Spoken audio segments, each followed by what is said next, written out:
All right, I think we're live, hopefully. Oh boy, hang on. All right, I think we're good. Okay.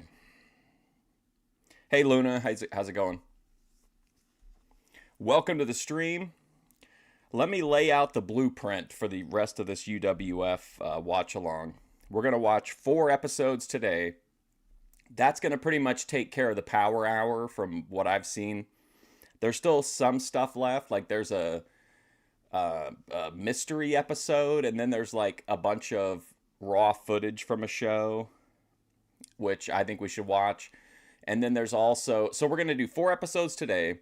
Next week we're gonna have a lost episode or a mystery episode, and then a house show, and then the stream after that one we're gonna do Blackjack Brawl, and then we're done.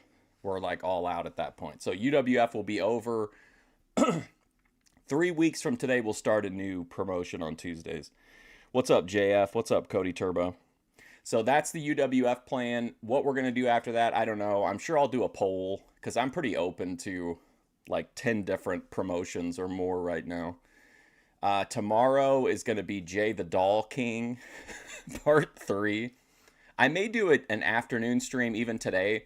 There's about an hour of footage that I want to do a live on. I really don't like doing the I don't like doing the videos where I just sit offline and comment, so I'd rather just, even though it's only like an hour, I'd rather just go live.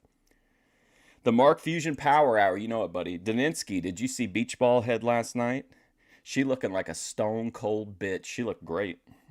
What's up, Izzy? But yeah, so I'm going to do that. I might do that today. Well, I don't know, because we're running over today because we got 4 episodes. I don't know. I'll figure it out. But Jay the Doll King for sure tomorrow. Thursday, prime time, I think, but we might do something prime time in the prime time universe, but not episodes of prime time. I don't know. And then Friday will be Memphis in the morning, Boyd Watch in the afternoon. Yeah, that sounds about right. So we're almost to the end of UWF.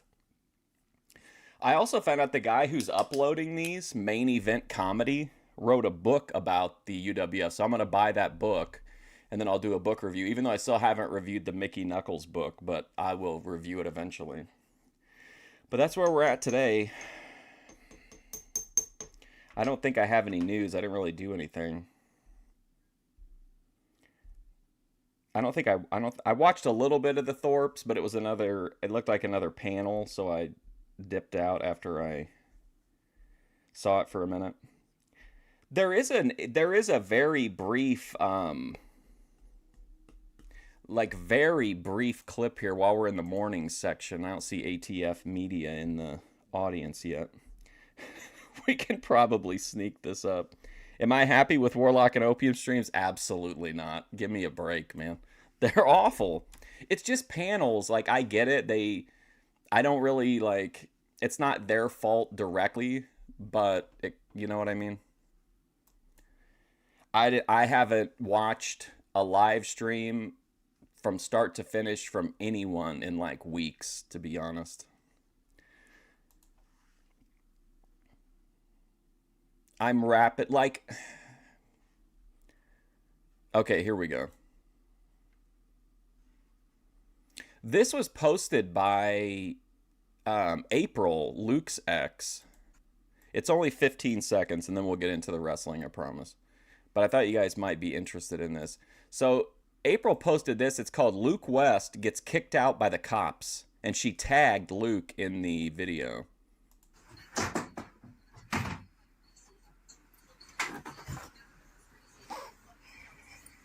Oh, you can record me, but I can't record you. Fuck me. So there's Luke getting kicked out by the cops. Very exciting. Boyd seems pretty dead. I mean, it's it's like deader than dead, I think. How's it going, Ember? Thank you. I appreciate that.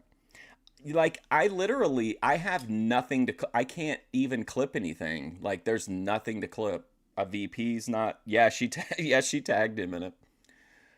So I think what I'm gonna do is, since I don't want to clip people that I pretty much only want to clip VP, Bethadone, and Grace, and then if the Jedi get off of this whatever arc there, this recovery, this weird AA arc, I'll probably go back to clipping them too. But so instead of just finding someone random and just clipping for clip's sake, I think I'm going to reach out to some of the like lesser known people on Boyd Watch and see if they want to do interviews and stuff. And I'll keep doing regular interviews with Bethadone. You guys seem to like those.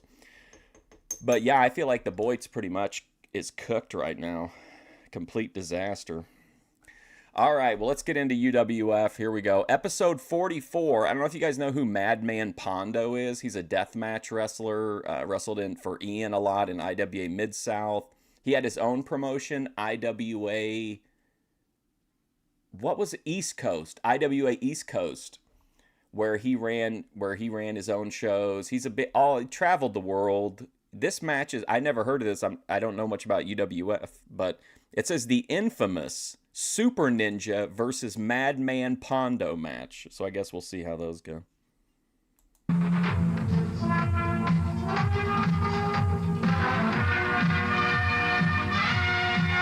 happened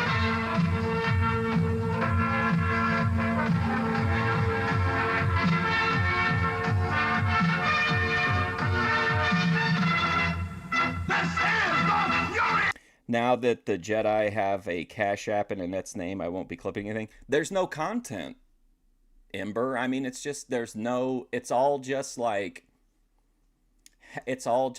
happy, smiley content, and it's like there's nothing to clip. I don't know what I would clip. And Grace is all gambling streams or like panels with people no one's ever heard of. And then that are just kind of like, I don't know. I feel like the Thorpes are kind of on cruise control with these with their content lately, which is, I mean, I'm not knocking them. So they can make whatever they want to. Pondo resurfaced recently in JCW. How is Madman Pondo still alive? Madman Pondo, I saw him a lot in IWA Mid-South. I don't care for him as a wrestler, but he had an interesting book, and he was a great storyteller, not in the ring, but and just talking with him. But yeah, he's been around forever. But yeah, I don't know. Let's get into Power. I don't want to get dragged into the Boyd existentialism. Hi again, everybody. I'm Craig DeGeorge with, of course, the living legend of wrestling, Bruno Sammartino. Welcome once again to the Fury Hour. Tonight from Fort Lauderdale, Florida. Another great show. And Bruno, the main event here is... But okay, I got to ask this, then we got to move on. But do you think that the people, that for the most part, people believe that the money's going to Annette? Or because I know a lot of people are sus about that kind of stuff with the Jedi. An interesting tag I team hate match this at the Fire AA Camp with a act, Mystery though. Panther I think it's awful. Going up against perhaps the top tag team in the Universal Wrestling Federation. And I'm not saying act as in I think she's faking it. I'm saying act as in like arc. You know what I mean? I liked Business Rich. I don't care for the AA stuff. Cards led by Luna Vachon. Well, we know what the bad cards are about. No question, they're very impressive. As far as Firecat, this guy really impresses me. He's got speed and he's got moves like none that I've seen better before. And as far as if he gets... Portland wouldn't be bad. I think there's a lot of Portland, though. And I feel like UWF has taken a long time to get through. So we might find like a shorter one to do. But I don't know. I mean, it's on my list. Let's say that. Mystery partner, whoever he may be, if it's a qualified wrestler, there's a good chance of an upset here. Who is this mysterious partner? Any guesses at all? After watching the captain against that, what's his name? Mr. Red. Mr. Red, yes. Who knows? Maybe the Cap is going to make a comeback and join Firecat against the Blackhearts. He's been throwing those rights the last couple of weeks. Very impressive and working out as well. We've got a lot more in store for you. So let's go with this week's Fury Hour. The end of the Fury Hour. Yes, Oh, I thought it was Angie. Power Yes, Hour. Yes, Pete. Yes, Paul. Yes, Joe. Woo! They're all calling the Captain Lou Albano Wrestling Celebrity Hotline, baby. It's 1-900-LOU for you. Making their way to the ring at this time. He is from Charlotte, North Carolina, Mike. Also, obviously, UWF is in like a death spiral at this point, if it's not already just dead but still walking around. So I expect the quality to drop off exponentially as we go. And from parts unknown, the Nightmare. Tag team excitement coming your way. On Sports Channel America, I'm Craig DeGeorge with Bruno Sammartino. Oh boy, the animal guy. With a combined weight of 502 pounds. He hails from New York City. He is the keeper, Paul Sampson. And from the Bronx Zoo, this is Jim the Animal.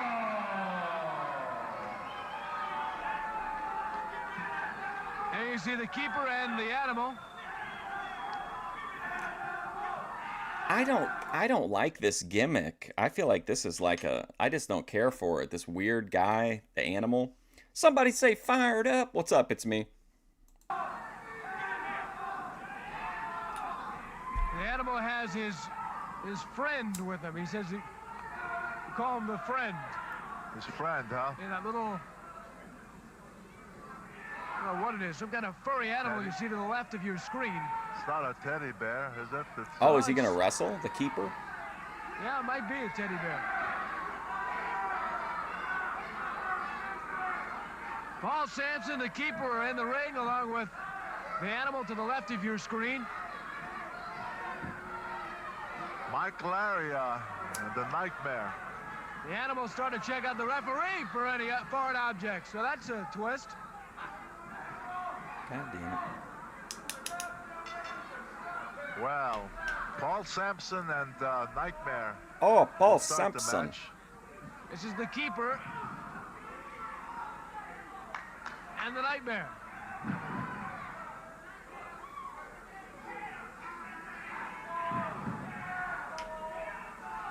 Good left hand from the keeper. What's up, Nada? You know what though? I feel like that this is a big drop off in especially in production quality from those episodes at the Penta or the former Penta Hotel. And they have like, I guess there's not as many names, but I almost kind of prefer this because at least people like this dipshit, the keeper or whoever, is like kind of has some Boyd quality instead of just seeing like, for the most part, like legends just kind of half-ass it. Nightmare got twisted up there in the turnbuckle. Looked like a whirlwind, didn't he? The way he was spinning around before he finally hit those buckles. But what do you expect? Hey, that was Samson. Are you guys going to miss UWF, though?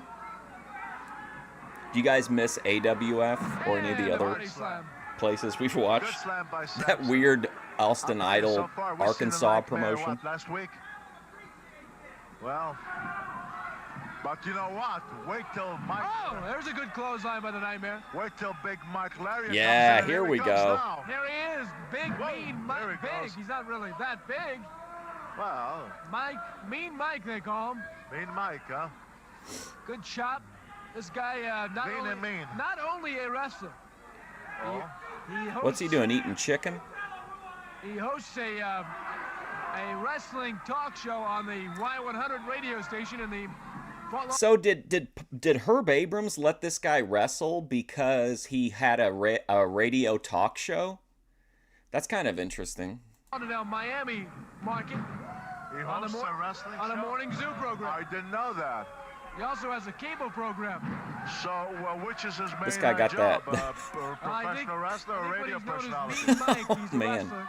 Mean I wonder if Mike. that's And what he just, happened. moonlights as a morning guy. Mean Mike, huh? Lean and mean. Simply the best, it says behind his tights. Simply the best. I mean, if this guy can get in the ring, I feel like if I put in a little Candy, it work at the looks gym, I could get in there. I could This is aspire feeding to time Mean to Mike Zuda. levels. What's he throwing to the And crowd? a rare Rotisserie twist, chicken? It is the animal feeding the crowd. See, normally it's the other way around, right? You throw the food to the animal. You're confusing me, Craig. Have you been to the zoo recently? You throw the fish to the seal, or? As a matter of fact, Pittsburgh, there's a great zoo, and right. I hadn't gone to the zoo many years now. I will tell you that it was very fascinating. Oh, But speaking all of the wrestling, do animals you guys remember, I think it was a couple weeks ago on Memphis, that they had the Battle Royal and the stream got taken down? I won all those copyright. I got all those copyright claims overturned. So they were completely wrong. They didn't own the content. They had no right to do it. And yet, instead of just verifying whether or not they owned the shit so that it wouldn't hassle people just trying to do their fucking shows, YouTube let them take my stream down. And then YouTube, of course, rules now that I was in the right. They're completely wrong. But guess what? That same fucking company, next time Memphis has a battle royal, is going to claim that battle royal too. I guarantee it. And we'll go through this shit all over again. Like, it's so stupid. Like, if you have so many copyrights overturned, like, that should be it for you. That's false flagging, and like they should not be allowed to. They should either be banned or they should be not allowed to put in copyright claims anymore, in my opinion. I did not see quite any like the animal that I'm seeing right now in the ring. I really couldn't take the bumps, but I feel like if this guy could do it, maybe I could. Can I ask you, I'd have to quit the taste tests for sure. What was your favorite animal? Like, and again, I don't care if they would have just claimed it after the fact. That's fine. I don't care. I can fight that. We've had the show. But like, to interrupt somebody's stream over false copyright claims, they shouldn't be allowed to do that. My favorite animal, truthfully, I forget the name of it, was a gorilla that weighed about 400 some pounds. I'll tell you what, that was impressive. What a powerful looking animal that is. I'd hate to have gone in that cage. I know why you like that best. It was probably your opponent years ago. What they did was, they did the same thing that TNA did. They know that no one can copyright Memphis wrestling. So they took all the battle royals and put them on a DVD and then called it like Pro Battle Royal, whatever. And then they uploaded that to YouTube into the Content ID program. Even though they don't own the rights to it, they might own the rights to that, the way that it's packaged and presented or bumpers in between, but they don't actually own the footage itself. But YouTube, doesn't care about anybody except the people at the very top.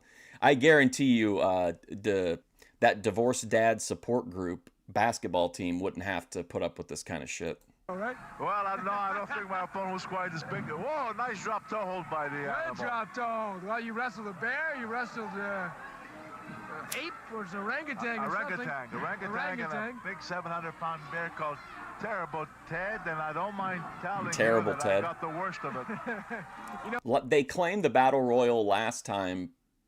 We saw one too, but in that case, they didn't claim it until they claimed it after the fact. So it didn't mess anything up. And the only thing that happens, I don't know if you guys know or not, but if someone copyright claims your video and then you say you contest it, they monetize it per the wishes of the person who has claimed it. And then they put whatever ad revenue you might earn into into a escrow. And then once the case settles, then they distribute those funds in the next payment to whoever got them. So even if I did make any money off of them, which I don't, at least that's kind of fair. It lets you make your case and, you don't lose anything. But taking the stream down is bullshit. People listening at home who are not familiar, some of our young fans out there may not realize we are serious, folks. Bruno Sammartino did actually get into the ring with an orangutan and a 700-pound bear. And you can read all about that, I guess, not to promo your book here, but that's all in the autobiography, Bruno. But also let me add that this was a very young Bruno Sammartino and a not very smart one for those two moves. Things have changed, though. Thank you. Oh! Wow. Yeah, good news. After reviewing your dispute, LDS, that's who claimed it. LDS, it's a British or UK, I don't know. Says they've decided to release their copyright claim. Oh, well, thank you, LDS. I fucking hate you. The animal with a I wish the gutbuster, worst on straight LDS. press, and then he dropped him on his knee. Boy, did he drop him on his knee, all right.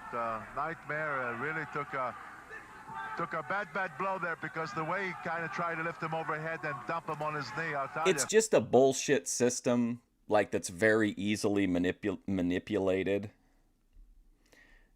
I don't know. I don't know what they think. I think there's a lot of people out there who make an entire, like, cottage industry of fucking with YouTubers and just nickel and diming. And it's kind of like the people that send those emails from the Nigerian princes. Like, eventually, like, someone will take the bait. Even if 1 million people say no, that one person is going to do it, and then that makes it profitable because it doesn't cost them anything to do this. If YouTube made you put up like a deposit or something, that'd be something. It looked like Or just verify it, or verify that the person owns it. Like, that'd be pretty nice. came sideways a little bit, which I would have thought maybe his ribs. And I'm very surprised The that he Latter-day didn't do some Saints. damage to his ribs. A double clothesline. Keeper gets in there. Provo. Mean Mike yelling something about he's a Remember when star. Provo talked to Ruby's friends that one time on the panel, and he kept pressing him to raw dog it, and then Ruby's friend, the giggler, said that she had like a really intense cum fetish. He said he's a star. Yeah, exactly. He's One challenging granny. everybody, any wrestler, anybody in the audience. He don't care who. He said, I'm the meanest, the toughest. Is this Oh, guy serious? man. I don't think he weighs 210 pounds, does he? You think he weighs over Mean 210? Mike, Mean Mike, I see he's around 200 tops. 200 pounds?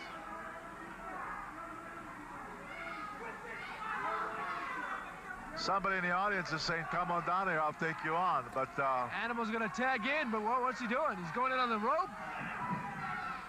Boy, this is what's I'm happening going to take here. him face down. Uh-oh. Oh, he took him face down, and the Nightmare flipped over. Oh, boy. That's a good way to break your neck. better believe it. You better Is believe this that gonna wasn't be the a body finish. slam or a pile driver? Probably power slam. No, maybe pile driver. Oh. Belly to belly. Boy, Reverse pile why driver. is this match going on By so the long? Animal comes over now. What's for up, word KP? from the keeper. No, he's going to tag in. Keeper in, Animal out.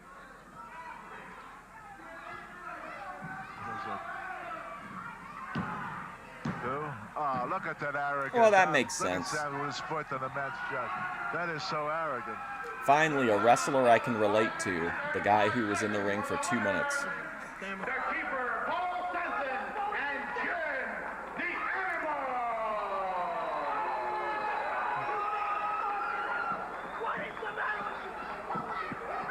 Oh, he's had enough.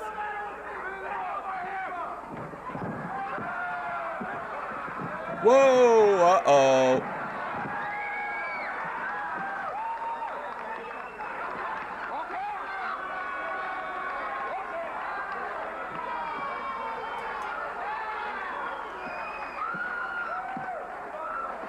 Let's make that my summer goal. I'm going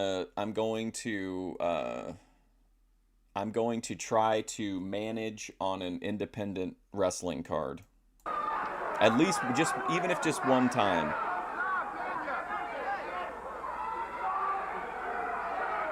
That's my 2026 goal. Tank Abbott?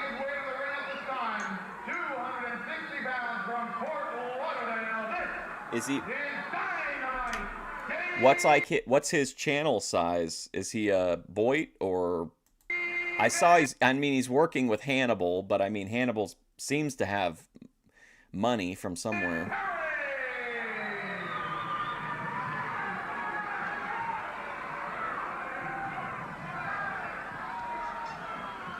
I think the I think the luck just dried, the money and whatever dried up.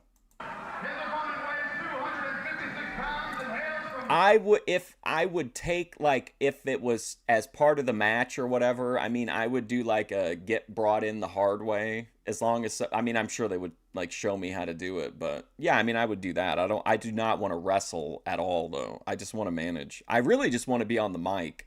But I know that if you're on the mic and you talk shit to the fans, and you got to get, the fans have to have the last laugh. So I got to take a bump. He enters the ring accompanied by his manager, Bobby Rogers, the grandson of the Nature Boy, Buddy Rogers. This Uh-oh. J.R. Ba-da-bump, ba-da-ba-da-bump, ba-dum. Who's this guy? So J.R. James and David Perry. James managed by Bobby Rogers, who says he's the grandson of... Okay, has there ever been a promotion that are like, has a higher per capita of race-related gimmicks and storylines than the UWF.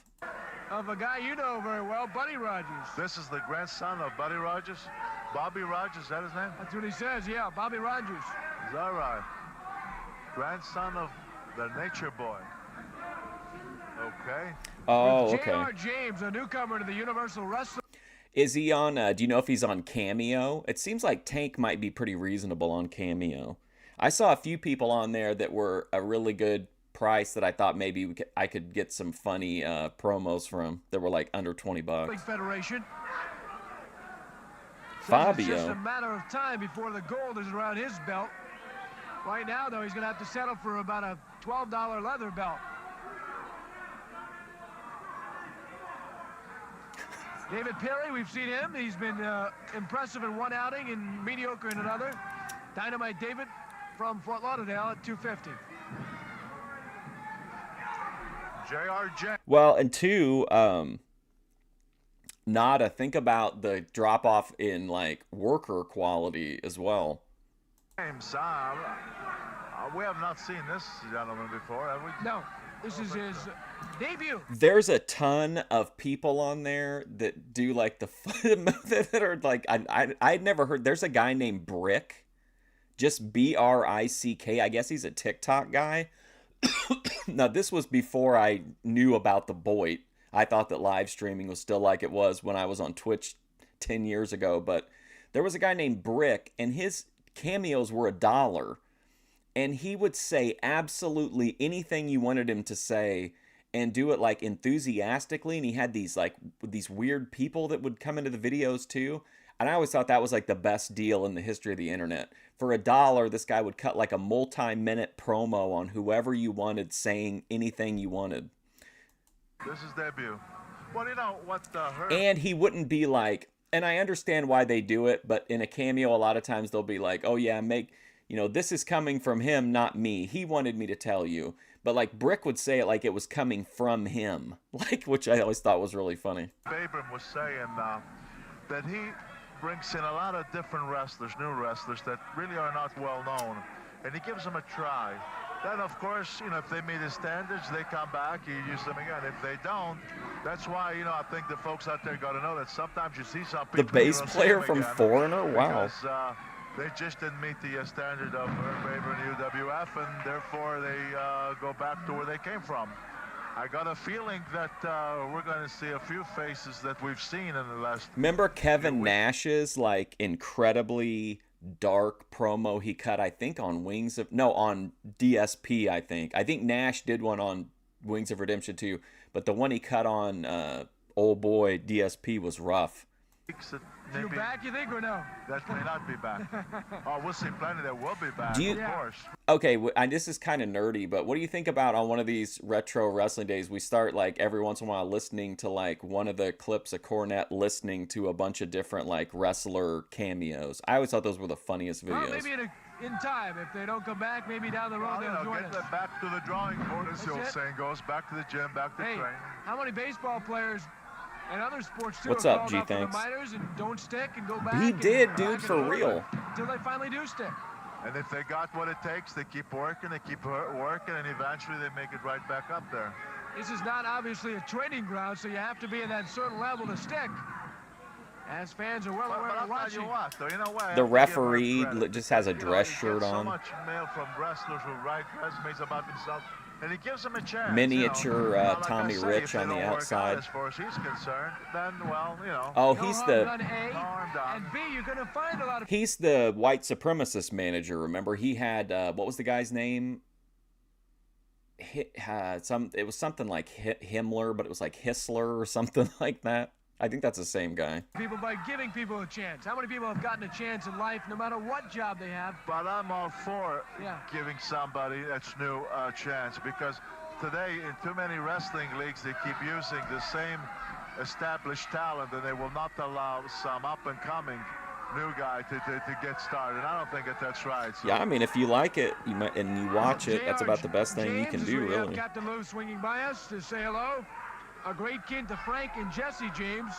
He says he's the grand nephew. Unfortunately for me, my only interest in Danhausen would be getting a figure, and I already have a really nice AEW figure of him, so.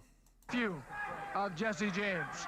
He's from St. Joe. These later episodes, I think they were filmed in Florida. I don't know what city, though, to be honest. Yeah, the intro video said UWF Florida style. Missouri. With leg drop on David Perry.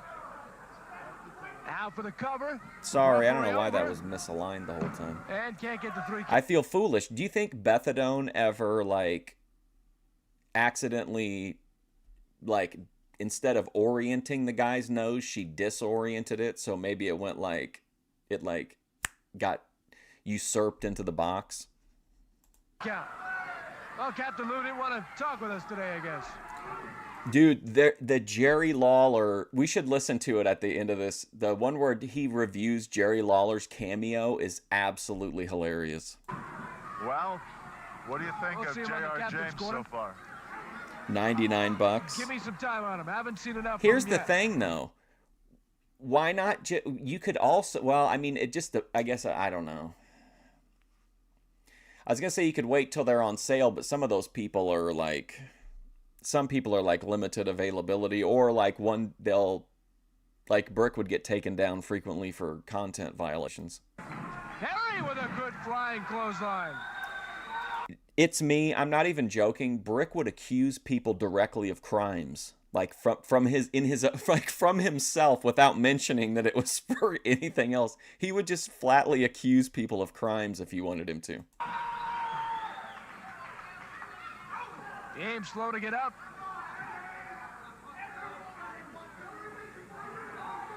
Harry goes into the rope. Something fell off there. Hey, there's a good, nice very good belly-to-belly suplex. Indeed, that was a nice move by David. Well, look at the ref looked right at it. Come on. Textbook. Grabbed him quickly. All the ref had to do there was kick the guy's hand, or the guy could have been like, oh, whoa, whoa, or whatever. That was like, it's like they don't even care. The move, put him down. Confederate wrestlers used to have a standard, but it comes back because Dixie Dynamite in Smoky Mountain revives it for, I think, one of the last major, well, I wouldn't say major promotion, but you know what I mean, like a well-known promotion that ran with a Confederate gimmick. Barry backing up, eyeing his... No, he would not say allegedly. In fact, he would say that he knew it, like for a fact. He would say literally anything. Opponent. I don't know what he's saying to the referee. Now he's talking to this Rogers character. He's got a hold of Rogers. Oh, see, there you go. Like that kind of a bump would be fine. I could just fall to the apron and then to the outside. But in doing so, he put himself in a vulnerable position and then was hit hard by J.R. James. You want to take care of Rogers, but you don't forget your opponent. I need a big wrestler, though, to manage. And James ran right into that turnbuckle, and there's only one guy that's going to buckle in that situation, and that's the guy who goes into that was a nice karate kick. Perry's got to win. David Perry, Dynamite. Oh, now that one I would not take. Perry's got his first win in the Universal Wrestling Federation. Perry's got. Given the current state of professional wrestling, I could not put myself in any risk to take like a power bomb or a pile driver. It would just have to be like a punch, or like coming into the ring the hard way and getting like chased out. That would be fine, but I'm not trusting anybody like to actually hit me with a move. His first win. And he's telling Rogers to stay out of it. Watch out. Uh-oh, James got a rope. Oh, he hits Perry from behind. Oh boy. He's got a bullwhip. You gotta be shitting me. And look out, he's gonna try and close a bullwhip? Vicious clothesline with a bullwhip by J.R. James. Is that a bullwhip? It was going down, but I guess it is. Noise. It's a giant bullwhip. He's trying to whip Perry. Perry's got a hold of it. Tug of war now. Bell going, clothesline him. Now hammering away. Who's this guy? Who's this guy? What's he doing in there? I don't know. Now, who's this guy? Didn't Furio wrestle on the last set of matches? And this guy's like, who's this guy? That's that Mean Mike fella. There's another guy in the ring. Mean Mike fella. What is going on here? Oh, good. Dave Schultz's younger brother is in there. The battle being wrong. Perry having to be restrained here. No, nothing where they have to pick me up or I have to rely on them for anything at all. Like, do your thing. Let me take the bump, and then, you know what I mean. James being pushed aside. I'm never going back. I mean, it's a one-time show. I'm not gonna risk it. Really angry. Is he on fire or what? 4 or 5 guys couldn't hold him down. Rogers is making his way out. I don't know who this guy is in the black tights. And he's trying to keep Perry away. Perry's hand raised in victory here in Fort Lauderdale. No. I'm sure they could. If it was Bubba Ray Dudley in his prime, I would probably trust him even now. But like, just some and I mean, it would have to be like as indie outlaw as it gets for them to let a guy just come on and, well, I guess Memphis let people just walk on and manage. But you know what I mean? Like, I wouldn't trust it, and it doesn't. I'm not there for like long term or as part of a storyline or something. And just coming out one night, I'm not going to take a bump for those people. I'm a heel. I'm not gonna do what the fans want. What if the crowd demands a return? De Niro, money. Wow, a good win for Dynamite. 5 bills, 5 bands. Very good win. He showed some signs in the past couple of weeks, and finally today. Yeah, he showed, even though I think we've seen him lose a match or so, but he showed you that he did have something, and I think that he's got, if he works hard, I think the possibilities are there.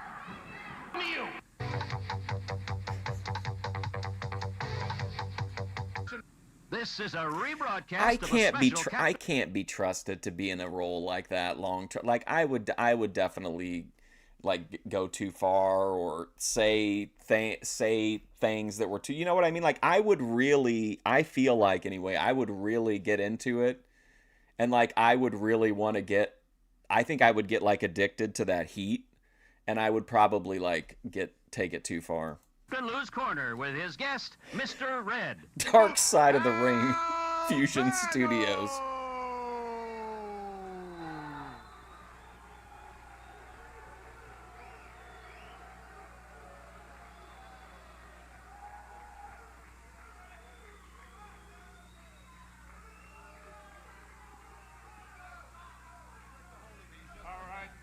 Well, first of all, I want to say it's a great honor to be down here in the area with all you great people.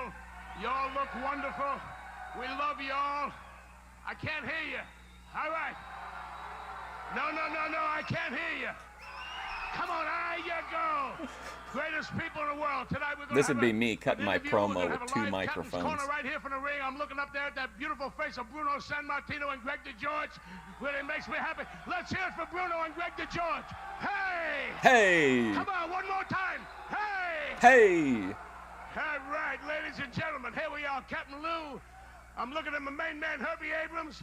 I'm going to bring out a half-wit that I call... It would be so easy to get over as a heel now if you wanted, especially if you wanted to play into the culture war or the politics. But, I mean, that's cheap heat. I want to get old school heat.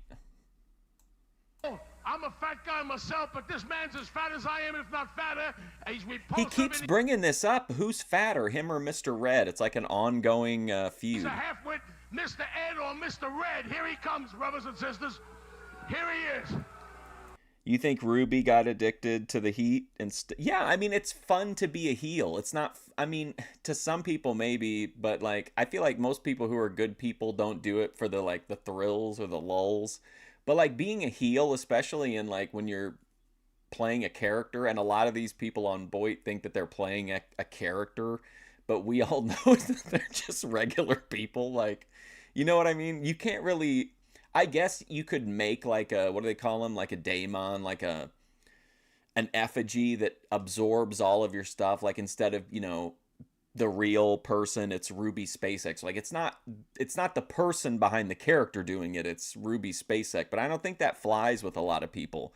I think they view, like, especially in really personal, people who get really personal, like the Thorpes and Ruby, I think people at a certain point probably stop thinking that they're playing that it's a bit. Okay, baby.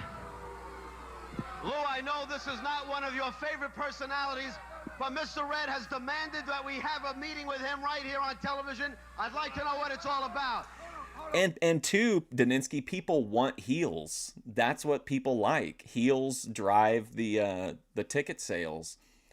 They don't want a lot of people. Well, I mean, in this sector, in this area, people don't want like success stories and toxic positivity and all that kind of stuff. The drama is what brings in the money. Hold on. First of all, wait a minute. Captain Lou, I want to hold my hand out to you, and I want to tell you that there's no hard feelings.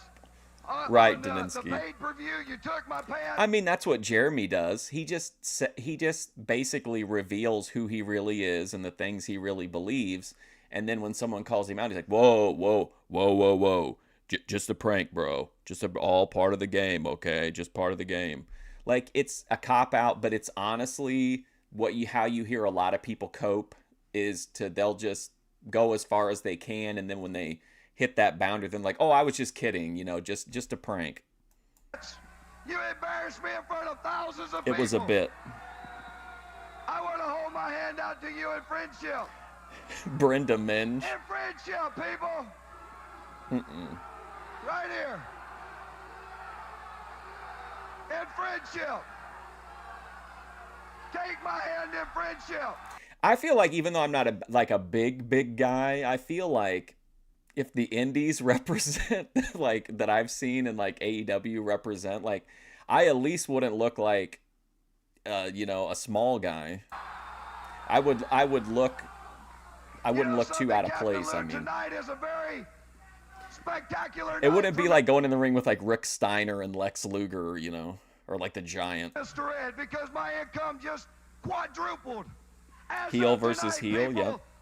They really do. They really do, because people don't want to root for anybody. They just would rather see two downfalls. There's no baby faces. Jimmy is the closest thing we have to a baby face, and he does quite a bit of heel behavior himself. On the captain's corner. You what? I want you to know, fat man, that I have a contract till the 7th month of the 3rd month, the 7th day of 1992, and it's under my name, Herb Abrams. Tell him about my contract, baby. If I can make it happen, is it universally agreed that my first words as a manager should be, "Let me tell you something"? Unquestionably and irrevocably, Captain Lou Albano has a contract till 1992.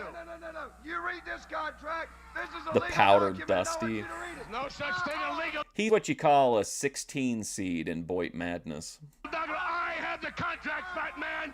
No, it's mine. Okay? Yeah, we can do that. Yeah, we can do that. Oh, yeah, we... This is a repeat.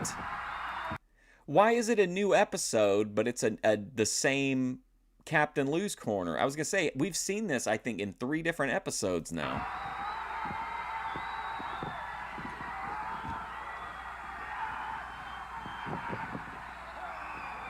Yep.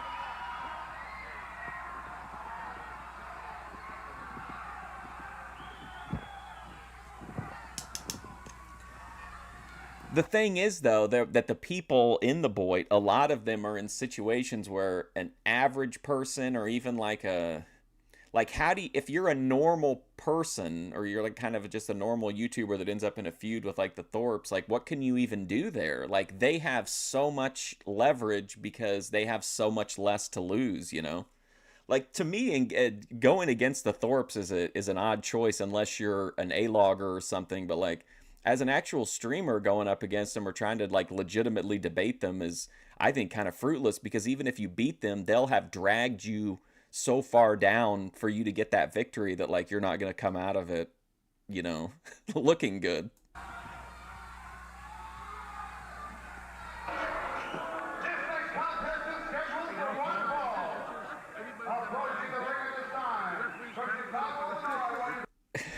I'm worried if I ask the guy, like, or who, you know, the woman or pansexual Beth Gutter Wolverine, whoever's running the show, I'm worried that like when I'm like talking to him about it or whatever, if I say like can I insult like individual people in the crowd, or do I have to just insult generally? Because it's safer to insult generally, but I feel like you generate, even though it's one specific person, like the crowd will turn on you for going after one person. Like it's really effective.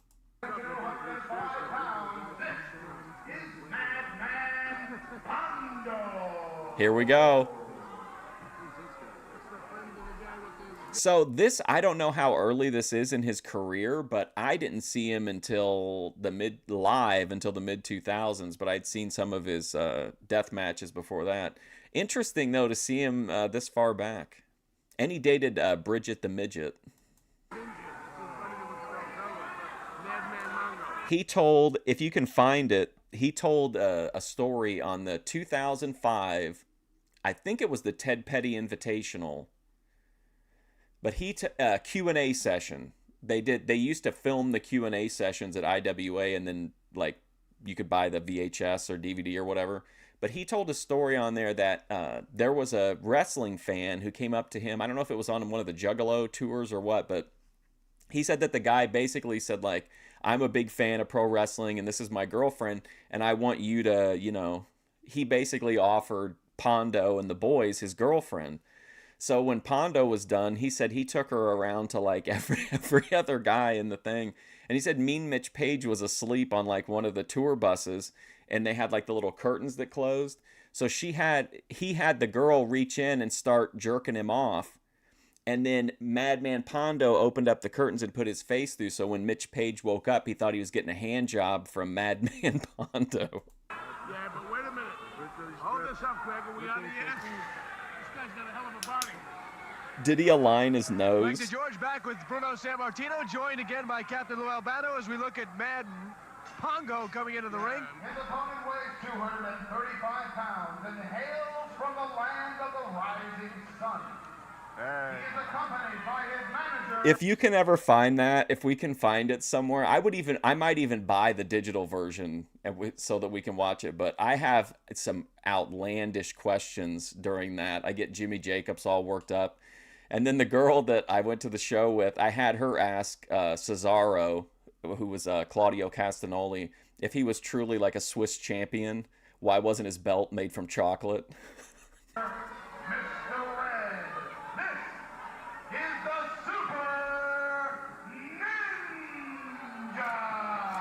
The thing that the title says this is an infamous match, KP. Bracer on his neck. Well, I'd like to see the fat slob that's fatter than me, and he's got his neck in a brace. He deserved it, and that's what happened. But you know what? I'm very the nose with? alignment. The It's me. Yeah. The Punga Ninja. What's the other guy's name? Punga. You can tell he's been in gymnasium an awful lot. Look at the body, Bruno. And if like Pondo, I just think it's wild that the guy turned his girlfriend over to Madman Pondo and was like, hey, you know, enjoy. I'll be back in the morning to pick her up. I mean, the guy looks in great shape. He's sagging at the middle. If he brought that up to his chest, he'd be all right.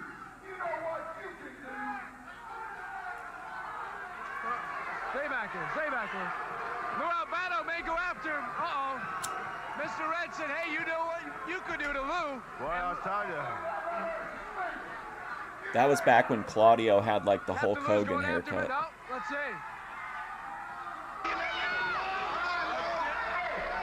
You want me in here again?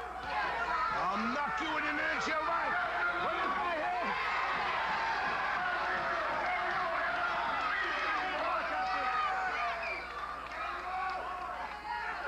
I'm knocking A few weeks ago on a live Captain I don't see that Corner. Q&A on YouTube anywhere. Landed several right hands into Mr. Red, floored him and put him in that neck brace.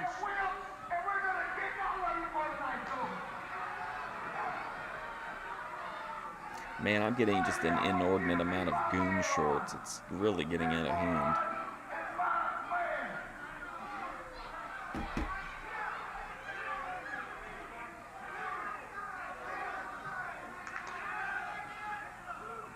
You watch 1 or 200 videos of girls sitting in the snow, and YouTube thinks that's all you want to see. All right, we are ready for action here. Super Ninja covered in black against Pongo. Pongo. Sounds like some kind of a Pondo in good shape here. lottery game or something. This guy does an awful lot of posing, but I don't see him delivering too many solid blows. Captain Lou, I'm glad you were restrained there. Well, I mean, the man is very, very repulsive. He's very disgusting, and he just keeps agitating, and at times you can't take it Does anymore. he have an what's Autobots? Yeah, I was gonna say Optimus Prime and Autobots. He's got like the Autobots symbol on the back of his gear. Understandable. What do you feel about this ninja, Bruno? E-girl wood. Oh my God! Don't bring up e-girl wood chopping. I finally got that out of my memory. That was like an early Boyd watch. The early Gooner footage. What does he look like? Well, how do I know what he looks like? He's covered from head to toe. You know, I just can't believe these guys with all these skeletons and horns and this and kind of sadistic type thing. Today, it's ridiculous. Pongo and Pingo Pongo. The guy sounds like a pongo drum. The other guy looks like a demented half-wit. Look at him with the hood on him. We'll be back with the rest of the match after this timeout. The better of Ninja. All right, Pondo. I always thought Pondo would have Super looked at Ninja home in like an continue to go at it. 80s British Go ahead, Bruno. like Well, I was just sitcom gonna say that so far Pongo. Whoa, what an as like a arm drag. the weird roommate. You can tell this kid's been to the Buddy Rogers School of Hard Knocks. In fact, I think he was trained by... That was a very poor executed arm drag. I don't know if he just didn't catch him right, but he's hanging on to that arm bar. But Pongo's arm drag was not very good. I'll tell you, though, this Ninja so far, I don't know if he's holding back for whatever reason, but he certainly hasn't shown me any great Japanese... Well, I think he's holding back until the year 2076, when there's another lunar, what they call eclipse. I think both these guys were trained by Jim Barnett, to be honest with you. That's my opinion. That or Ted Turner, they've all been involved. Yeah, Jim Hurd should come down here and check this out. Jim Hurd? They may want to use these guys. Jim Hurd? Whoa, Captain Lou. Yeah, no, it's a wonderful Man, remember combination. that man? Remember that one girl? She had them big old thighs that used to cut the wood, do the wood chopping. Oh man, she was blistering Tell hot. it, baby, I thought. flare it out, put it out, let people see it. That's what's going on here. Look, oh, that was... Whoa. Well, he flipped over the muscular Pongo. One good The thing, muscular they don't have to take a shower Pongo. after, because there's so much powder in the ring, they're all powdered down. Less much whitened up the ring. Oh, where does it come from, Lou? Yeah, you can tell the condition these guys are in, which is great. I mean, because you notice how they just keep going with full of, I want to say that other word that we use with the pea and vinegar, but I don't mean that kind of a word, but in other words, they're full of, what do you call it, vinegar, and they're ready to roll. You can just see, look at the stamina, look at this. Look at the guy, look, there goes Mr. Ed. This is They have not Captain let up, Lou that's just for sure. openly This is a A-logging great at this match. I've point. never seen anything like it. Of course, if they put me in the Bronx Zoo, that could be, Yeah, your jacket's right on the thing over there. All right, Mr. Red working on the neck of Pongo. What's he doing And to what him? is the referee doing? He's concerned with Super Ninja, and he's not even looking at the I think Pongo it's a taking beating Batman from Mr. skull Red. now that I Mr. see Red is it. scraping his face, pulling back in his hair, and landing some shots. Greg, go ahead, Bruno. This referee had to go back to wrestling school. When the two guys are outside the ring, he goes outside the ring with them. And then he'll spend an hour arguing with a guy while the other guy's been shown. He really is a referee who's on top of things, very sharp. Hey, what's up, I Dave Channel? gotta disagree with you, Bruno. This match is being filmed by ABC, NBC, and CBS for a documentary. This is great. This is going down in the Wrestling Hall of Fame as one of the greatest matches of all time. Look at this here. I've never seen anything like it. I mean, this is devastating. This is Dave Meltzer talking have to say about right now, Kenny Omega matches. If you don't mind me interrupting, Captain. My partner, Herb Abrams. I was in the back room and watching on the monitor some of these despicable things that this guy has been doing and carrying on. And I tell you, I've just met with our top management crew in the corporate offices.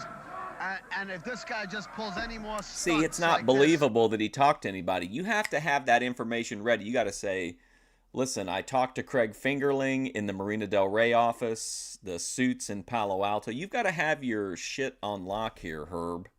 we're just going to suspend him for 30 days and give him What are you talking about, We're talking about Mr. Red. Blue or Red or Black or whatever he calls Don't have himself. him on our talk show Every anymore. week he's a different color. Never coming on our talk show again. Got that red neck brace as well this week. And you're right, he is just, I think the referee, Herb Abrams, as long as we have you here, this referee needs to get some schooling as well. He's turned his back several times throughout the match. Bruno has brought that out.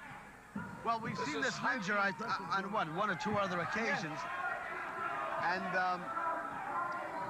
he's an interesting kind of a wrestler. I mean, new to the UWF. We've been trying to figure him out. He hasn't really shown a Japanese Let me ask you wrestler. a question, Herb. Now, as the promoter, I see like this ninja. I've never seen him before. Some of these other people. Do you bring them on just to check them out to see if they're worthy to keep with UWF? Oh, boy. Yes, exactly. Well, what is going on here? What is this? Well, he got the 3 count. What is this going on? Mr. Red missed! Mr. Red trying to hit Pongo, missed! You want me to take that And bump? now the Pongo, using all those leg muscles, going to work on Mr. Red. This guy's unbelievable. He interferes in all the matches, and I can't understand it. Well, that time it did not work out for that blonde-haired creature. But now when the referee continues to let Ninja guy, Super Ninja, go out and hit Pongo. Match has been over. Well, we may have Oh, my God. Oh, my God. security in the back here. I'll be honest. Why? Something, Greg. This match reminded me of what was it? The great Killer Kowalski against Eduardo Carpentier. It had the same motions in the ring when you looked at it. This guy is hurt. No, this guy is hurt. Oh, sure. Whoa, look at he just slapped the referee in the face. You want me to run the ropes? Because we can't stomach the referee. He's doing a great job too. Well, I am sickened by all this. Maybe for the Weasel suit match, Herb I'll Abrams is run the going to go to ropes. work and suspend Super Ninja, I think. I'll tell you, the guy's hot. Herb's going into the ring. I'd be too out of breath to yell at people in the crowd. Mr. Red apparently is They want to sell out here? suspended for 30 days. Well, then unfortunately, the company would fold shortly after, so Mr. Red, this may be the end. It's making headlines. 30 days. There he goes after Herb Abrams. Look at this. Now Somebody better get in and help out. Captain Lou's going toward the ring. Oh, Herb got a foot in. What a Mr. disaster. Red. And the Oh my referee God, has look won. at him. Oh my God. What a, oh boy, here comes Lou. Douche from the UWF holding him back. Captain Lou has got in here, and he took off his suspenders. What's Herb doing? Oh. Herb took him down. Herb Abrams may have a new career, folks. He could be the top contender. No. He had a couple of good right hands. He's certainly as big as the Pongo guy. Herb is losing it. Outside the ring, he knocks down Mr. Red. Oh, now he took the right from Oh, Super gross. Ninja. Ugh. Somebody had better come to Herb Abrams' rescue. What a disaster. Captain Lou does. Herb Abrams. There's going to be 100 people on these cards doing flips and bumps and all that stuff. How many of them are going to compare someone's wife in the audience to Captain Lou Albano? Is down. Captain Lou. A shot to the Super Ninja Man. Absolute pandemonium has broken loose here in Silence and Florida, stunned an unnamed location in at the Florida. developments that have gone on here. It looked like he was grabbing his blade to me. It was very... It seemed very visible. It has broken loose, folks. Out of control, Bedlam. Who's this guy?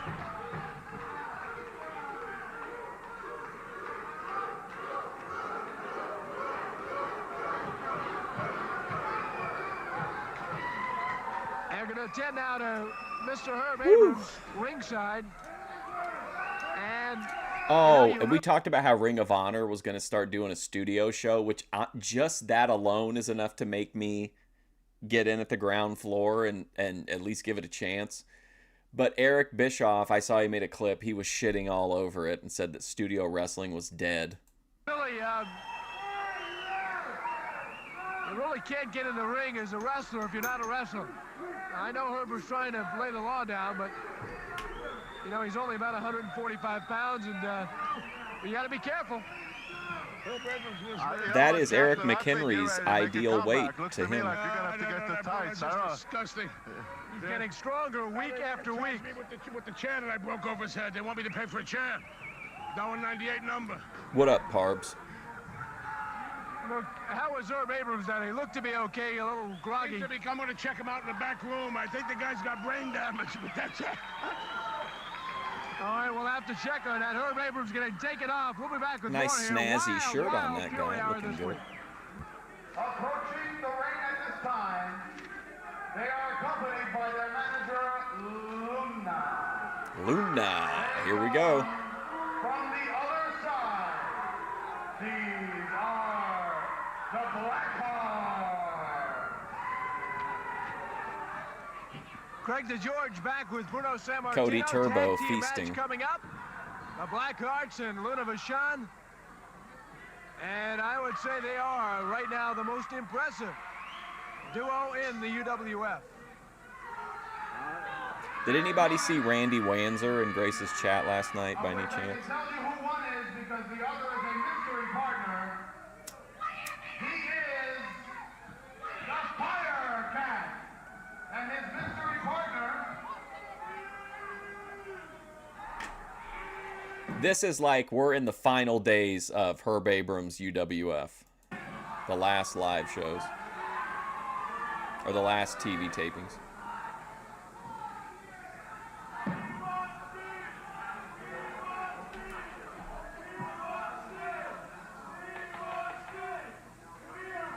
All right, Fire Cat in here. Who's his partner? Take that dumb mask off. Oh, boy, they were right Get that after the mask Fire off Cat of him. Before he brought his partner in. Who is his partner? It's Wild Thing Ray. What a great move by the Blackhearts. They double flipped and knocked down Fire Cat. Now Wild Thing going to work against Apocalypse and Destruction, rather. As Fire Cat gets a couple of right hands in. Wild start, back body drop, landed well. That was an impressive backdrop by the Wild Thing, Steve Ray. Oh, Steve Man, he Ray's took still one of those around. Blackhearts. He must have shot him up 8 feet in the air. Wild start here. Ray knocks out one Wildcat. I beg your pardon, one Blackheart. He's got that big table. He's going out. Oh, he clunked him with a big table. Steve Ray outlasted so many people, and he's the one that got shot on by Dr. Death for fucking Herb Abrams' wife. And he's one of the ones hanging on here at the end. Whoa, where are those people? Did they tag in? And now right hand. There's just people like walking around doing these moves. People are Ray leaving. are going right into the crowd to the right. To the left, Vachon and the other Blackheart are working on Firecat. They just body slammed him on the cement. Ray is going way up into the crowd again. Hard to even find him up there. No Referee sense. trying to make some sense of it as the Firecat comes back in the ring. Uh-oh, here we go. Here Now comes I the see vegan Allison patriot Royale of the has jumped in here. UWF. She's fighting Vachon. What a wild match. Royale has jumped in here. Was that just somebody in the crowd? Now I see Allison Royale has jumped Oh. in here. She's fighting Vachon. Okay, but What a who was wild the other match. girl? Allison Royale in the ring. It looked like she was just standing Now I there. see Allison Royale has jumped in here. She's fighting Vachon. What a wild match.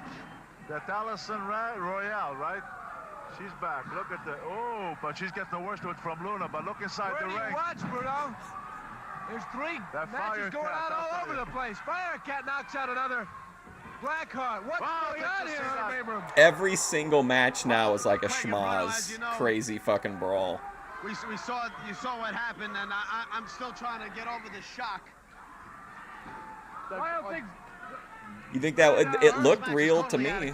This is out of control. You got to ring the bell or something here. Wild Thing is just throwing it up. Do you think this is a case where Herb Abrams is a huge mark, right? He remembers that when Memphis was dying, they did the Tupelo concession stand brawl, and it reignited the territory. Do you think that's maybe what Herb's trying to do here? He knows he's at his last gasp, so why not try to recreate Tupelo, but using like... Well, these are probably some of their best wrestlers, to be honest, at this point. Another chair, Apocalypse and Destruction. Now they've got the step to get into the ring. Firecat just hit one of the... No, it's not the Latter-day Saints. It's some British wrestling thing. Blackhearts with that. This is Bedlam. What's up, GTO? This is Bedlam. Firecat to the right. The referee should not be out there right now. Should be the ring. Allison Royale, man. What a unit. He dragged him on the cement. I hope you can hear us, folks. They're going nuts here at the Memorial Auditorium as we try and keep our eyes on the action. Very hard to do. I've never seen anything like this. I mean, there's just nowhere to look. You need a 10-camera shoot here. I came out here to talk about the despicable act that happened to me last week, and I'm still hurting over it.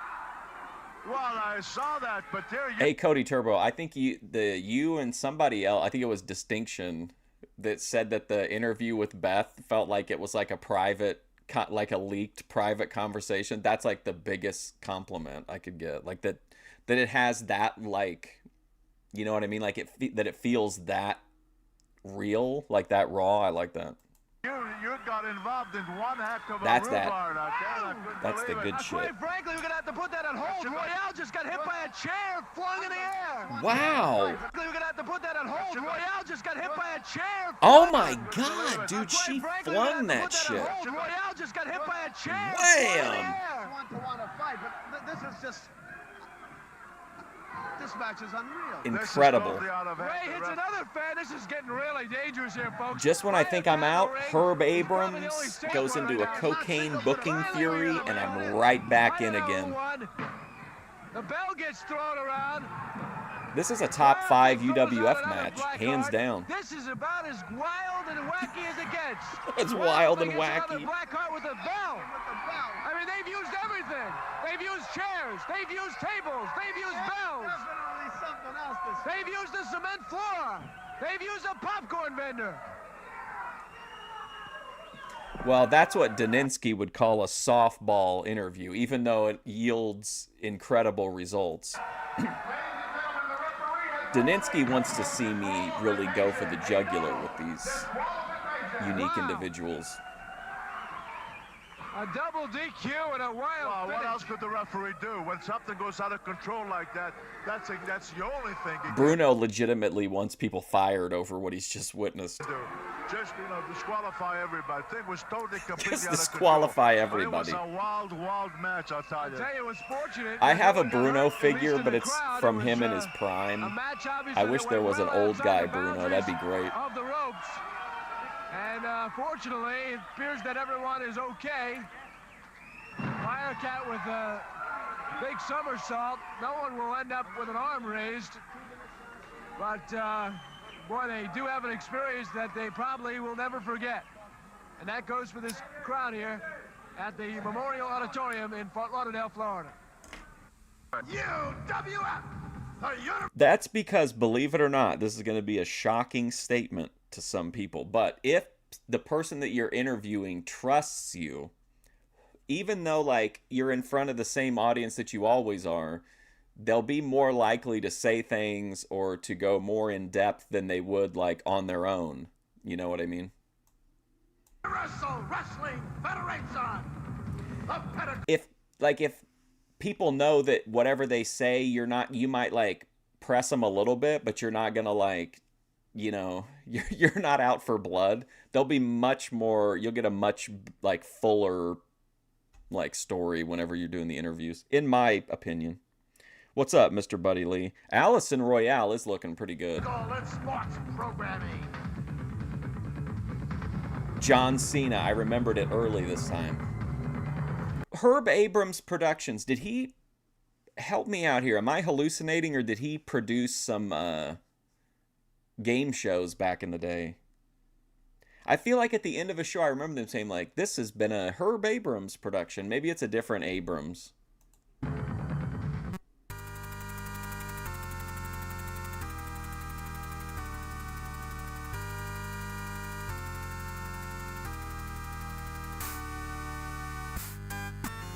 It's all manipulation. Kindness and, like, patience. They're big manipulations. Clarence. I don't trust OPC, Don. Whoops, I'm sorry. I didn't mean to do that. Oh, look who comes back. Episode 45. This is where I got the thumbnail. Yep. Muhammad the Butcher is back.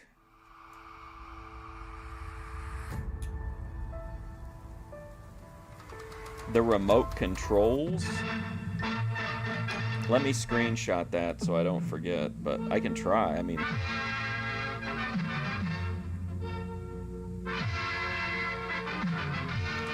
well, and that's why some people you just can't interview them. If you want a legitimate interview, you're not going to go to Dark Side Phil, because he's going to be manipulating. Like, say what you want about Ben, but like, if he's comfortable with you and he trusts you, he's not going to play those normal games that he plays. Like, I feel like in the restaurant interview, he was extremely thorough in pointing out all the negative things that went on. But like, not everybody's going to be that forthcoming.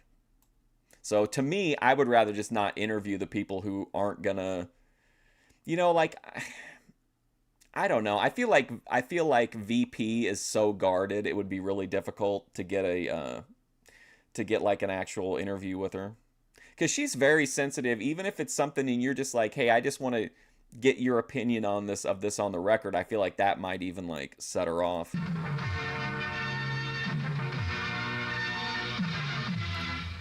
Daninsky, you know that VP and I might be doing a horror movie podcast. What a crazy thing to be doing at like the end of the world. A VP horror movie podcast.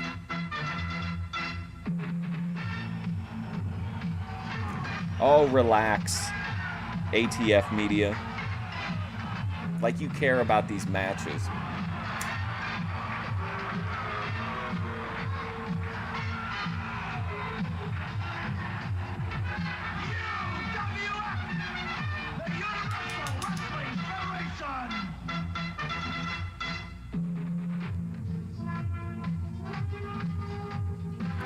Muhammad the Butcher. I posted the clip of the Israeli heavyweight champion Joshua Ben Gurion versus Muhammad the Butcher. It got a bunch of views. I was kind of surprised.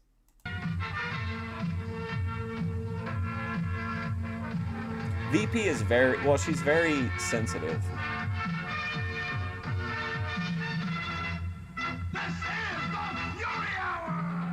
Once again, everybody, I'm Craig DeGeorge with... What do you mean, Lou Albano? You didn't get enough of Lou Albano in that last episode? Bruno Sammartino. Welcome to the Fury Hour here on Sports Channel America. This week also joined by Captain Lou Albano. Listen, Craig, we better not see that guy, Mohammed the Butcher. He took care of Mr. Red last week. What's I refuse to live under Sharia law. George, man out command, repulsive. I mean, just a big fat slob. Can you imagine being G Thanks that like 10 seconds into the episode, you want to know where Albano is, and you only have to wait like 15 seconds. I'm probably fatter than him, but I had to do what I felt was right. What a There's Lou not a addict. In that league that I can beat, but however, when it came to Mr. Ed or Mr. Red or Mr. Ted, how sensitive is she? Very. Well, we'll call him anything you want, but I had to put the man in his place. I had to call a spade and call it like it's at, baby. Like the things that trigger her, she doesn't want to talk about at all. Like Beth, it's therapeutic for Beth to talk about the things that she does. VP does not come off that way, except if she's just like, kind of schizo ranting, one-sided, if that makes sense. We'll hear more from Captain Lou. We got some new faces as well this week, Bruno. Indeed, we have some new faces, and of course they want to try out with the UWF, and we'll see how they fare out. Mr. Ninja, Captain Ninja as well, Cuban Assassin. Oh, 100%. Like, you have to take everything all these people say and everything we watch, even when they interact with me, you have to take it with like a grain of salt, because you are only getting that side of it. It just doesn't really suit the situations for me to be like overly aggressive with them, because there's no payout to that. You know what I mean? I feel like we got her complete and full story, and I mean the rest of it we'll probably never know. I just think the reality is she's a very like, she's got a big personality. She doesn't read submissive in any way whatsoever. And I just think a regular dude off the street would be completely overwhelmed by her. And it's not really her fault. It's just who she is. But I just think like she's a lot to, I think she's kind of high maintenance. She would say that she isn't because the way that she sees things, but I think that's the case. I just think she probably overwhelms these guys, or they feel like they have to like push back on her somehow. Others to come this week on the Fury Hour. All beauties. And here he comes. What's up, Paro? 420 pounds from the Sudan, accompanied by his manager, Abu Dhabi. This looks like Harry Shearer. Mohammed the Butcher.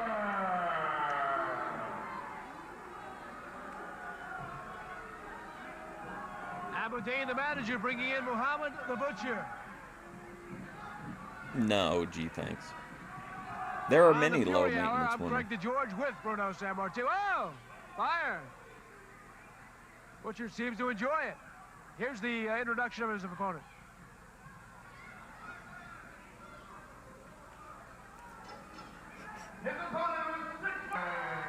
Here's a guy who just enjoys what Correct, he does. yeah. She wants you to be mean to her to a point. No doubt about it. Wild Thing Ray. And if you don't, she doesn't respect you. Like, glazing, she'll absorb it, but like it's just gonna fill her attention meter. But she likes that little bit of meanness. And Mohammed the Butcher. Wild Thing just attracts a crowd wherever he goes. Hogan And versus there he this goes. He's guy, bringing it up just in the like section. ATF Nine media more said, it could have drawn big box office. I think nationwide, but ATF said specifically on the East Coast, this match would have drawn massively between Muhammad the Wild Butcher Thing and Ray Hogan. working back toward the ring. And speaking of fat man, hey, hi there, Jeff. Every time I see this guy with the red tights out there, Bruno, I get jealous. It reminds me, I'm doing the Butcher and myself when I look in the mirror. I look at this guy, and it's just a dead image of me in the mirror. I mean, the guy's got a heck of a body, I should say. You heard of pinch and inch. Look, I don't think Hogan could have got him up. I just don't think he could have done it.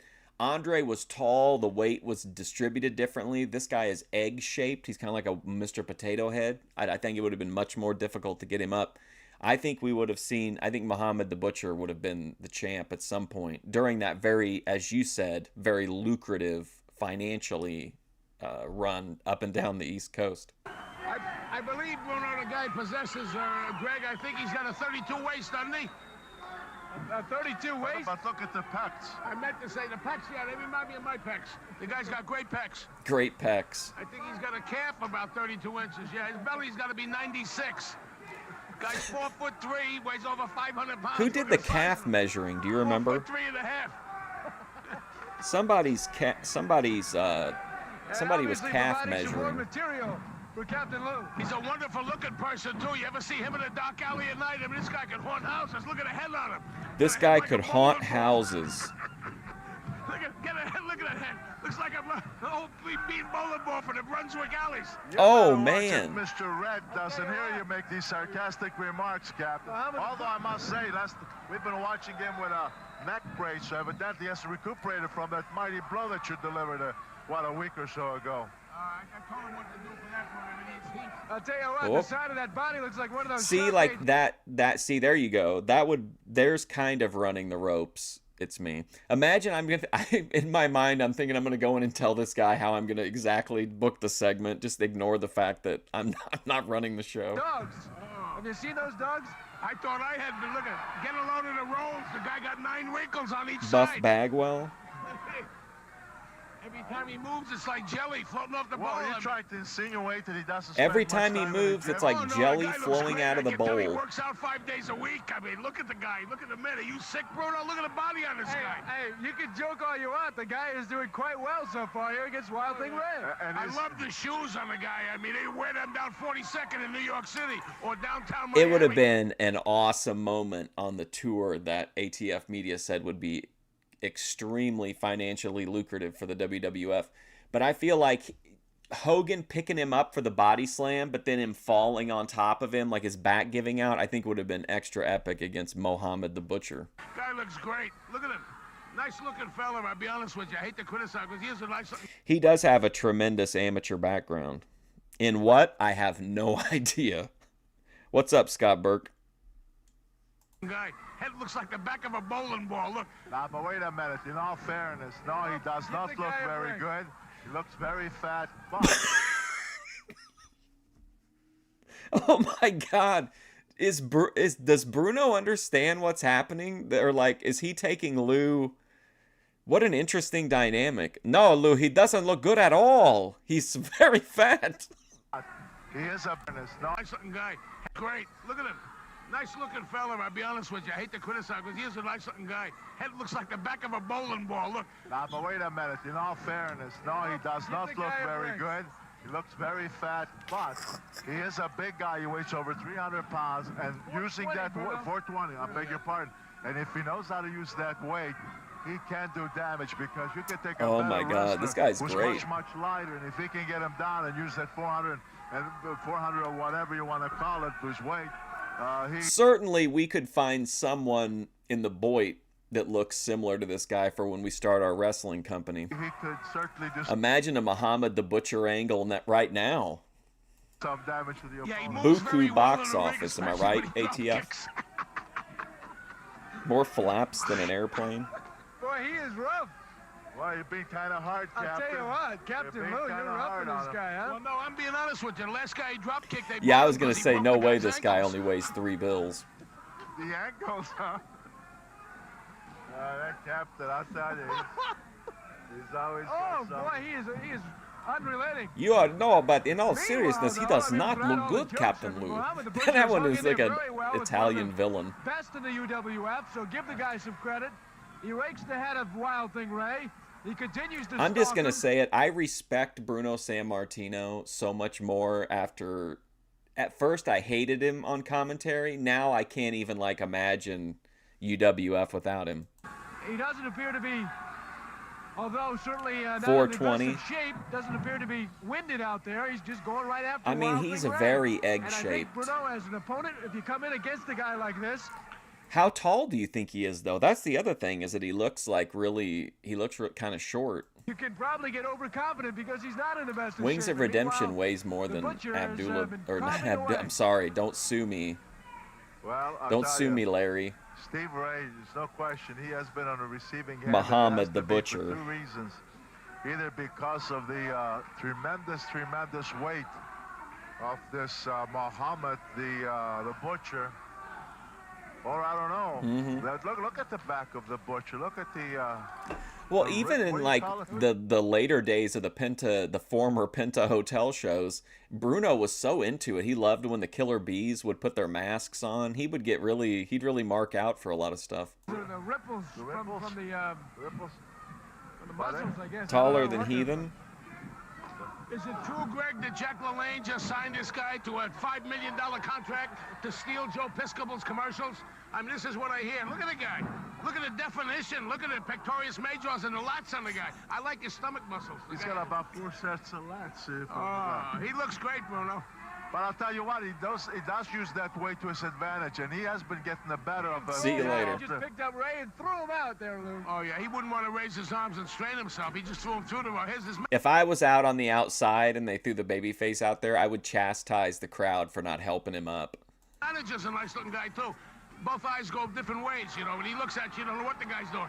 Whoa, he's going to bring in a fire Here comes extinguisher. Steve, yeah. Hey, Whale think Ray has an extinguisher. Oh, he blew him away with the extinguisher. The referee's gonna be like, huh? What's going on? I guess I just gotta count. What's all this smoke? And the referee says that's fair. 1, 2, 3. What a disaster. Still better than the last episode, though. In this match. Oh, yeah. Abdullah the Butcher, like a great fire. Now it looks like it's like a TGIF sitcom version of professional wrestling. See, there you go. Bringing in the manager the hard way. Easy bump. Now this, no way. Ray's gonna, well, he didn't press the Butcher, but he's gonna try and press Aberdeen, the manager. Throws him on top of the Aberdeen. Wow, why should that bother? That was like throwing him on a trampoline, for crying out loud. I mean, you know, he didn't. I'll be honest with you, they look like a great team, though. Look at them both laying there. They really look impressive. Jeez, how long will it take him to get up? Look at him, look at him. Here's Fat and Skinny. Oh, there he Fat goes and with Skinny one had of a the race. kids. Fat He's fell taking down one and of the broke his kids race. with him. What? Oh, yeah. That's the kid he took the jacket from, Bruno. He kept the kid's Look at jacket, these two guys. Took it back and sold it. Oh, did you happen to notice Bruno, that? he kept the kid's jacket. He's got on these have got to be Jehovah's Witnesses. What do you think? I think these are Jehovah's Witnesses. Took it back and sold it. A 305-pounder from Dallas, Texas. This is Sonny. Oh man, we should watch Learning the Ropes on here.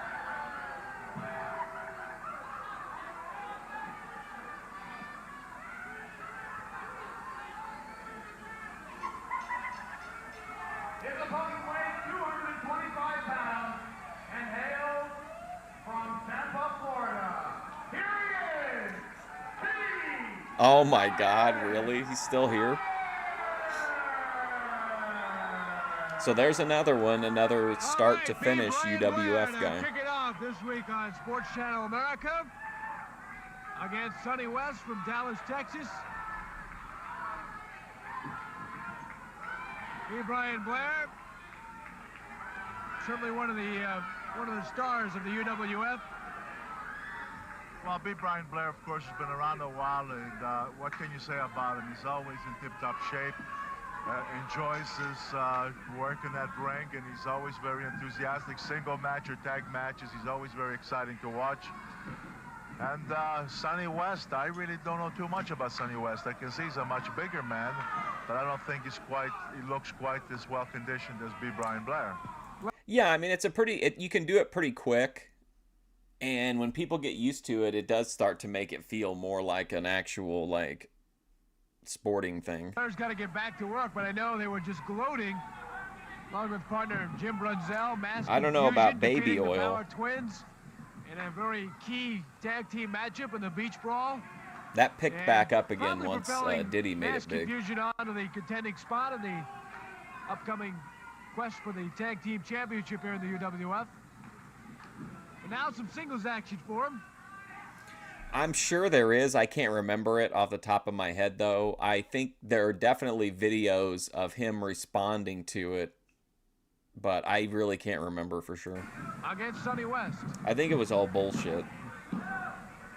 Or just like petty heat. Bruno, I know fans can talk to you via the 900 number as well. How has that been going? Keeping busy? Well, it's been going pretty well. And people have been calling me. Of course, that's 1-900 Hot Wonder Bruno. how Hannibal's Yeah, been I doing have to with his explain that extra Hot inch Bruno, of what girth that he means. picked up during That's his their way Miami of the trip. company to say that Bruno, with, in other words, hot news, the current things going on and so forth. Anyway, look at B. Brian Blair right now, showing some of his, whoa! I thought it had something to do with your handsome nature. Oh, is so that it's it? just not a You know, like a hot babe, a hot Bruno, huh?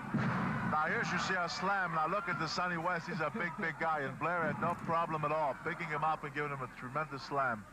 B. Brian Blair is strong, well-conditioned, lots of speed, and now you're going to see a vertical suplex.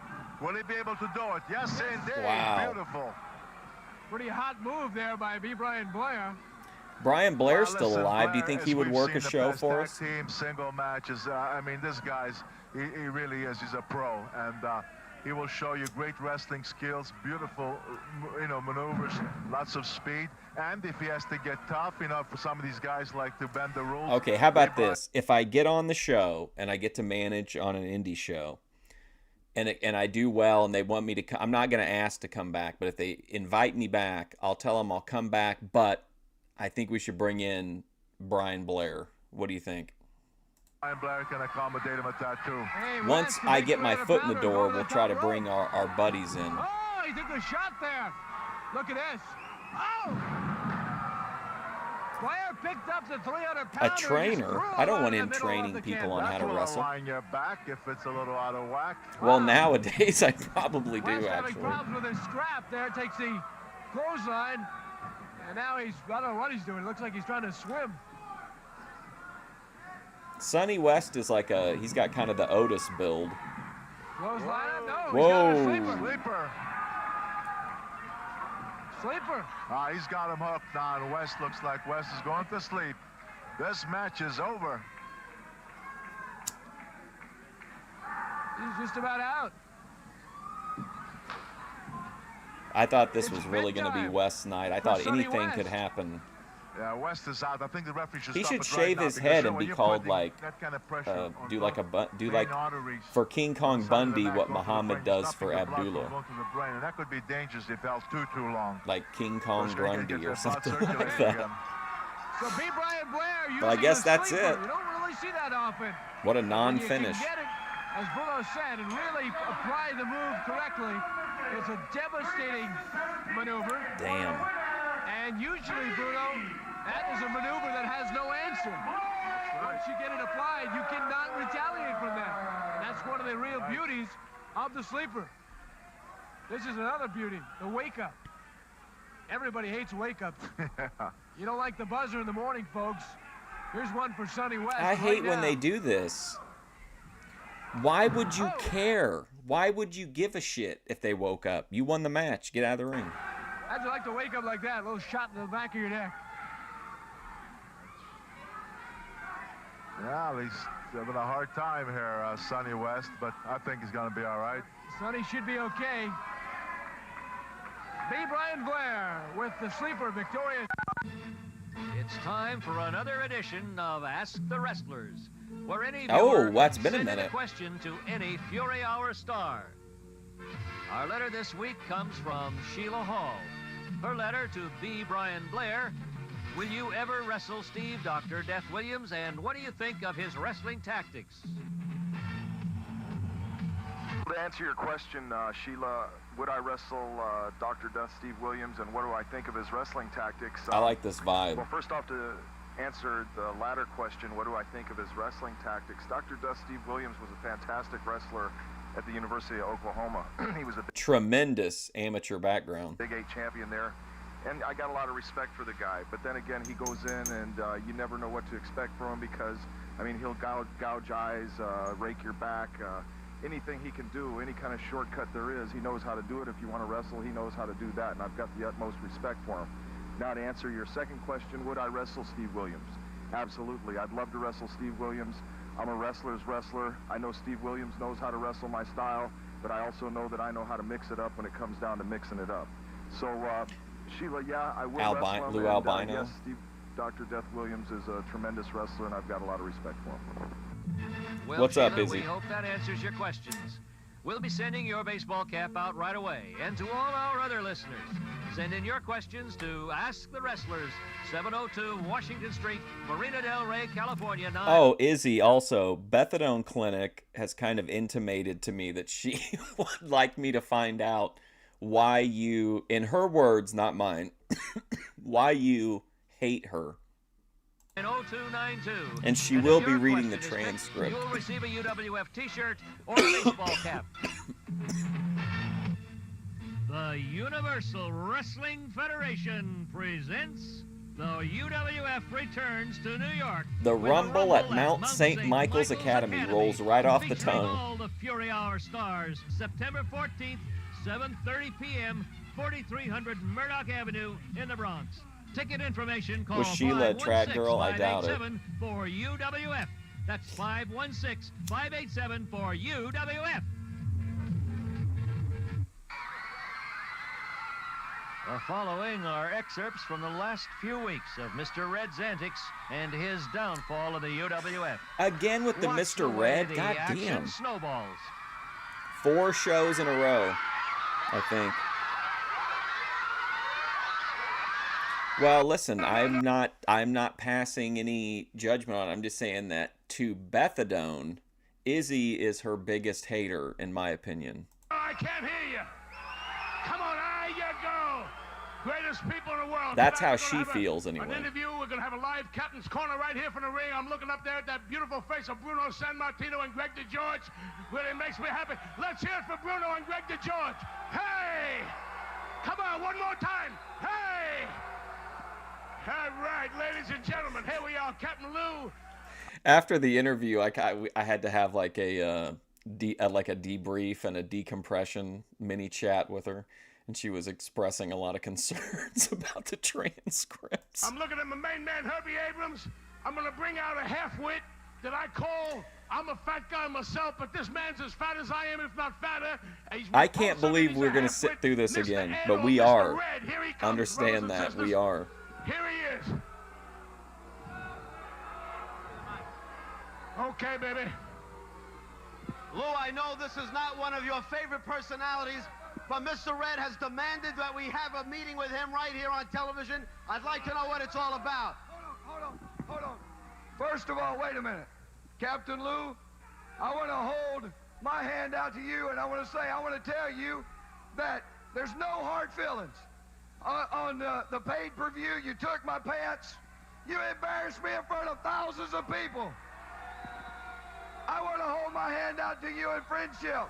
Well, I'll tell Bethadone that you said she was a liar and that she's jealous of other girls. Oh, she was taking over the... Oh, yeah, blocked her? Wow. In Brutal. friendship, people. No. No, nada. He has. He's done this promo literally on the last 4 shows. They're just recycling the same Captain Lou's corner over and over again. Like, and every time I think I'm having like a mini stroke or something. Here. In friendship. Take my hand in friendship. That does explain why she views you as being a bigger enemy than Cody Turbo and F Wood, even though they're more how does she say it? Antagonistic toward her, is because she values negative attention more than no attention. You know something, Captain Lou? Tonight is a very spectacular night for Mr. Ed because my income just quadrupled. As of tonight, people, I own the Captain's Corner. You what? I want you to know, fat man, that I have a contract. Okay, if he owns if he owns the segment, right? How do you own a segment on a TV show? But if he does, why is he choosing now to use it to replay the same interview of him getting beat up every time? The 7th month of the 3rd month, the 7th day of 1992, and it's under my name, Herb Abrams. Tell him about my contract, baby. Unquestionably and irrevocably, Captain Lou Albano has a contract, baby. Unquestionably and irrevocably, Captain Lou Albano. My contract, baby. Unquestionably and irrevocably, Irrevocably. Contract till 1992. No. You read this contract. This is a legal document, and I want you to read it. No such thing as a legal document. I have the contract. There's no such thing as a legal document. Captain Lou just salting the earth. He refuses to recognize the legalities of any documents. Fat man, no, it's mine. Okay? Yeah, we can do that. Yeah, we can do that. Oh, yeah, we... Look at that punch. That was a good punch. Yeah, we can do that. Yeah, we can do that. Ka-chow, Oh, man. yeah, He gave it to him. Boom.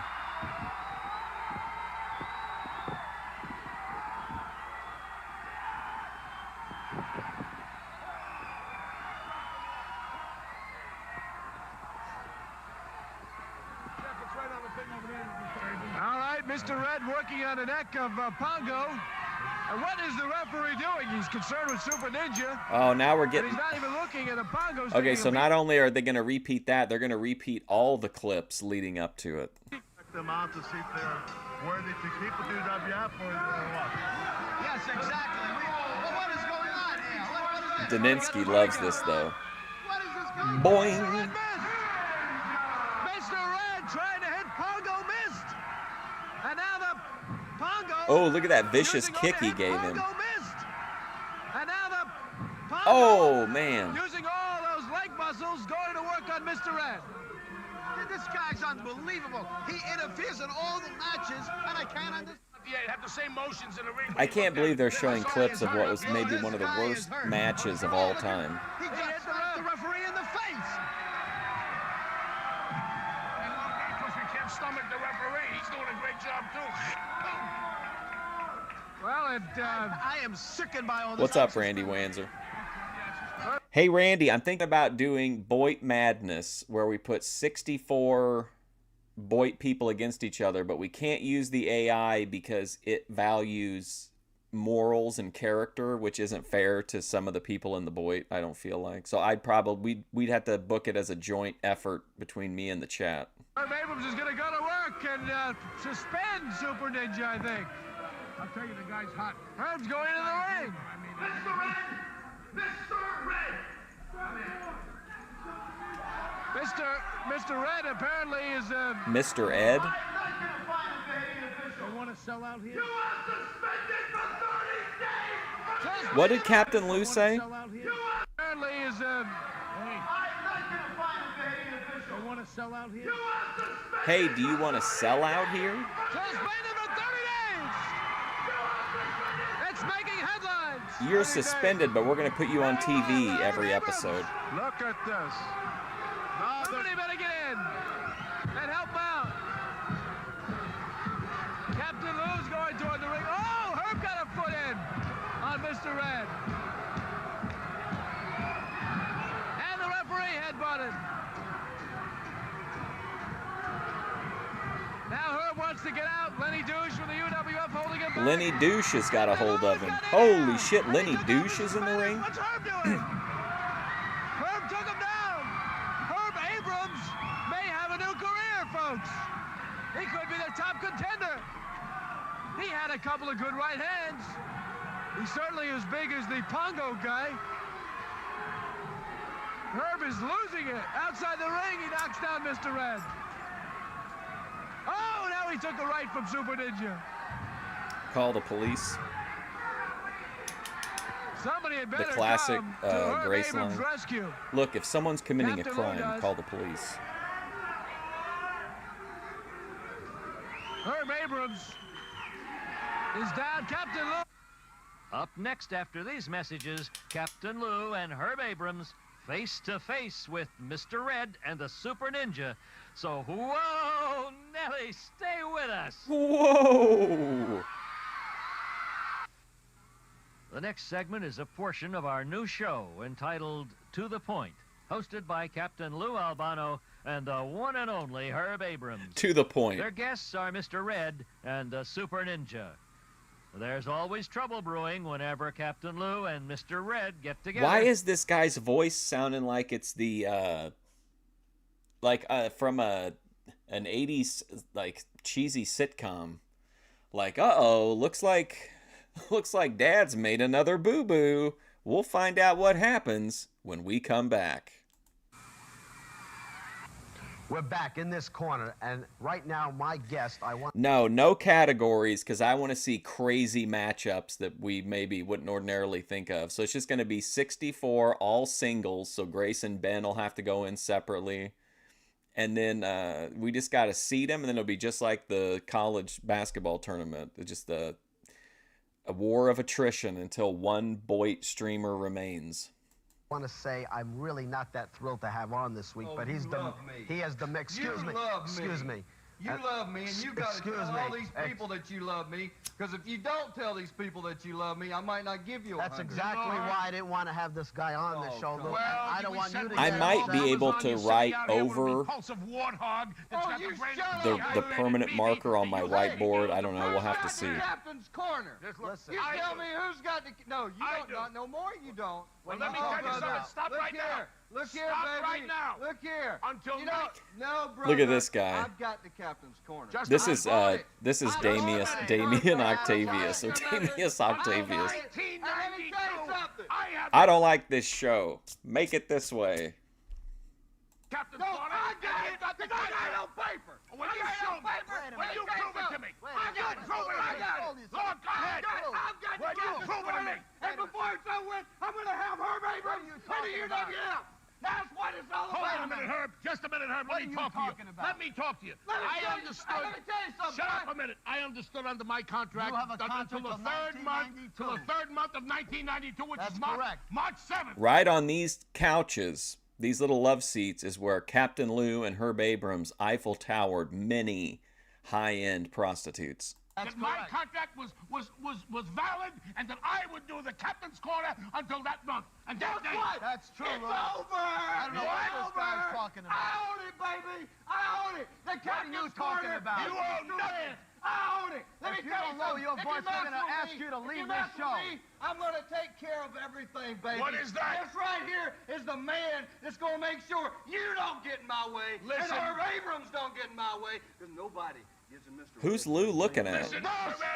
let me tell you something. Don't get up in my face. Why don't you get off the show? Oh, he's watching the Gimp suit Why guy. don't you get off the show right now? Because we don't want our public to see a despicable human being just like yourself. You're sick, Herb Abrams. You Let are me a tell you something. despicable human When I being. came to- Now you shut up, fat Get boy. off, fat Let me boy. tell you Shut up, something. fat When I boy. came- Fatter than you. When I came, oh man, y'all think I you're used to something. be fat, I got but look at more him. money right Give me there. one of them. No, I'll hey, show yeah, you what you I- want one?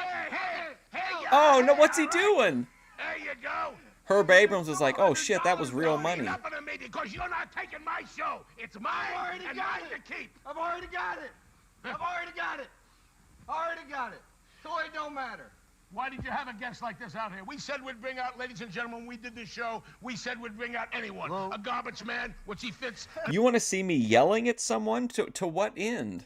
an experiment. Also, isn't it great that this entire empire that we've been watching for these past few months was all financed by plus-size women's clothing? Which he fits rat control. Now we're bringing Rat have to control. say this. up the Uh-oh. earth to the scum of the earth, and here he is. That's right. You are pure trash. Hey, brother, let me tell you something, Herb. Scum of the earth, and here he is. That's right. You are pure trash. Hey, brother, let me tell you something, Herb. You know, when I came to the UWF, you told me, you said, I don't want I you wish the whole Russians show in. was like this. I don't want you in. You was prejudiced against my people. I called you time and time again. You wouldn't even return a phone call. I don't return calls to You trash. didn't even I don't return return a phone calls. call. Tried to go You're over your head. You're And I'm garbage. in. And you don't like Everyone it. you but hang know around what? is garbage. You don't and you're like not welcome it, on and this I show. don't care. And we're not going to You turn don't this show. like it, and I don't care. Actually, Daninsky, you did almost, one time it almost happened. Back whenever Aphrodite was calling me an incel and she was mad because I was covering her videos, we were both in the Thorpe chat during a downtime, and so I was like, fuck it, and I was like, send the link, and I'll come up and I'll debate Aphrodite and over her breakup. And Aphrodite wanted to do it, and I think it was Dan maybe was in control. Somebody else or Prancess was in control of adding people. And by the time whoever came back, like, the moment had passed. But it almost happened. You know what it is? My boys are in, Mr. Red's in, and I'm going to take them to the top of the professional wrestling as it's known today. Captain Lou, you're a has-been. You know what that means, I own the captain's corner. means And that this before it's country- over with, Herb Abrams, this Puckside I'm going to Braun- have a special You're election. pure and trash. I'm going to become president. That means that of this Puckside the blonde, Herb, UWF. Because I'm going to own it all. I'm going to own you, and I'm going to own you. I'm going to and own I'm gonna Daisy. everyone. I'm going to own Grace. I'm going to own that fish shirt. I'm coming for your walk, Ben Thorpe. He was ready to cut your head off. All I had to do is just let him know, and you would have lost your head right Let's there. hear from him. Let's Let's get hear some from him. security over here. Security? Get this fat man out of here. I used to be fat, and I can't stand fat guys You're like you. sick, Nothing Lou. against fat people, You're but I sick. can't stand You're you. sick. I know about being fat, because I used to be fat, and I can't take this man. Get him out of here. I don't care if you can take me or not. I'm what's happening, Jack. I'm what's happening. This My is boys fantastic. don't care if you Wow. can take- Being fat, because I used to be fat, and I can't take this man. Get him out of I here. don't care if you can take me or not. I'm what's happening, Jack. Yeah. I'm what's happening. My boys is what's happening. And baby, let me tell you one thing. If you watch He's even the uglier with the UWF, glasses I can off. tell you the best advertisement If for you crop watch side that I've ever seen. the Look at the hair. UWF, It's if broken you off. are a UWF follower, you're going to see my face every time Look at you the turn chin on around. this man. Don't touch me, boy. What's wrong with you? Every time Look at you the turn chin on around. this man. Don't touch me, boy. What's wrong with you? Shake it down. Get a load of this guy. He hasn't seen his feet in 5 years. Yeah, but you see him, don't you? You know what, Lou? I got the brain of a You're BB. Look at his disgusting. brain in a pigeon and fly backwards. Look at him. You're disgusting. Look at the BB eyes. You disgust Look at the me. broken hair. Go Look at ahead. the twisted bow tie Go on, from 1821. baby. Let Get the a load of man that speak. tuxedo. It looks like the last guy If they he made had out. something I feel like this to is speak about, devolving I'll into let him personal speak, but he ain't grudge. got nothing to speak about. Here's a man. Here's a man that's Daninsky, I think Captain Lou might be working himself into a shoot here. has been. Here's a man that comes out week after man week is a on legend. what is known as the Mr. Red Show now. I'm a legend in my own mind, and it's the Captain Lou Yeah, show. And in get a your load of the own boots mind. on the guy. That suit looks It like is the the last Captain one we Lou made out show. Over at Morgan's funeral parlor. Get a load of the tux. Hey, let me tell you something. The shoes go great with it. Hey, let me tell you something. These are my roach killers. Yeah, they look I great. look at you as a roach.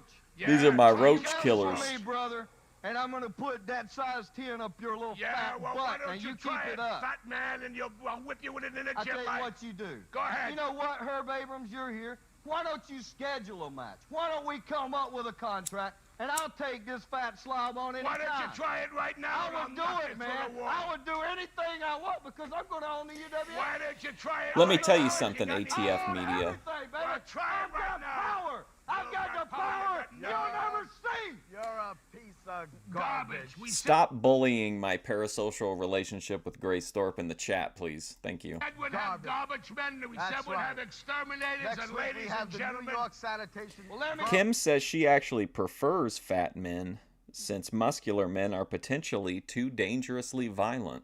Tell you What's something, up, Herb F. Abrams. Wood? I Vinny may be Slugga, wrong. my main I may be man. garbage, but the one beautiful thing about it, I just talked about you in my latest interview with the Bethadone Clinic. I think your dad would really like it. It's called Deep Inside the Bethadone Clinic Part 2. But we talked about you, Vinny. We got some... I talked about your work in the field of hyper-realist filmmaking. is you can't keep me out because I'm in. And as long as I'm in, I'm going to be in control. You think you're in control. You think you're bad because you're the president. You don't have to return Mr. Red's call. I don't care because you're going to call me. You're going to beg me to let you come back to work for me. I'm going to own the UWF. And you shut What if that's my demand, is that if I do good as the manager and they want to bring me back, that I want a sit-down segment on the show? What if they don't film, though? That'd be kind of... I'd feel foolish performing it for the live audience. Shut up. I already own the captain's corner. I don't have to do much more. I already own the captain's corner. I'm The gonna dark own the rainbow. UWF. What And a I tell you, repulsive, Mr. demented, Red. half-wit Mr. Red or Mr. Ed, is it? Mr. Red, Mr. you'll Red? be dead. It, Mr. Ed. Dead. Dead. Go back to That's right. bed. That sounds like a threat. Oh, for sure, man. He was super over in Memphis. For sure. And I think they used him pretty well, too, from what we've seen. Just have him come in and sit on people. That's pretty much just then dance out That's not again. a threat, that's a This promise. guy walks, look at his thighs are rubbing together. The guy I can't want walk all up of and you chew gum at the people to same know, let time. me tell you something. Yeah. I think he was the first. I think Cornette said, either Cornette or Dutch One said that's how you could tell Lawler was booking the territory, because he'd bring in Plowboy Frazier. My And man this here, dumbbell that And you tell have him to standing shut up. behind you, You shut up. You're talking too much. who you can't see moron. his Let me got, tell you you can't something. see his eyes. let me tell you He's something. probably so No, I wanna so, tell you just so shut up. ugly. He's probably worse looking than you, Let me but tell not you. as fat as you. Shut up. And the two of you could go outside and play That's your right. own games. But don't come on our show Your show? Fusion Forum. What makes you think it's your show? Maybe I'm going to come in on another hostile takeover, and maybe I'm going to take this show apart. I might own this show and the next show. You know what I think I would call it if they would let me? The God Zone. Remember that when Bethadone was describing the perfect level of being drunk and high? The God Zone. You don't take nothing apart and get that half-wit behind you. Welcome to the God You're Zone. Right, he is an idiot. He's a total idiot, but he's my idiot, and he's a fool too. And I'm gonna tell you something. How about his money? I gotta clean my hitter. Who takes? Who Okay, handles let me his show money? you something. Let me just show you let me something. see. No, you let me show See, you I love this here. segment because it is, I mean, ATF media may think it's going on too long maybe, but I feel like having this kind of time, which you would never get on a network show because it's much too valuable to spend on this, but just like really entertaining shit comes out of these overly long segments. Let me just show you something. Look here.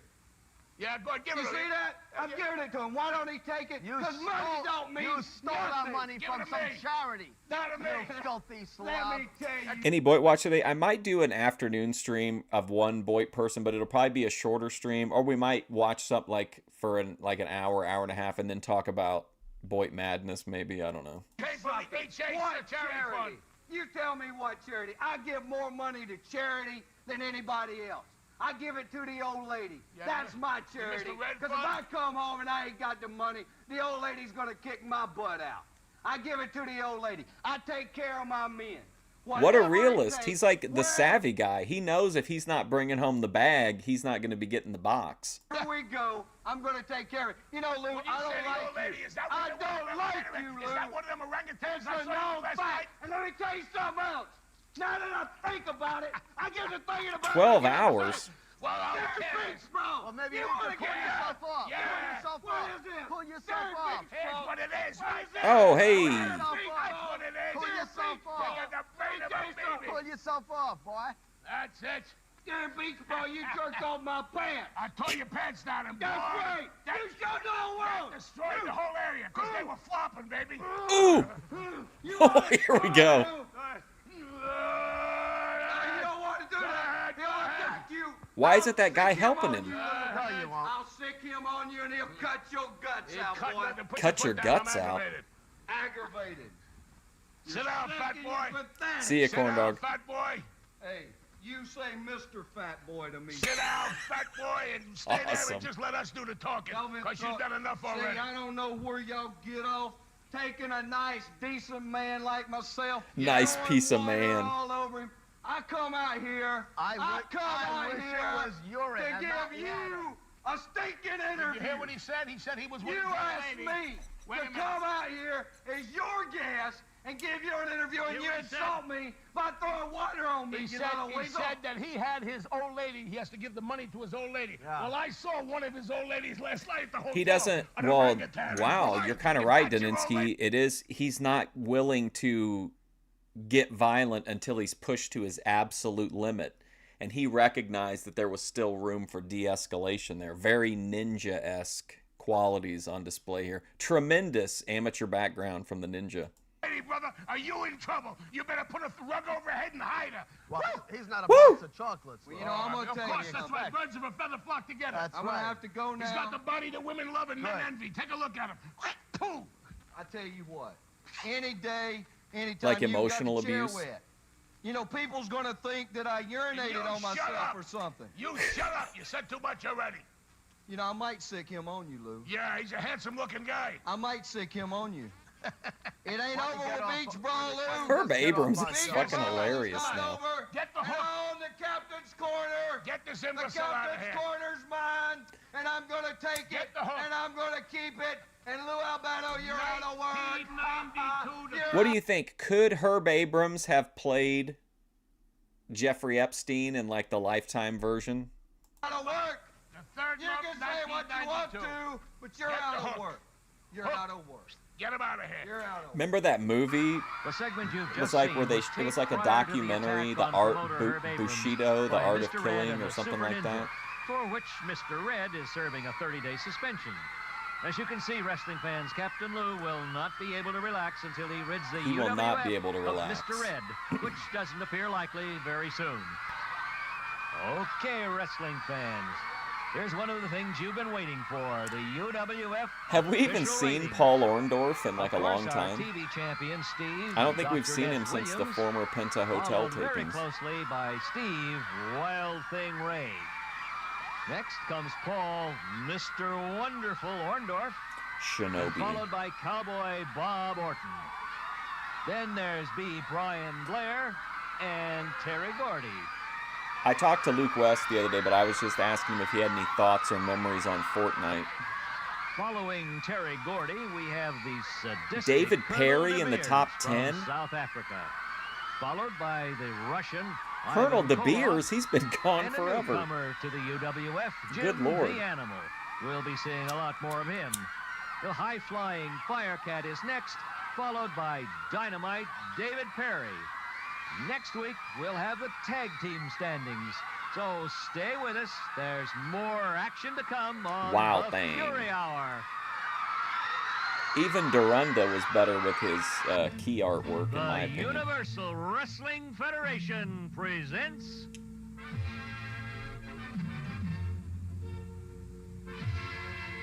The Rumble at UWF Mount St. returns Michael's to New York Academy. With a Rumble at Mount St. Michael's Academy, featuring all the Fury Hour stars. What's up, Kevin the Murray? main event, World Champion Steve Dr. Death Williams takes on Steve the He should be Wild ranked Thing higher. Ray. Israeli champion Joshua Ben Gurion takes to the mat. And just added, the godfather of wrestling, Tony Capone and Special Delivery Jones. Oh, no. September 14th. No. Come on, SD Jones. SD Jones, easily one of the worst mainstream successful wrestlers of all time. 7:30 p.m., 4300 Murdoch Avenue in the Bronx. Also see Captain Lou Albano in a special appearance. For ticket information, call 516-587-4UWF.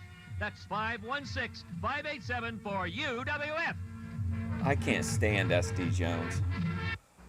This is Frankie backstage with Luna and the Blackhearts, and she is accompanied by a most ominous-looking snake by the name of Zeus. Now, barring Looking the snake, solid. Luna, tell me, the tag team... Listen, you worry nothing about the snake. You should worry about the tag team titles because they are going to Sure. be around the waist of the Blackhearts, and that would worry many. If you ever see him live, you could he's very responsive, and there's hardly ever anybody in there. There's normally only a few people, facts for you. so he'd see your chat I do for have sure. Facts for you. First of all, God is an astronaut. Midian is where the monster lives. Oz is over the rainbow. Way The old one with like the tropical shirt. over the rainbow. And the Blackhearts are going to be wearing the titles. Just count my words and a few more facts. Okay, yeah. Lockjaw would become Captain Lou. The best cat is a dead cat. And this cat, the Fire Cat, stands no chance against the Blackhearts, the men that stand behind you. The men who have been to the valley There we and have go. returned to the other men that stand behind you. The men who have been to the valley and have returned to the men that stand behind you. The men who have been to the valley and have returned to the other side. Love it. They are the major contenders for the UWF title. Here, kitty, kitty. Here, kitty, kitty. You know what? On my way here, I saw Roadkill. It was purple and yellow, and I thought with all my prayers, I prayed that it was a Firecat. But no, he still haunts me. And I, with the Blackhearts, are without a doubt the vandal on the minds of the contenders that stand before us for the UWF. Is he worse than Tony Atlas or Coco Beware? This is the perfect time to say this. Be serious, Cody. But you think that SD Jones, a barely mobile, terrible wrestler, zero mic skills, zero charisma, all he had was a little dance that he did, comparing him to, like, at no point in his career was SD Jones ever as over as Coco Beware. Like, and Coco was over everywhere that he went to. He wasn't just a, hanger-on like SD Jones. And Tony Atlas, come on, man. SD Jones literally brings nothing to the table. He has no mic skills, no charisma. All he's got is the little dance to the crowd. His in-ring is the shits. Like, what else can you want from him? He even botched a match with Bundy because he was embarrassed because they wanted him to take the loss on the fastest match in history. Luna Vachon certainly never at a loss for words. Better for than Luna. Coco Tell me Beware. exactly, Be serious. What do you mean? Is the title yours? It is ours for all intended purposes. It is ours. There is no mystery to that. There are two ways to... He has value in getting squashed. He has the same value as the Duke. Even the Duke of Dorchester is better than him. The other job guys are better than SD Jones. The only guy that isn't better than SD Jones is Pedro Morales. And the two of them wrestle exactly the same. Looks like a Romero zombie style. Ride easily through life. One way to believe everything. The other to... His in-ring is the drizzling shits. The worst. Slow moving. Next week we'll hear from world champion Steve. There's nothing Williams, positive about SD Steve, Jones. The Wild Thing Ray is in action. And unfortunately, another match involving Mr. Red and the Super Ninja. We'll see George South of is infinitely better than SD Jones. They shouldn't even be classified together. Information of the possible arrival to the UWF of the Ultimate Warrior. So we'll see you next week. Wow, did you hear that? Of the possible arrival to the UWF. And Herb Abrams will have information of the possible arrival to the UWF of the Ultimate Warrior. No, I'm not wrong. So we'll see you next week on I can't be wrong because it's just an opinion. Like, you think SD Jones is a 5-star wrestler that should have been the champ and, you know, big box office with Hogan. I say he was the drizzling shits and he never got over. So I think in this case, even though it's just an opinion, I think the facts would back me up that Coco Beware was infinitely more talented and over than SD Jones. Iron Mike Sharp, way better than SD Jones. The Universal Wrestling Federation presents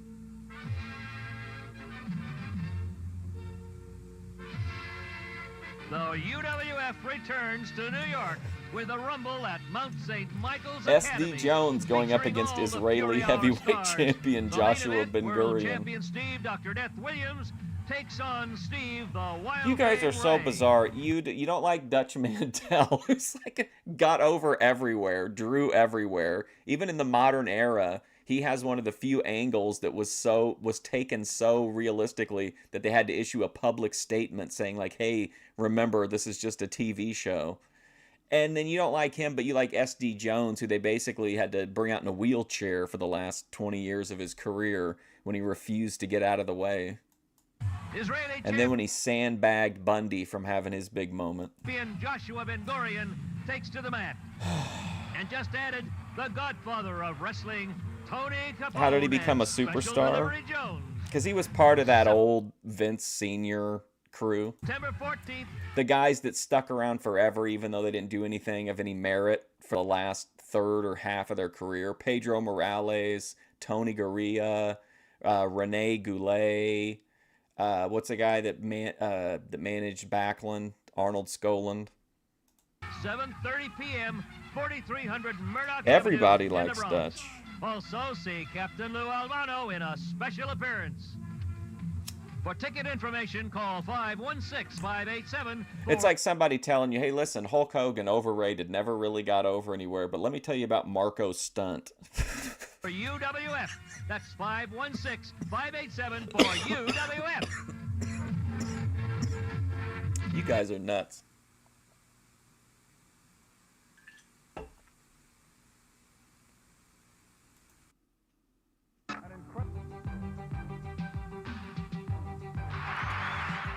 What is this episode? Tradition. Fundamentals. Why is this an hour and 40 minutes long? Showmanship. The way professional wrestling used to be. That's been the foundation. I don't know why this one is so long. I guess we'll find out. Steve Williams took on Bam Bam Bigelow and won the TV championship. Oh, hang on a second. Just give me a second. I just need to verify something in the playlist real quick.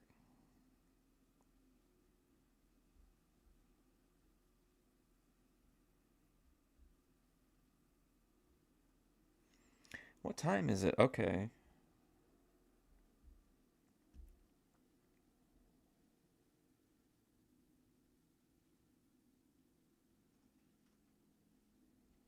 Well, what happened here? Did we watch this one? Give me just a second. Okay, I guess it's just, I don't know why it's an hour and 48 minutes long. We'll find out together, I guess. Sports Channel America. Well, tonight is that night. Tonight, right here on the Fury Hour, you'll see that very championship match. Dr. Death taking on Bam Bam Bigelow. But first, we want to show you what led up to that great match at Beach Brawl 90.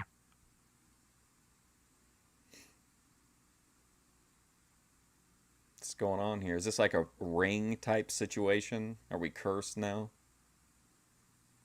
I've read the transcripts. I don't like what's being said about me in chat.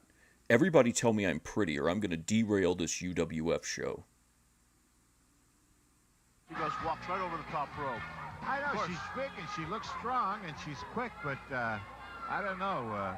See what she has. What is this? 6'4", 238 pounds. Whoa, 6'4", 238 pounds. Woman. On the other hand, you know, you look at Sheila Fox, 5'4", 120 pounds. Sheila just looked over and went, "Oh no, look at that face." She's going, "Oh, mom." I don't know what's going on, honestly. I mean, this is in the... This has got to be UWF, but I'm not really sure what the nature of the content is. I'm sorry. She's looking at her and saying, "My goodness, I didn't realize she was that big." You know, last week we had a little trouble with the Paradise, Cindy Paradise and Penelope Paradise. So we're going to have the Battle of the Paradise. Oh my God, what? There was a little conflict on music and a little argument. Oh my gosh, this would be like VP versus Methadone Clinic. They've scheduled a grudge match, time permitting. Oh my anyway, Lord. This is Cadillac Pink against Sheila Fox. You got to go to Brazzers to see shit like this anymore. Oh, let's see now. Wow, she's using her size and strength. It says, look at that. Man, Fox leaped right up on that's her. a lot like of woman for sure. Nothing, you know, it's like a little mosquito. An elephant. Yeah. Thelia Fox, Well, Sheila Bruno, Fox. There's such a thing as a bad night, and maybe the last time we saw Cadillac Pink, she just quit and walked out and said, "I have had enough." Well, she got angry and she Buffalo went Beth. after someone, and you know, you can do that. People in the chat were saying that I'm not hot. You're liars. Look at this. Pieces of shit. Remember that when she flipped out about that? Right off like nothing. See, she's using her size and her strength this time. That's what you got to do. Right. When you got that advantage like that, when you got such enormous advantage of size and strength, take advantage of it. Use that size. This is unhinged. Nope. See, nothing.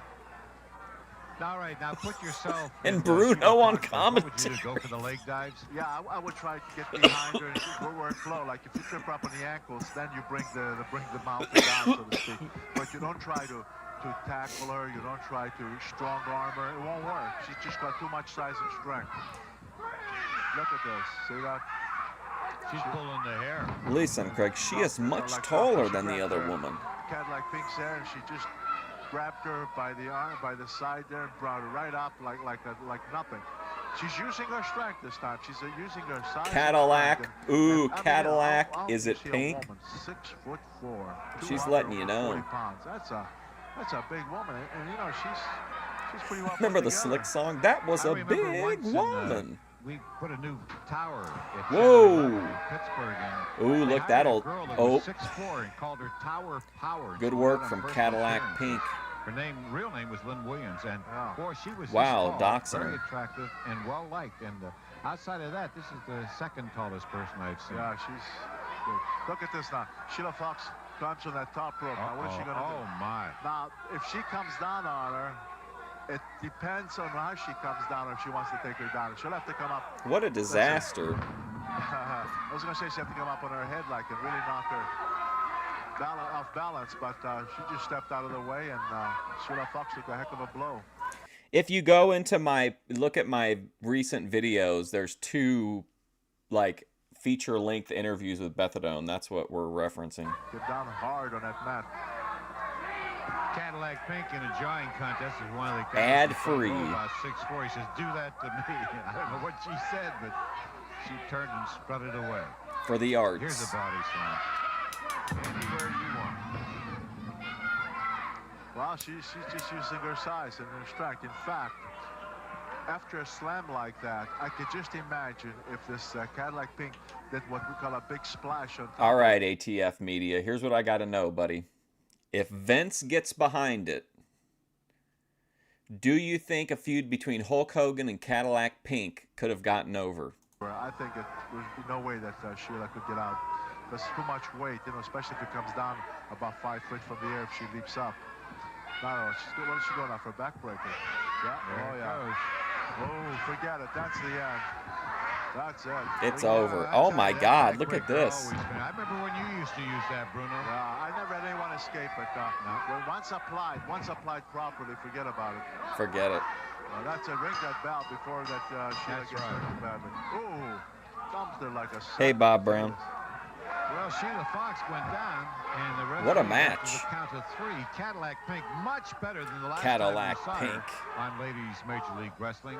In complete control, and I like my women like I like my cars. Cadillac Pink, baby. To make it official, here's our ring announcer. What's she doing this for?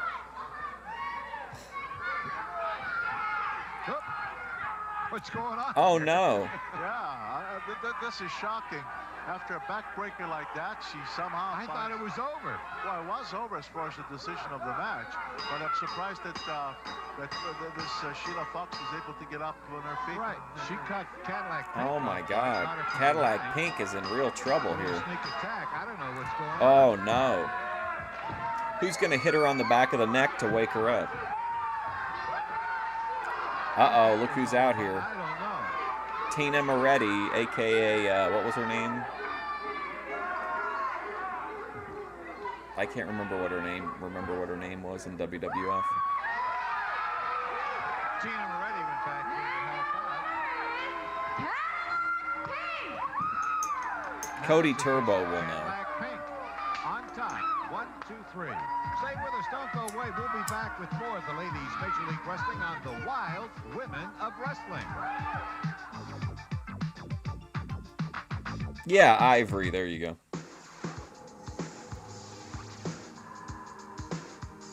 Oh, we getting commercials? Wow. The fascination always existed. The human body, without doubt, is the greatest of inventions. Flawless in design, capable of astonishing feats. Amazingly, the harder the body is worked, the stronger, more beautiful it becomes. To unlock your body's potential. We're just getting started, Cody Turbo. UWF, or I guess now we're watching Wild Women of Wrestling. It's got to be a UWF production, though, right? With Bruno and Craig DeGeorge on commentary. And I swear the beginning of the episode showed UWF. Like the body itself, which may explain why it looks less like a machine and more like a work of art. For a free brochure, call anytime. Did you guys like the spontaneous vacuum content in the interview? Keep pace with soccer happenings from the UK and stay in touch with one of the world's best leagues, English League Soccer. See it exclusively. Nose alignment with 6'4", 238. I don't know about that. 900-896-2333. The Sports Channel America Sports Hotline for all the scores. In a 3-2 overtime. That guy, he wasn't even beating the he wasn't even beating the drum. He just like smelling her butthole. That's so weird to me. Like, I get it if you jerk off while you're doing it, I guess, but like just for the, that's just strictly for love of the game. 996-2333. The Sports Channel America Sports Hotline. Call today. This weekend, we're throwing you a line you can't resist. Go fishing and hunting with some of America's leading experts in the field or in the water. Spend some time with the best in outdoors. See it exclusively on Sports Channel America. Hell yeah. Want the latest pro wrestling news on all the wrestling federations? Call the Squared Circle Wrestling Hotline now at 1-900-420-SLAM. That's Yeah, at least beat the drum. 1-900-420-7526. Only $2 per minute. Kids, get your parents' permission before calling. Yeah. Our next match this evening is a one-fall. Introducing first from Germany, this is Diane von Hoffman. Introducing next, the very popular and from Muscle Beach, California. Let's give a big hand for Tina Moretti. Yeah. I like the commercials, though, personally.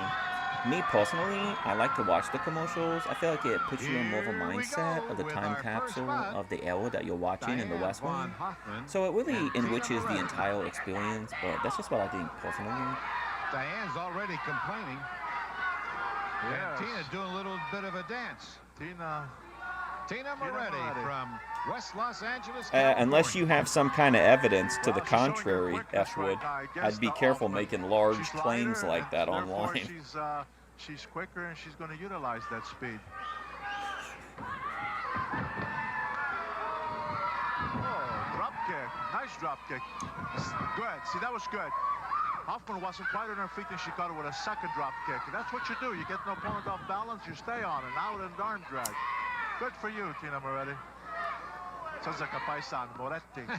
Moretti. Tina showing some good moves and locking up Diane von Hoffman. Me and Bruno Sammartino, we would have that handshake meme. We both like to pronounce every Italian name that we see as a mafia name. Like Peter Ambrosini. Diane has won titles in Europe. I think that's his name. She said her Shout out to stars Peter herself, Ambrosini so modesty does not if he's run lurking in the transcripts. Yeah. She looks in the mirror and says, who is it? And always says, you are, you are. Ooh, right now, Diane is saying, Tina, you're going to get it. And she did. Yeah, she's throwing a couple You're going to get good, it, Tina. And she did. And a couple of fists at Tina Moretti. And Tina's feeling good. Oh, now that time when she caught it with that elbow, she did it correctly. She knows about your channel, Vinny. She watches it on during Boyd Watch Live. You know how artists can be sometimes. You know, they don't like other artists being brought up during their moment in the spotlight. She doesn't mind talking about Luke West or Eric McHenry because she knows that like they're no threat to her artistic reign. But like you bring that hyper realism that nobody else has. So I think that kind of intimidates her a little bit. Behind it to put more power behind. You watch some great wheelchair. Wow. Certainly got a great weight advantage. 55 pounds, in fact. You did, fact, or are you asking me? I've seen a couple, don't you think, Bill? but not today. But you know, Tina has both knees covered, whereas Diane von Hoffman, I noticed it's the left knee, and it's pretty well supported there. Probably heard it sometime. Gee, thanks. Did you? If you weren't here, if you rewind, I did your Ryan voice that you liked. The Ryan voice. With a big woman there. Give her the upper hand. It looks like a body slam. Oh, good one. There's this one that the guy, I think it's called The Amazing Mr. No Legs, and the guy that's in the main character looks a lot like Donald Trump, which makes it like super surreal. There are no easy body slams. Leg drop across the chest. I don't know if this is enough for a pin. Yeah. I've seen some people get No, listen, don't harm him. I must beat him in the ring. That's what he told like John Gotti. I'm gonna get my revenge, but I'm gonna get it in the ring. I'm thinking about putting on a mask and switching places with another person. Nah, it'll never work. Really rattle her a little bit. Another right. Like first time wasn't a forearm, bro. That was a fist.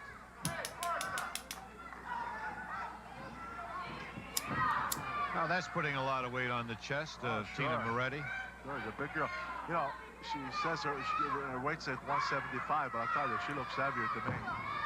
flying mare. That is down. And Nose alignment. No way. It's me. It's happening. It's really happening. Nose alignment again. she reaches back, Hoffman, and she's yanking on her hair. Not choking, and the referee can't see it. It's non-stop nose alignment at Fusion Studios. She knows all the tricks, doesn't she? Yes, Hoffman's taking control of the match and taking it away from Tina Moretti as they go into the turnbuckles. And down to the mat goes Tina Moretti, and the fans don't like it one bit. That's your Princess Diana. The fans in Southern Florida, though, right with it, and they have their favorites. Those Who? Von Hess? Yep. Oh! She didn't stop on that second buckle. That's how you use her. You use the size advantage against her. Perfect. Beautiful move by Tina Moretti. Great move. Great finish, too. Double did a buffet. Ivory. Wow. Yes, Tina Moretti, who cut Diane The NOSE and alignment. went down for the count Too of 1, 2, 3. sweet. All right, Tina. Very exuberant. Good win. Great victory for her. Tina's doing the celebrating. Yeah, she's Nice happy. muscle. That's right. Now look at this. Here's Moretti. Watch it. She jumps up on the second rope, turns around real quickly for that body press. Look, And we found out that nose alignment guy is the one that bought the vacuum body cleaner. hooks the legs and got her down for a good pin. Good thing she hooked her and caught her. Hoffman was Moondog Fifi. Good win for Tina I can see Moretti that. on the Wild Women of Wrestling. Stay with us. Don't go away. We're coming right back. In like in USWA maybe. Wait, what did that say? Right back. Oh man, I'm so slow. Rusty Thomas and Babyface Nelly. Now I think we're and we've got the power team. These seem like kind of the bad bitches, and these are like the trads. We'll have to see. Now, see the Wild Women of Wrestling. She won the live. match. If you'd like to Congratulations. go to a Wild show in your town, contact Ladies Major League Wrestling at Post Office Box 291-423, Davie, Florida. 33329. It's the show where anything is liable to happen. And I here's love what it this does. last half of the Jackie Stallone, one of the world's most accurate astrologers. this last Hollywood half of stars live by her UWF. I think he's predictions. been really Now, funny. Jackie gives you her star power in this And 1-hour Lou's video just made getting just better for and your better rascal as time side. goes on. Call now to receive your tape. Find out about your love life, What your the career, fuck? your full potential. Jackie tells it all in this custom-made video horoscope. Yours Oh for my just God, we've got. Let me see if we can find this. This looks like it would be an. Oh my God, what a masterpiece. $19.95. To order, Jacqueline Stallone. 1-800-777-0013. Get Jackie Stallone Star Power Video. Rusty trombone. 1-800-777-0013. Who doesn't love a rusty trombone? Say who we are, and you save this with your discount subscription to this Car and Driver. What with was the her lowest name? Rate going. A 40% instant TV discount. Almost $8 off the basic rate if you grab the bargain now. Call toll-free 1-800-752-6300. I forgot her name already. 12 issues are just $11.97. And Okay, instant here TV we go. discount of 40% off the basic subscription rate. To save now, call 1-800-752-6300. That's 1-800-752-6300. She's got a single. She's got a single video on her YouTube channel. And it's called Astrology and the Presidents. Jacqueline Stallone Astrologer. Okay, I'm going to like that so that I remember to try to find that VHS video. Hang on.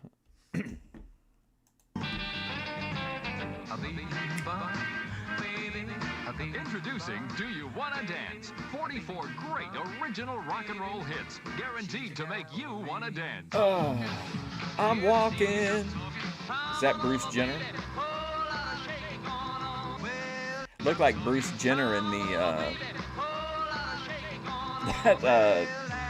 what's that band? The Village People movie.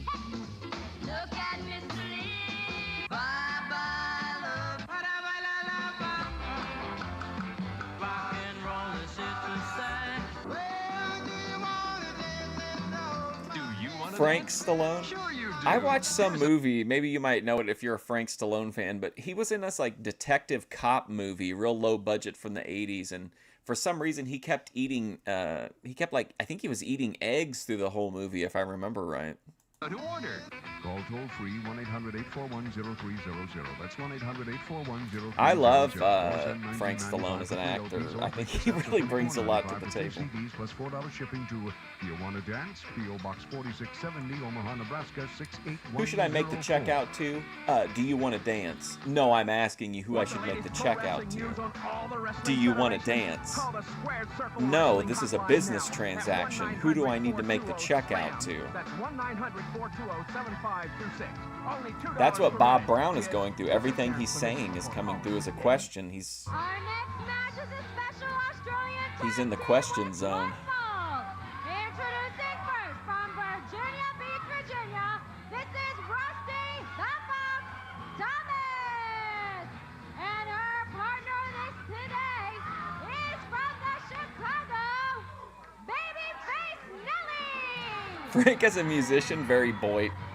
Remember he did that great song though for the Tim and Eric show. It was like super awkward, like I think it was like a divorced dad song maybe.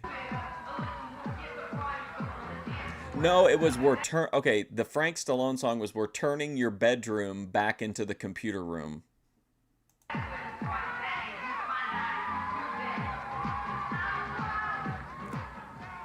Rusty the Fox Thomas and Babyface Nelly on one side, and they're going to face Heidi Lee Morgan and Taylor May. This ought to be an exciting match because this is an evenly made match. All four of these girls are about the same size, just about the same experience. Didn't we great shape. Yes, was it Frank Stallone that we watched? Remember that crazy Geraldo stream and we ended up watching, wasn't it him boxing Geraldo Rivera, Frank Stallone? I could be remembering wrong. Very well within the ring, and I like their moves. Taylor Made and Flamboyant. Taylor Made. Morgan, they've been wrestling together as a team for some time, going against Rusty the Fox Thomas and Babyface Nelly. Let's see who will start for each team here, Bruno. They're all very impressive, but the last time I saw this Heidi Lee Morgan, she really impressed the heck out of me. She makes some beautiful moves in that ring. There you go. Now you have you got Heidi in there. Heidi in there. No, you're wrong, F-Wood. You couldn't couldn't be more wrong. Okay, this how do we get? There's back with a back roll.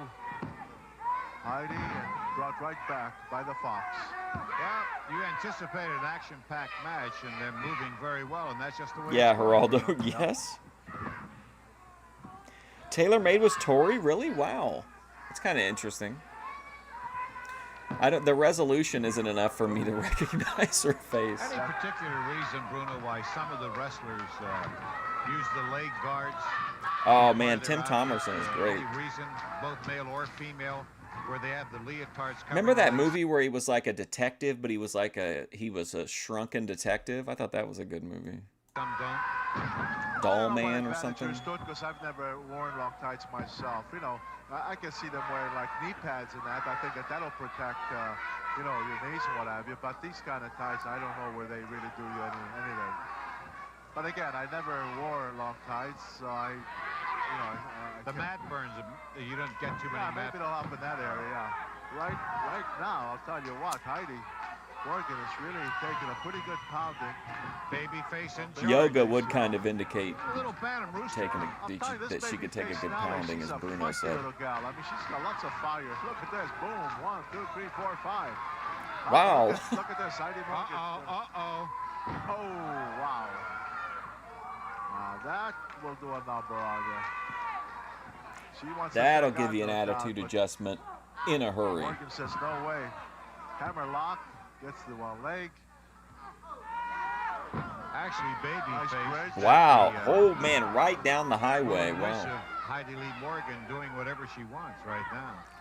Tender Mercies is the best movie about country music ever. Everybody knows that. Taylor Made us in now with Babyface Nelly. I always think of tailor-made suits. I never knew of the name Taylor Made. Tell you what, Babyface just took Taylor Made down and kind of nicely. Now another flying mare and got her down again. Gets her up with a little 8 from the air and another flying mare. The old gray mare ain't what she used to be, flying through. Wow. Reverse chin lock. That's one way to get out of it. Yeah, I'll say. Babyface says, I want to step out for a second. I tell you, with Babyface Nelly from Chicago, with all that fringe that she has on, that could be dangerous. They could grab that and throw you around the You ring. could use that fringe against her. I certainly can't see where that's any advantage, or whether she's just going for decoration or what, but I certainly don't see it as a plus for her. To The wear that. Gambler? What was this now? Don't even bring The Gambler to the... I mean, The Gambler is a great movie, but the best movie about country music certainly is not going to be The I Gambler. don't know if she was going after flying get sis or what, but she can get up higher now. Stallone over Duvall. See, you're delusional, F-word. See what I mean? You're like, this something that's universally praised is terrible, but this thing over that everybody shits on is quality. It's like you guys cheering for S.D. Jones. TaylorMade gets out. Oh, nice slam. He's strong. Yeah. Gooner camera guy's really thinking about everybody. It's really good-looking girl, well put together. So is, the Fox as far as that goes. Cover, but I don't think so. No, not yet. She's not in a position to be done for a count of 3. Okay, here's a center ring. Close liner. Well, that close liner. Clothesline. Man, this camera guy is bout it.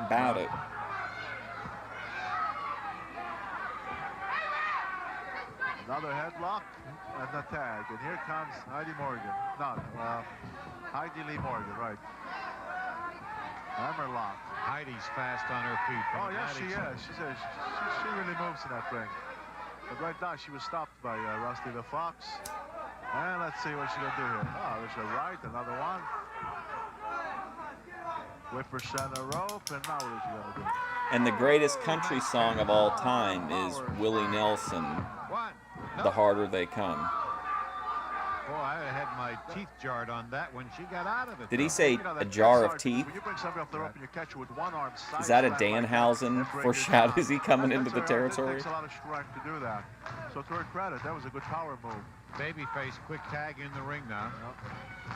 Right now, Heidi's got her work cut out for her. She's on the receiving end. Yeah, Heidi Lee's taking a pretty good beating right now.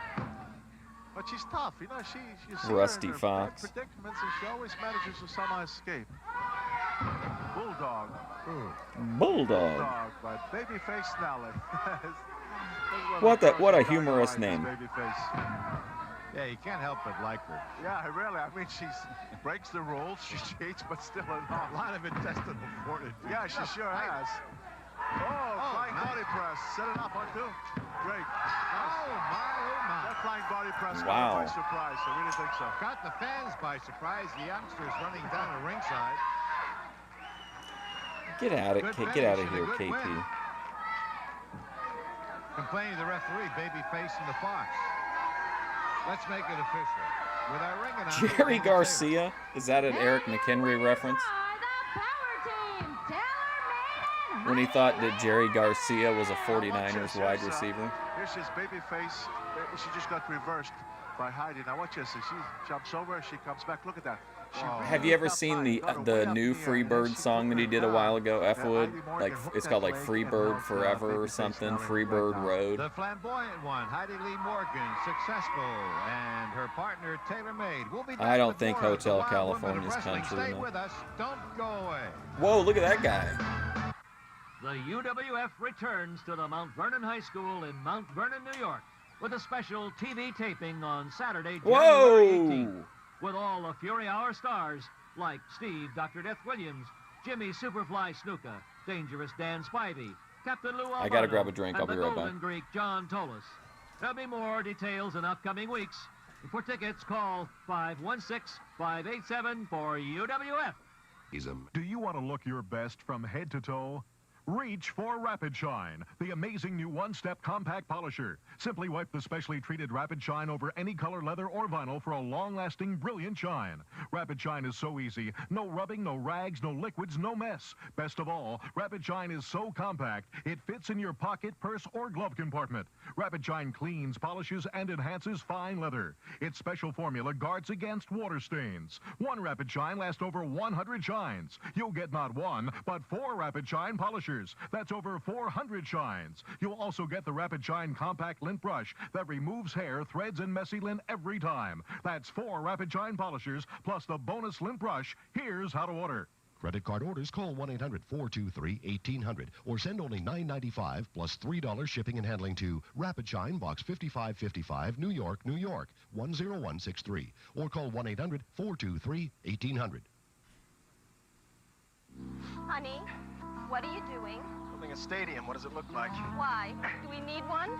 You know how much I love sports. I never miss a game. Read the paper. But I need more. With this stadium, I'll get the whole story. Now stand back. I'm ready to blast. Honey, wait.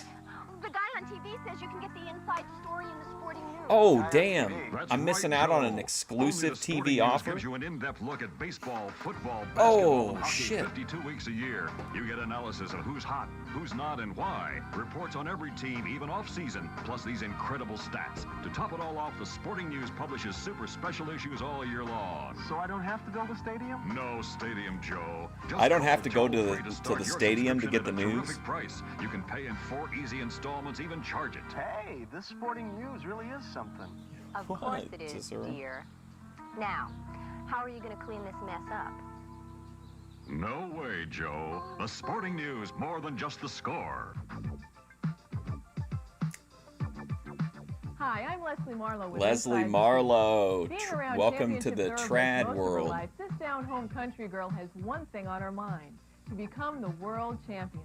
And right now, she's on her way. She holds the Georgia title. This is the Pompano racetrack, where some of the finest bred horses alive are brought here to race and compete. I like And that's the reason why I like the AI song too. That's Kanye West singing "Country Roads." I'm here in Florida is because the Ladies Major League Wrestling is having a tournament with all the champions. A former Rookie of the Year. Well, that's a sore spot right now. Gee, thanks. Where it's kind of in hibernation at the moment. The Stone Mountain, Georgia native told us how she felt Bambi. about the caliber of competition. See, here we in go. Bambi versus Peggy Lee Leathers. One of these two wrestled Mickey Knuckles in Alabama, I think in late 2005. And I heckled whichever the two she wrestled against because I wanted Mickey to like lay it in, and she was working soft because they were like a veteran. Ladies Major League Wrestling. My toughest opponent has probably been Peggy Lee Leather. She's from Georgia also. She's been wrestling for 10 years, and she is a great wrestler. But we have some differences in opinion right there because when I was awarded Rookie of the Year, she felt like she deserved that trophy because she's also from Georgia. So that feud goes way back. She has to be one of the toughest opponents. Well, I look up to Wendy Richter because, you know, she is virtually unknown. And then she bloomed out to be the women's world champion. And she's a great wrestler. I've admired her for a long time. Even before I got into wrestling, I always thought if I ever get into wrestling, that's the type of wrestler I want to be, is like Wendy Richter. And she's going to be in that tournament, the Glamour Girls, which is the one. Ooh, of the top Glamour tag Girls. teams. I'd have to say Judy all the Martin tag and teams, they're the Leilani number Kai. one tag team there is. I don't necessarily like their tactics in the ring, but you can't take anything away from them. They're the best. Abdullah Farouk, he's a very mysterious person. I've heard a lot about him. I haven't had any contact with him, but She talking I about know Ben that, Thorpe? he's going to do what it takes to make his team #1. Well, Bambi learned firsthand all about Abdullah Farouk Jr. and the way he operates when in her match against Glamour Girl Judy Martin. Who is this Abdullah happened. Proof Jr.? This tie. Now see, now look at this. Here's you're going to see a double suplex here. No? My goodness, sure. Now there you go. I mean, this is that's a shame. 1, 2, 3. That's a shame. Coming out on top of Bambi. Well, Farouk is good at distracting, you know, people, and that's what happens. And your winner is Judy Martin. Bambi certainly has a score to settle with the Glamour Girls and Abdullah Farouk Jr., but for right now, she's got her sights set on the World Championship trophy, and that will go to the winner of the With collective an outfit like that, champions she's over the definitely top got a rope low battle body royal. count. Next time, we'll take a look at Peggy Lee Leather, the Southern States champ, and you'll see her like she's never been seen before. Until then, I'm What? Leslie Marlowe for Inside Scoop.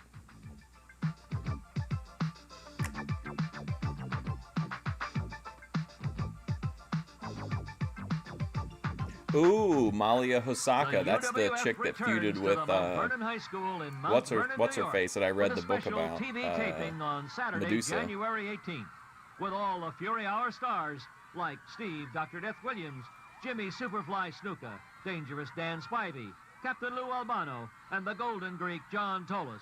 There'll be more details in upcoming weeks. For tickets, call 516-587-4UWF. There are 28 teams. Oh boy, Len Dawson. Over 1,200 players. Some good, Pro Football some better. Analyst. Yet they all share the same dream. To make it to the game that will determine the entire season. To be here at the Metrodome on January the 26th. Take it from someone who's been on the field and in the booth. Now, Only tickets one are magazine expensive. They captures cost all the drama, all the $100. excitement that leads to football's final conflict. The Sporting News. Final And now you can get conflict. the Sporting News at a super price. Each week you get reports on every pro team, strategies, matchups, incredible stats, plus complete off-season coverage and all the college action too. It's a hard-hitting look at football you just can't get Hard-hitting anywhere else. look. And not just football, you get the inside story on basketball, hockey, Now it would all be baseball, written too. by So to AI. follow all of the drama, all of the excitement, all of the battles that lead to that certain Sunday in January, you need the Sporting News. Listen to an American original. Sing your song, sweet music, man. Listen to Kenny Rogers. Here's a great new Lifetime music collection. Kenny's like, he's talking to God in heaven, and he's like, listen, that fool Mark Fusion trying to downplay the gambler. Let him remember the magic of Kenny Rogers. And God's like, I got you, man. Sweet Music Man, the biggest hits of America's favorite entertainer, Kenny Rogers. Kenny Rogers used to live behind your grandparents? 36 very special songs. This collection is not sold in stores. This guy's more relaxed performing than Ben The best Thorpe. of Kenny Rogers. Looked like he was sitting on a couch.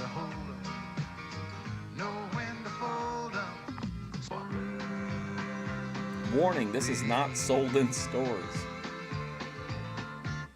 Don't take your love to town. Hey, Call buddy, toll-free get out of here. 1-800-841-0300 No. or send check or money order for $19.95 for 3 LPs or 3 cassettes or $24.95 for 2 CDs plus $4 shipping to Kenny Rogers, P.O. Box 4670, Omaha, Nebraska 68104. Introducing first, from the upper stratosphere, this is Ariel D. Ariel D. Jedi Joy-coded former Air Force pilot. Favorite. Welcome from Saki, Japan. This is Malia Hosaka. 87 Rookie of the Year. Malia Hosaka from Sakai, Japan. A little international flavor on this match Yeah. with Ariel From Sakai. Malia Hosaka from Sakai, Japan. A little international flavor on this match Yeah. with Ariel D and Malaya Osaka. It's going to be an interesting match. We've seen Ariel D sometimes ago, and she's Could you get away with that nowadays if you said to bring some international flavor to the show? I feel like you should be able to say that. It seems inoffensive to me, but I feel like that's something like certain subreddits might really dislike. she's in good shape. She moves quite well in that ring, and of course, Malia Hosaka, she moves very well. She does a lot of. I saw him in Branson when he was old, Daninsky, and it looked like he legit, like, it was after he had the plastic surgery, so like his eyes looked weird, but he really looked like almost like a wax animatronic. A lot of clever moves there, and she uses a little bit of the Japanese hearts, such as a great karate kick. And he has a couple of very fancy throws. Right now, there's a reversal and a hammerlock by Ariel D. Oh, a nice drop toe hold by Hosaka, and she takes Ariel D right down on her mat. We saw Osaka make her debut on the Wild Women of Wrestling I was impressed with her, and we had talked about her, and she's coming back, and she has great potential, Bruno. Yeah, she's not a very big girl, as we can see. She only weighs 111 pounds. The stratosphere is reserved for Dusty Rhodes and Ole Anderson. Look at this right now. Even the She's Four really Horsemen doing great working on that and the leg. Legion of Doom have to Ariel D. go on their own Ariel D grabs the ropes wisely planet. And has the referee break the hold. But look at us. Dusty made that very clear. Lady Whippers center rope, and what is she going to do here? Oh, double chop. Double chop right in the side of her neck. Chop, chop. Chop, chop. Well, she went for a pin, but in all honesty, Ariel D wasn't hurt enough to be down for a count of 3, not yet. I like this kind of Mad Max, Native American inspired. Now she did catch her with her Wow. with the thigh right across the upper chest. Now with a flying mare and the reverse Flying chin lock. mare. Ariel D's in trouble, I'll tell you. Last time we saw Ariel D a while back, she was a fiery girl in there, but so far it's all Osaka. I like the bright blue outfit that Malaya has on. Yeah. Well, Ariel D's got kind of a different kind of an outfit. Oh, she just got her with a left in the midsection, and now she's going for a body slam, and down it goes. Here comes D. Malaya Osaka. Down to one, just only one count. She kicked out in a hurry. He really likes saying her name. Little checkmate in this match so far. It's been seesaw affair, but Osaka seems to be getting the advantage. I just always thought after so the far she's surgery, been like really- his so far she's been doing quite well. his eyes The surgery changed, so and far he has just the, he always looked like a Timu Kenny Rogers after that. Oh, how'd you like that? Thought I could have move. She came down to the back somersault. Malia comes over Hosaka with an is elbow, probably catches the Ariel D favorite right for in the sure. upper Yeah, chest. she was a really Now let's big see. name. What's she gonna do, She's gonna flip her? slingshot her right across that ring. Beautiful move. Hey, I'm impressed, Bill. I'll Almost tell ya. into the second row on that move. I'm impressed so far. She's really. I'll tell you, I thought this would be much more of an even match, you know, be back and forth seesaw type thing. But so far, although now here's Boom! there you I don't go. know. Yeah, Oh, nice wow, into an escape. arm Yeah, lock? when Oh. they caught Osaka by the leg, I thought that was it, but she came right up with the other leg and kicked her in the back. She's doing a great job. To her credit, she's been looking fantastic.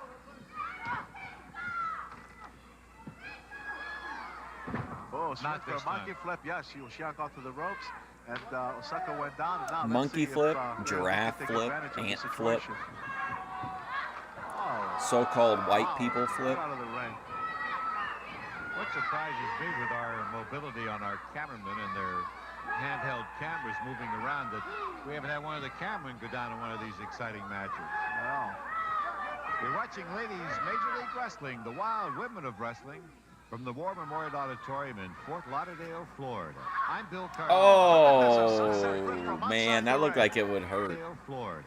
I'm Bill Carter. Oh, Look at this, on a your sunset lower flip back. From outside the ring. Lauderdale, Gosh, Florida. man. I'm Bill Ooh. Carter. Oh, look at this, a sunset flip from outside the ring. And got her. Oh, is that a quick? Beautiful move. Beautiful move. And your winner is Malia Osaka. Malaya Hosaka. Fantastic finish.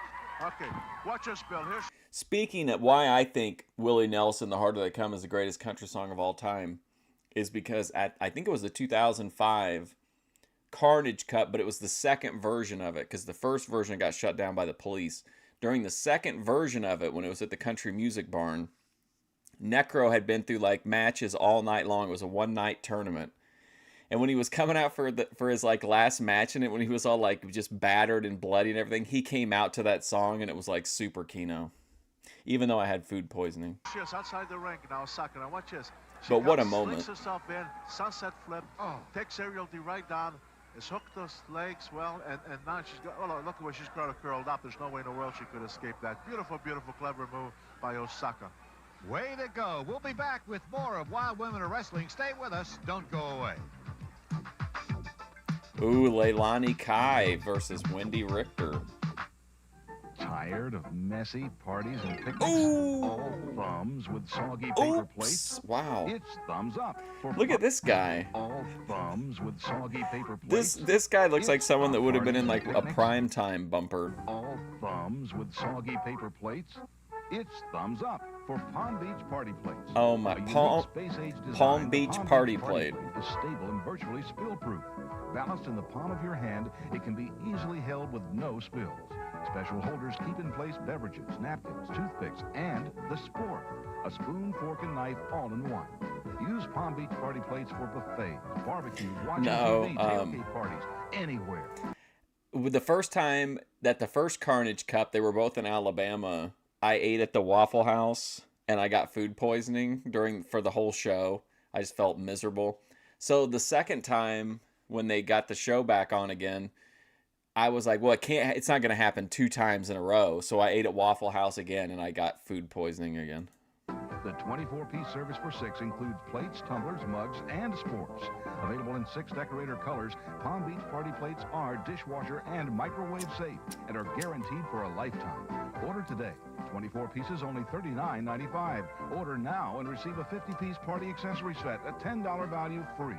To order your Palm Beach Necro Butcher he had a, maybe you could argue that he had a brief period and that he was never the same. But even Cornette will tell you Necro Butcher was an incredible performer. Absolutely like a throwback to a territory guy. Call 1-800-227-4283. That's 1-800-227-4283. And seeing him on video, during that time, it's not the same as seeing him in person. Like, I was a fan of his from the tapes, but actually seeing him in person during like his kind of peak, I feel like it was always big fight atmosphere for Necro. This weekend, we're throwing you a line you can't resist. Go fishing and hunting with I'm just saying, it's the truth. Experts in the field or in the water. If you look up forum posts from back then, or who were the big draws, there was an entire summer where it was just one dream match, Necro versus this lineup of people, and then he ended up going into Ring of Honor off the back of that. Spend some time with the best in outdoors. See it exclusively on Sport. I mean, honestly, I probably just had like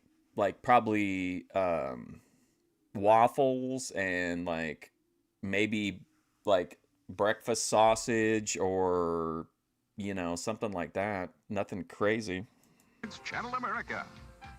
I'm not Necro Butcher. Now on your screen should be used to respond to the following. I'm anti-bump. He's all bump. Veterans. Whether you served during peacetime or war, call now for free information about Veterans Term Life Insurance. That's just $1 a week. Benefits are guaranteed never to go down and are paid from day one. Only veterans, spouses, and widows ages 30 to 69 qualify for this $1-a-week offer. Don't wait. Call now for free information from Veterans Life Insurance Company. Combine the ancient Oriental art of I think I've told this story before, but after that fight, see, that's the difference in how I viewed his matches. But like when he wrestled Roderick Strong, we watched the match. Like after the match was over, he was just like he was barely like he's just really hobbling around. And I remember like asking him why he felt like in front of such a small crowd, why he needed to take some of those crazy bumps, and just like, well, I liked it, when I was a kid. I liked watching the guys that, you knew they gave you your money's worth. And I was like, well, that's pretty cool. And then I was kind of asking him about his, I think as part of it, he was like, well, and plus I want to keep getting booked. I want to keep selling tapes, which is going to keep him booked. But he was talking about saving up some money, and I asked him what he was saving up for, and it made me feel so terrible. He was like taking these crazy bumps everywhere, and he was like, well, I'm saving up for, like a deposit on a place on like an apartment. And I was like, oh my God, dude. Defense with the sweet science of boxing. He was like killing himself. I don't eat salad. I'm from the 80s. On Sports Channel America. The UWF returns to the Mount Vernon High School in Mount Vernon, New York, with a special TV taping on Saturday, January 18th. With all the fury. It was really wild. Alabama was a completely different world than what I'm used to.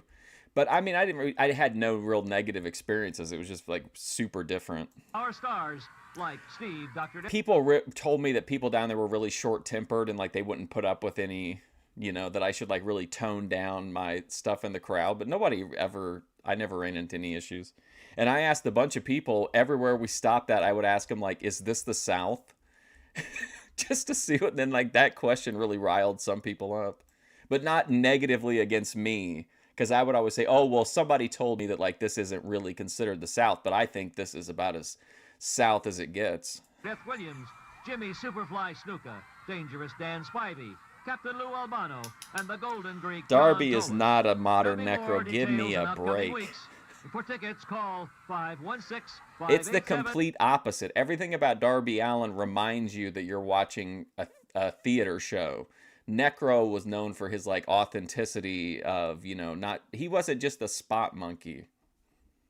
For UWF. He could actually wrestle in matches where there was no barbed wire, nothing like that. Actual, just like strong style matches.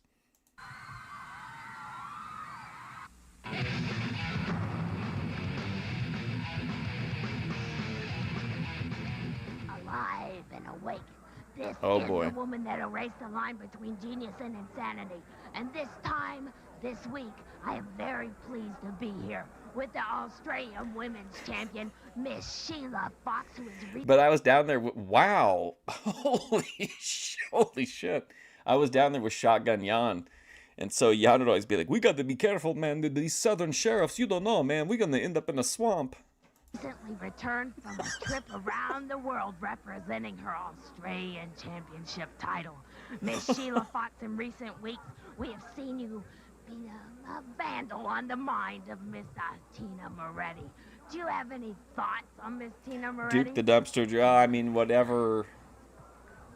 I don't speak to him as a, like, I'm not speaking about him as a person at all. I mean, we had a few meals together, just like group stuff after shows, and I mean, I talked to him and everything, but like, I don't know the guy or anything. I'm speaking strictly in the ring. There's nothing you can think about. I remember he was one of the guys that came back with I am the best. What's his name? Drake Younger, after he was kind of ostracized. I know you're out there wanting it, but you ain't gonna get it, because to get it you got to go through me.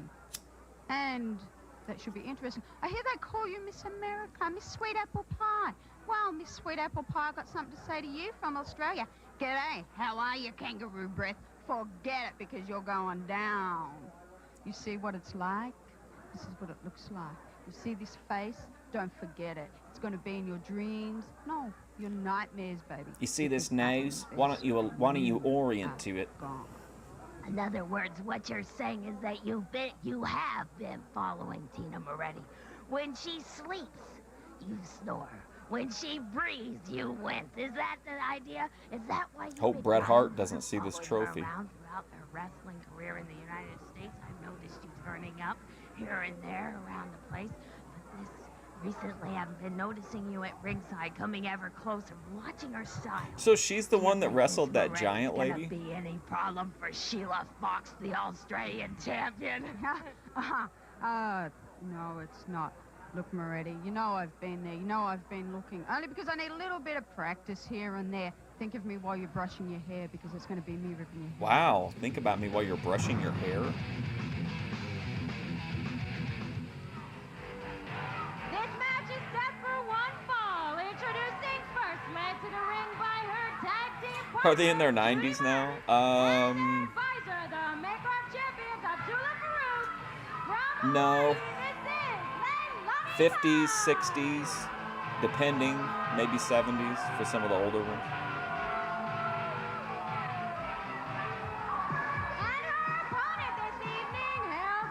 How you doing, piss jug? Daninsky will really get a kick out of that. Now Wendy is really got to be on the guard here. Here she is, Wendy Richter by herself. Now there's Leilani Kai, and who's seconding her? There's Judy Martin. Then of course there's Farouk. You know, it's like 3 against 1, because you know they're going to interfere along the line. A lot of experience in the ring. Wendy Reiter. Wendy's from Dallas, Texas. She's been wrestling for some time and also a world champion. Oh, I thought you were talking and, about Leilani Luna Star. Kai, champion 2, and half of the Glamour Girl team, Judy Martin and Leilani Kai. Farouk in there, so the odds, it seems to me like it's 3 or 2.5 to 1. What's that, Bill? 2.5 to 1, the half being yeah, Abdul. absolutely. Opium bin, blubber lips bin, piss jug, piss jug bin. I like how it's piss jug Ben Thorpe, not like Ben Thorpe's piss jug. It's more convenient just to pee while you're laying down, right? Toughest match she said she's had has been against Judy Martin. Wendy's the big name in the territory. Yeah, but that time she threw a drop kick on Kai, and boy, she hooked onto the rope on Kai. And then Malia Hosaka is like their and that's Kai, ace. you don't make mistakes with her. She's tough. She really took over on Randy. Right now, she's doing quite a number on her. Leilani was born in Honolulu, Hawaii, and raised in Tampa, Florida, but born over there. Yeah, right. Speaks very well. Born over there. Yeah, oh, sure. Double wrist lock. But I'll tell you what, one thing about Wendy Richter, okay? I wanted Bruno to be like, I don't recognize Hawaii as a state. That knows all the moves. She's always in great shape. She's got the ability to take Josh remains alive. And come back, and that's the making of a champion. When you can. I gotta go get another drink. I'll be right back. You need all that. She's got good stamina. She's got quickness. She knows the game. Right now, she's got a double wrist lock. And Leilani Kai, also a veteran. She's very well experienced. She's tough in every sense of the word. She teams up with through the years with Judy Martin a lot, and they make a tough team. Being able to bounce back has a lot to do with stamina and strength, but also a lot to do with the heart too. You can never give up when you're an athlete. Absolutely. Not till you're counted out or they call the ball game, something along those lines. Richter took Leilani Kai up in the air and slammed her right on top of her knee. And I'll tell you what, I think that's even more devastating than a regular body slam. That's a hard blow when you come down to something like that. You can see the experience with both professional wrestlers here, Leilani Kai and Wendy Richter. Remember when Ben did the big dissertation on the whole thing, and he brought up the fact that, like, he did it laying down, Lalo does it sitting down, and then I don't remember if he said Grace did it standing up. Somebody did it standing up. So they were the full spectrum of urination tactics. Oh, not bad. Hooks both legs and really sprung her across that thing. Really slingshots her right over. That's a real slingshot. We're seeing a good match here between two good professionals. Referee almost got the count there, but following this, Cadillac Pink, who left the ticket last week. Yeah, Caretaker Grace handles the piss jug. It was just one of those things. Yeah. It was just one, so anyway, she's ready to come back. Well, we'll see. We'll see. Last time we saw her, had a bad night. Yeah, she really, look at this. Look at Leilani Kai hanging on to Wendy Richter's hair. And threw what tremendous right at the side of Wendy's head. You know, there's no substitute for experience, as both professional wrestlers are showing that, Wendy and Leilani right now. Now see.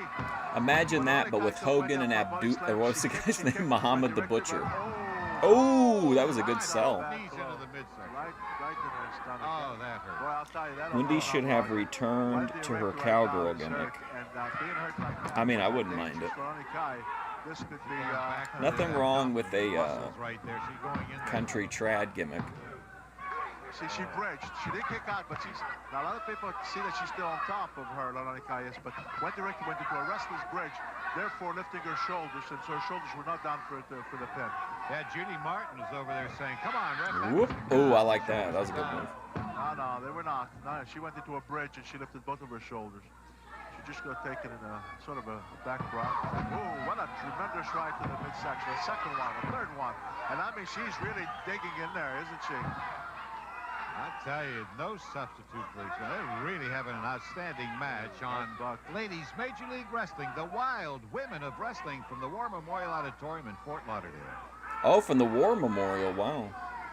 That sounds like somewhere Luna Star would sing karaoke at. Wendy's in trouble right now. This Leilani Kai, she's tough. She really is. She is one tough broad. She can take a lot of blows and come back on it. That's double chop. But see, she flew up in the air. No rude comments in the chat over Bruno's. She can take a lot of blows. That hurts a lot more than just a regular chop, because I mean, she had her whole frame coming up on her. She's a big girl. She weighs 170 pounds, Bill. Farouk and Martin have stayed out on the concrete floor. They haven't gone into the ring. They haven't been really a hindrance as far as the referee is. But I mean, it is what it is. Piss jug Ben Thorpe. You know, it's like that's what she chooses to do. That's smart because you get to that area and then you're entering. That's her jam. Looks like the that's why Bethadone said she couldn't date Ben because she thought that he and Grace were too codependent. Even though it is South Florida, sunny South Florida. What a blow that Veronica just took. She's going to give another slingshot. Oh, Boston Crab. Oh, this could be submission here. Oh, yeah, they're giving him a bunch of time. Let's see. Can she take it? This is At this point, I think Herb probably is letting people do whatever they wanted to do. Veronica escapes this hold outside. You got people Leilani isn't submitting. Not yet. Oh, nose alignment. Nose alignment. Whoops. Over-oriented. Yeah, she's outside the ropes. Outside the ropes. You can't count under the ropes. I think the referee had his hand on the rope. He's a little stunned. She just scraped her right with her nails across Wendy Richter's back. That's nice. And so does that. This is what Cody Turbo thinks would save Raw, is matches like this. On this match, excellent match between Wendy Richter and Leilani Kai. Oh, now here's Judy. Now look at this. There's Judy Mark. Look at her. Doing a number Wendy, and there again the referee allowing Leilani Kai to distract you. When he knows there's so many people outside, you can't do that. You got to be a little sharper. You got to keep an eye. There she goes again. Would I ever share an RV bed with Blubber Lip Spin and Beach Ball Head Grace? No, I would just get a hotel room. Like, I wouldn't go to a situation where I didn't know, like, here's where I'm staying, like, stable. Like, I don't have to, if I get into an argument with somebody, I have a place to stay and, like, a rental car, you know what I mean? Like, I'd have my own transportation and place to be. If I met up with anybody, regardless. Yeah, we can't see her now, but people, there she goes. Look at this. Now the outside interference with Judy Martin over there, half the glamour girls. There's no way you're going to have a Judy Martin outside. What's up, Charles Alford? The match, there's going to be a spot where she's going to get involved. She was pretty good, and then I should have kept my mouth shut on that one. I thought she was going to stay out of it, Bruno, but she didn't. But again, Wendy has been taking it now. Not only for Leilani Kai, but Judy Martin as well, and there she is. I don't want to sleep next to anybody in that situation. But when Wendy Richter ducked underneath her, threw her off balance, and she came crashing down on her stomach. Ooh, good right. It was great, though, when they sandbagged Lalo and kept backing him out of wanting to get a hotel room. There's some blood on Leilani Kai on the back of her wrestling outfit. A getaway car? I can't imagine I'd need a getaway car. Definitely. I can see. Oh, what a I'd step away from the rental car station and, like, all of a sudden the person behind the counter would unmask and it was OPC Don and he gave me a car with the brakes cut. Let's see. Wendy's really going on. 1 foot, right midsection. 1 foot, but I'll tell you what, that took the wind out of Leilani Kai. That was a hard blow. Better get out of that corner. Yeah, Wendy's in the wrong corner. Be careful. Gotta be careful. I think Wendy was What are tired you of bouncing doing, her. Cicero? Double fist. This could be it. Nope. No, this Leilani Kai. I think this one's going to be a 60-minute Broadway. Let's see. Reversal to the buckle. Leilani Kai comes in. He gets scissored. Now you got to be careful that she don't come with a double chop right there. Also, like, even if it was someone you could get along with, unless being in the same space at night is part of the content, like, you would think you'd want time apart to, like, decompress and, you know, have your you time so that when you come back the next day for the next round of content, then you'd be, you know, refreshed and ready to go. Try to get her off the turnbuckle and slam her down. Nope. Yep, I remember that. No referee. Now look at this. Oh, my, I didn't see. It was out of our camera range. That's going to be Aiden Trammell one day. Look at this. There you go. Shout out Aiden Trammell. Here we go again. Look at this. Suplex. double suplex. Now. Hey, Peter Ambrosini. Referee got back for that. That's a shame. You don't see a good body scissors anymore, do you? That's a shame. Into a muff dive? Half of the Glamour Girls with outside help. I don't need protection from the Warlock and Opium Ben. Oh, look. Uncensored home videos. For the first time ever, see uncensored home videos just too hot for TV. Watch people lose control. Get frisky and bold. Get set, get ready to rock and roll with laughter. Watch the hilarious home video crazies behave outrageously and show you over-the-edge action. This uncensored home video cassette will leave you laughing and gasping and ready to join the all-new Volume 2 $10,000 contest. Yes, a $10,000 contest for the all. I wonder if this tape ever got made. If you're 18 or over, it could be you. See details in Volume 1. So call 1-800-845-8696 to order your uncensored home video Volume 1 for just how long though? $3.95 shipping and handling for Visa Mastercard. Like how long was this after kind of she? What did she do after WWF? Go to Japan? And Box 3066 Maple Glen, PA 19002. Sorry, no CODs. There's always work for a good mechanic. The way to learn is working alongside a pro. Here at Apex Tech, engines, transmissions, electrical, carburetors, fuel injection, brakes. Very savvy As you guy learn coded. how to use each tool that goes into your toolbox. In 6 months, you get your certificate. We recommend you for a job. Your toolbox is full, yours to keep. It's that simple. Call I us. feel like I got like and one find out how much hair financial assistance towards your training that's like out of you're place, and entitled it's to from like the government. Now, I can't call you. Get up and call us now. 645-3300. Sports Channel in December. 'Tis the season to be jolly, sports fans. College hoops tip off. ooh, college b-ball. Wonder if PJ Carlissimo is involved. NJ Nets. Ooh. Remember the Hawks? They had Dominique Wilkins, who was supposedly like at the time he was held in like very high regard. But did the Hawks ever really do anything? Pro wrestling news on all the wrestling federations. Call the Oldest ride, longest line. at 1-900-420-SLAM. That's 1-900-420-SLAM. She's like a Pilates MILF. She could definitely put it down. Kids, get your parents' permission before calling.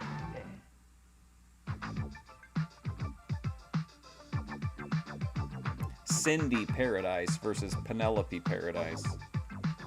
Uh-oh, I hope this battle royal doesn't get claimed by LDS. I'm Bill Cardille. I'm Bruno Sammartino. We hope you enjoyed a great evening of wrestling. See you again next time. The UWF power line at 1-900-420-4UWF is waiting. There must be another episode of this or a... Hey, call the UWF power line now. Wow, that really scared me. Hey! Call the UWF power line now. The Universal Wrestling Federation's Beach Brawl. Okay, AWA. Spud Webb. Oh, yeah. One of the most action-packed nights in the history of the sport. Add power to your video library with this once-in-a-lifetime Power Jam. The UWF's Beach Brawl features Dr. Death Steve Williams, Bam Bam Bigelow, Paul Mr. Wonderful Orndorff. So they were always like a competent team, but they could just never get over that last Also available, the bit. best of the UWF volumes 1 through 6. Order each cassette separately, or for a limited time only, if you order all 6 at once, you'll receive the Beach Brawl video absolutely free, along with an autographed photo of UWF You miss champ old Dr. telephones. Death Steve Williams. Cassettes sold separately are $19.95 each, plus shipping and handling. Order all best of tapes for $119.70 and get the Beach Brawl video absolutely free. Send check or money order to... Would you want one that's see-through? Peter Ambrosini? California 90291. Or would you want like a Garfield or maybe the classic football phone? UWF, the Universal Wrestling Federation, the pinnacle in sports programming. Herb Abrams Productions. The caliber of competition here in Ladies Major League Wrestling. My toughest opponent has probably been Peggy Lee Leather. She's from Georgia also. She's been wrestling for 10 years, and she is a great wrestler. But we have some differences in opinion right there because when I was awarded Rookie of the Year, she felt like she deserved that trophy because she's also from Georgia. So that feud goes way back. She has to be one of the Pac-Man phone. There you go. Well, look up the Wendy Richter because you know, she is virtually unknown. Is this the And same then, show? She bloomed out to be the women's world champion. And she's a great wrestler. I've can't admired her tell. for a long time. Even before I got into wrestling, I always thought if I ever get into wrestling, that's the type of wrestler I want to be, is like Wendy Richter. And she's going to be in that tournament, the Glamour Girls, which is one of the top tag teams. I'd have to say of all the tag teams, they are the #1 tag team there is. And her opponent is our international favorite. Welcome from Saki, Japan. This is Malia Osaka. Is this just... Alaiha Osaka Yeah, from but this is the Osaka, same Japan. episode. A little international flavor on this match with Ariel D. and Yeah, sorry. I don't know why this is... It's just looped for some reason. I'm sorry. I don't know. The second... It's just the same episode recorded back to back. I'm not sure why they did that. This is, to my knowledge, to the best of my ability, this is like... Hold on. Let me make sure before I don't want to overcommit.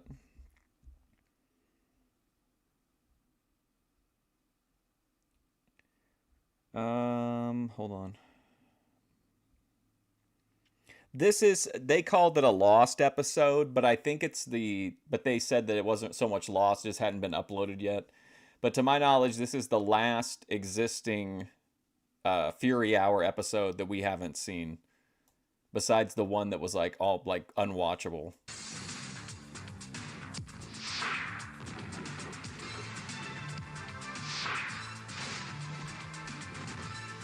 So next time we'll watch their B show. I think there's one episode of their B show. And then there's like 2 hours of a house show, like a full house show. And then there's also the actual like Blackjack Brawl pay-per-view. So like 2 more weeks and we'll be done.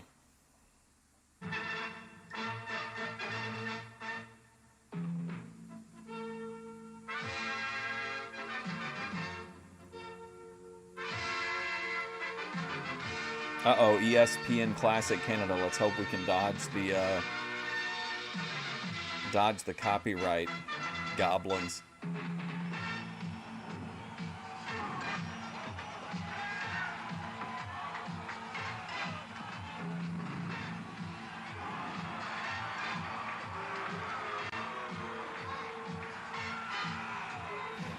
You shook her hand. What kind of grip did you give her, Peter Ambrosini?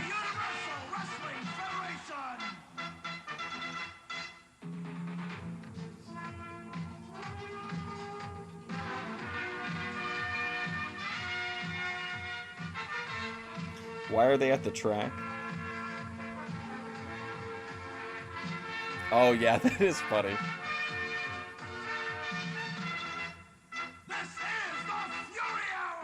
He does the same thing to Ben Gurion. Ben Gurion ends the interview by saying some stuff in, I guess, Hebrew. And Captain Lou starts just saying nonsense. And he's like, Happy Hanukkah at the end. They don't do pile drivers anymore? Oh, the Twin Towers. Everybody, I'm Craig DeGeorge, along with wrestling's living legend, Bruno Sammartino. Welcome once again to the Universal Wrestling Federation Fury Hour. A couple of new names coming to the UWF, very familiar names. First of all, Bruno, one of the Wild Samoans, one of the greats of all time, Alpha, joining us on the program. New in the UWF, but here's one of the really tough guys in professional wrestling. He's been around a while, and he's still as tough as they come. You talk about excitement, Bruno. You talk about guys like Bam Bam Bigelow, and yes, he will make his UWF debut. Here's what the guy said about it. Not really a lost episode. This is just one that hasn't found its way up on the internet. Highlights include Bam Bam Bigelow versus Bob Orton. They would later have a rematch on the Universal Studios show. Afa versus Carmine Albano, Lou's nephew. A Power Twins interview, and Herb Abrams on an edition of Ask the Wrestlers. Here on the program. Well, Bam Bam Bigelow is a very unusual guy. He's the guy with the tattooed head. He's got tattoos all over his body, but he's a huge guy, around 400 and some odd pounds, and he moves like a lightweight. A very interesting guy and a very tough guy. All right, a lot of other action to get to as What? well right now. You went to George and Mooney in wrestling now? Let's get the Herb Abrams for tonight's card. Craig and Bruno, Fury Hour fans. That would be a wild UWF Wrestling, starting with the turn of events. Dr. Death, Steve Williams.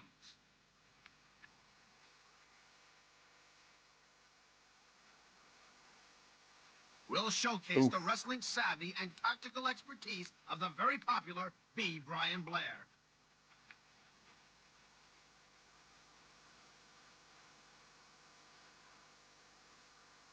The brutal tactics of the hated Power Twins go on display on this edition of the Fury Hour. Oh, those are kind of good. I like those.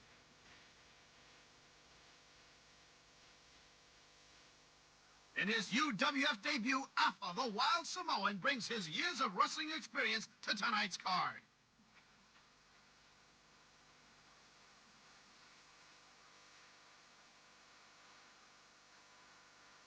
And in the feature match, Cowboy Bob Orton with his manager, John Tolis, the Golden Greek.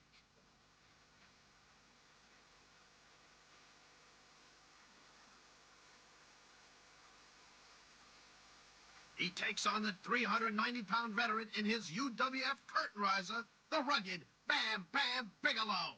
Curtain riser.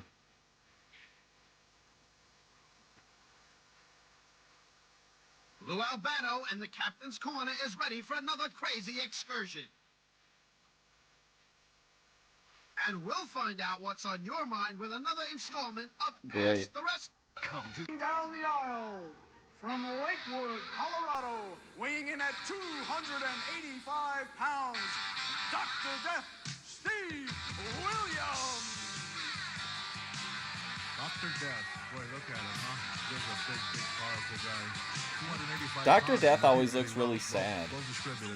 He is a tough customer, no doubt, Bruno, and I am very excited, I know you are, for a big Fury Hour here, Universal Wrestling Federation action on Sports Channel America. Dr. Death, Steve Williams, certainly one Here of at the former Penta Hotel. Somebody known as Captain Bad. Yeah, well, we'll find out just Captain how bad he Ben. is, because he's going to have to be real bad in facing Dr. Oh, Death, Captain Steve Williams. Bad. You know, this Steve Williams, a lot of people may not realize just what a powerful, powerful guy this guy is. This is a strong, strong man. Oh, I mean, wow. Practically, when you watch him against an opponent, it doesn't matter if it's a 280-pound guy. You literally can press him over the head like, you know, with the greatest of ease. Just exceptionally strong guy. And not the kind of guy, Bruno, that takes it easy on anybody. I mean, there's rarely a let-up, even during the match, from Steve Dr. Death Williams. He likes to get the business taken care of. Good back batting drop by Dr. Death. That's one of his punishing moves. Mm-hmm. And, of course, the big news I with, love Bullet Dr. Bob Death, he in says Smoky it is Mountain. time to end Paul Orndorff's career. And apparently they have signed I love that Smoky Mountain had like a story, like how it began and how it ended, like it all tied, everything in Smoky Mountain like all tied together. It's been an ongoing feud, of course, Bruno. It has been some kind of story here in the UWF.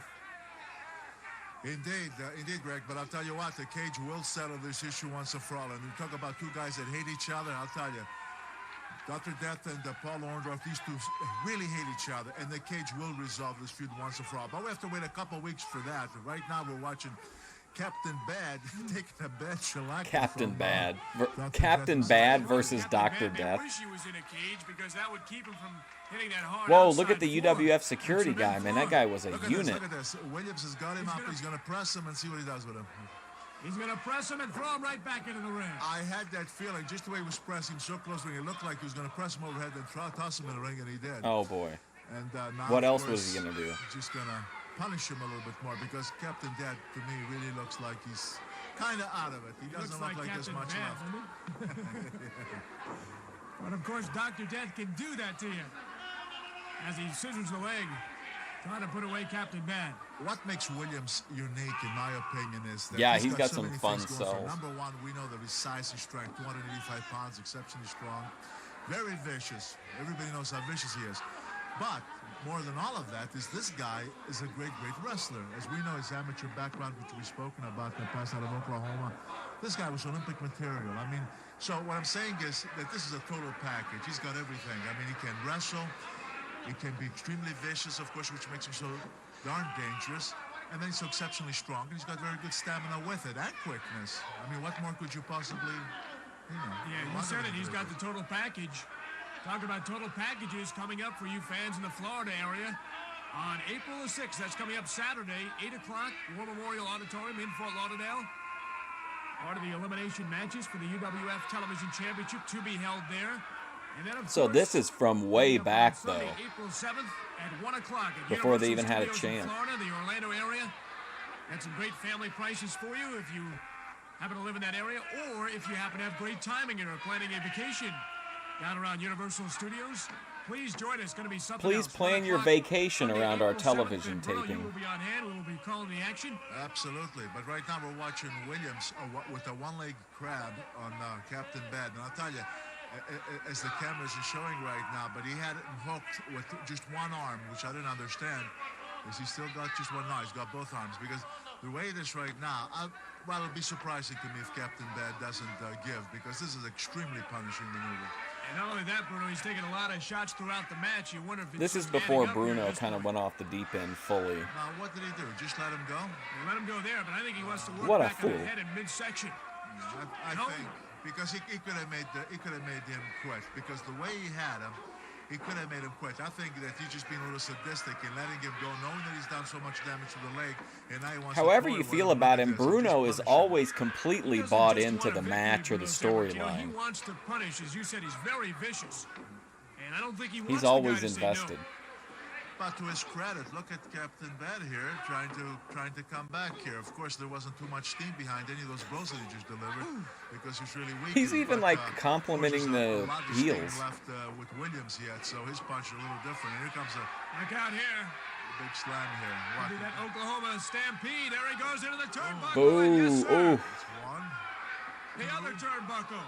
You can almost see the UWF imprint in his back, and he takes him down with a power slam. And boy, oh boy, that's it. Oklahoma stampede to perfection. We're going to need a spatula to get Dr. Bad out of the ring. Where's Captain Bad? This was back when there was so much hope for the UWF.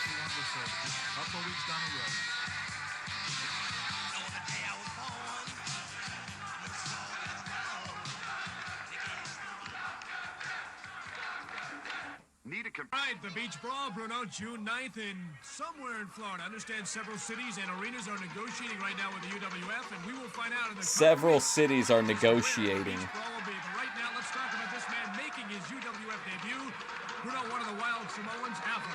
Look at that face. I mean, if that isn't enough to intimidate an opponent, I mean, I don't know what is. I mean, you're talking about a guy that weighs well over 300 pounds.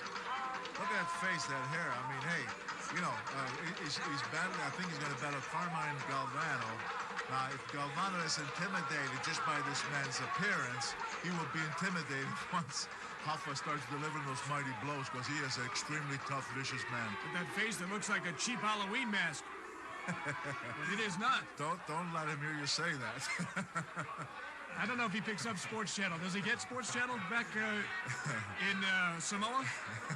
Well, I'll tell you what, I don't know, but he's something else. You know, 20 minutes on your delivery? Nice. Sika, which they wrestle individually, and of course they wrestle as tag team at times. And They need to have a weed delivery service that's solely trad girl deliveries. You know, they love that raw fish, raw Delivery lobster. drivers. I swear, sometimes you think that they eat the shell and everything. I don't know about these guys. Yeah, I've seen these guys gnaw away. He at a doesn't fresh like bluefish. Samoans. Also has it's a big wrestling Carmine family. Albano. Oh, I'll tell you, yes, indeed they come from a big wrestling family. But I'll tell you what, everyone in the family, they're all extremely tough, as I said. They certainly are well known throughout the world, and they've quite a reputation, and they can absorb. You know, you can take an opponent that can really deliver many blows to these guys, and they can absorb that punishment. They can really take an awful lot. It seems like they're immune to the big blows. They're extremely tough guys. Alpha's opponent here is Carmine Galvano, who will have his hands full indeed. And Galvano's a big guy. You look at him, you know, he's not a small man. He's a big guy. He must go around what, 265 or so? Yeah, and you take away the Referee 20 has pounds a from huge Alpha's head. And maybe it's a little closer than one would think in the weight. Well, you take away the 20 pounds for his hair, If I he's still see got about that. 320 pounds of Alpha. It's a big man. You know, lore has it, wrestling lore has it, that Captain Lou is the one to find the Samoans. You think his in the head jungle looks somewhere. like way too big for his Back in the body? 70s, do you have any insight on that, Bruno? Well, I know that yes, I've heard that he did, but of course he managed them for a period of time some years ago, in which they had great success. And but they've not only been successful in this country, they've been, everywhere they've gone around this globe, they've had a lot of success. Galvano tried to mount some kind of attack here, had a good arm drag, but now Alpha taking over. But Greg, Galvano made a bad mistake here. He was too far away from center row to do anything because there was too much time for Alpha between Galvano. The referee does kind of remind me of the guy who was in the wheelchair in Breaking Bad. We saw Vicious with Dr. Death. You're going to see it with Alpha as well, as he just throws it right out of the ring. I'm surprised he didn't run right after him because the Alpha, the Samoans, they love to go outside the ring and use anything and everything that they can find to bash their opponents with. And surprisingly, he's remained in the ring after he threw Galvano in. He has actually been pretty mild by Samoan standards so far. You can go by Galvano. I don't think he would agree with you. Has three nephews, Fatu, the Tonga Kid, Great Kokinda. A son, Samu, also wrestles. And the Great Kokina. The Wild Samoans. That's Samu. He's a tremendous. We saw Kokina in Memphis for a minute. Tremendous talent. You think that is the guy from Breaking Bad? Family. I mean, they're all tremendous in that ring. All tremendous competitors. No question. Tremendous amateur backgrounds. Alpha and Sika for years. For Carmine Albano. Professional wrestling. And Alpha continues to be, as well as Sika, as he knocks down Galvano, making it look very easy. And there's some of the viciousness. A headbutt into Galvano. And that's not a guy in the front row. Hey.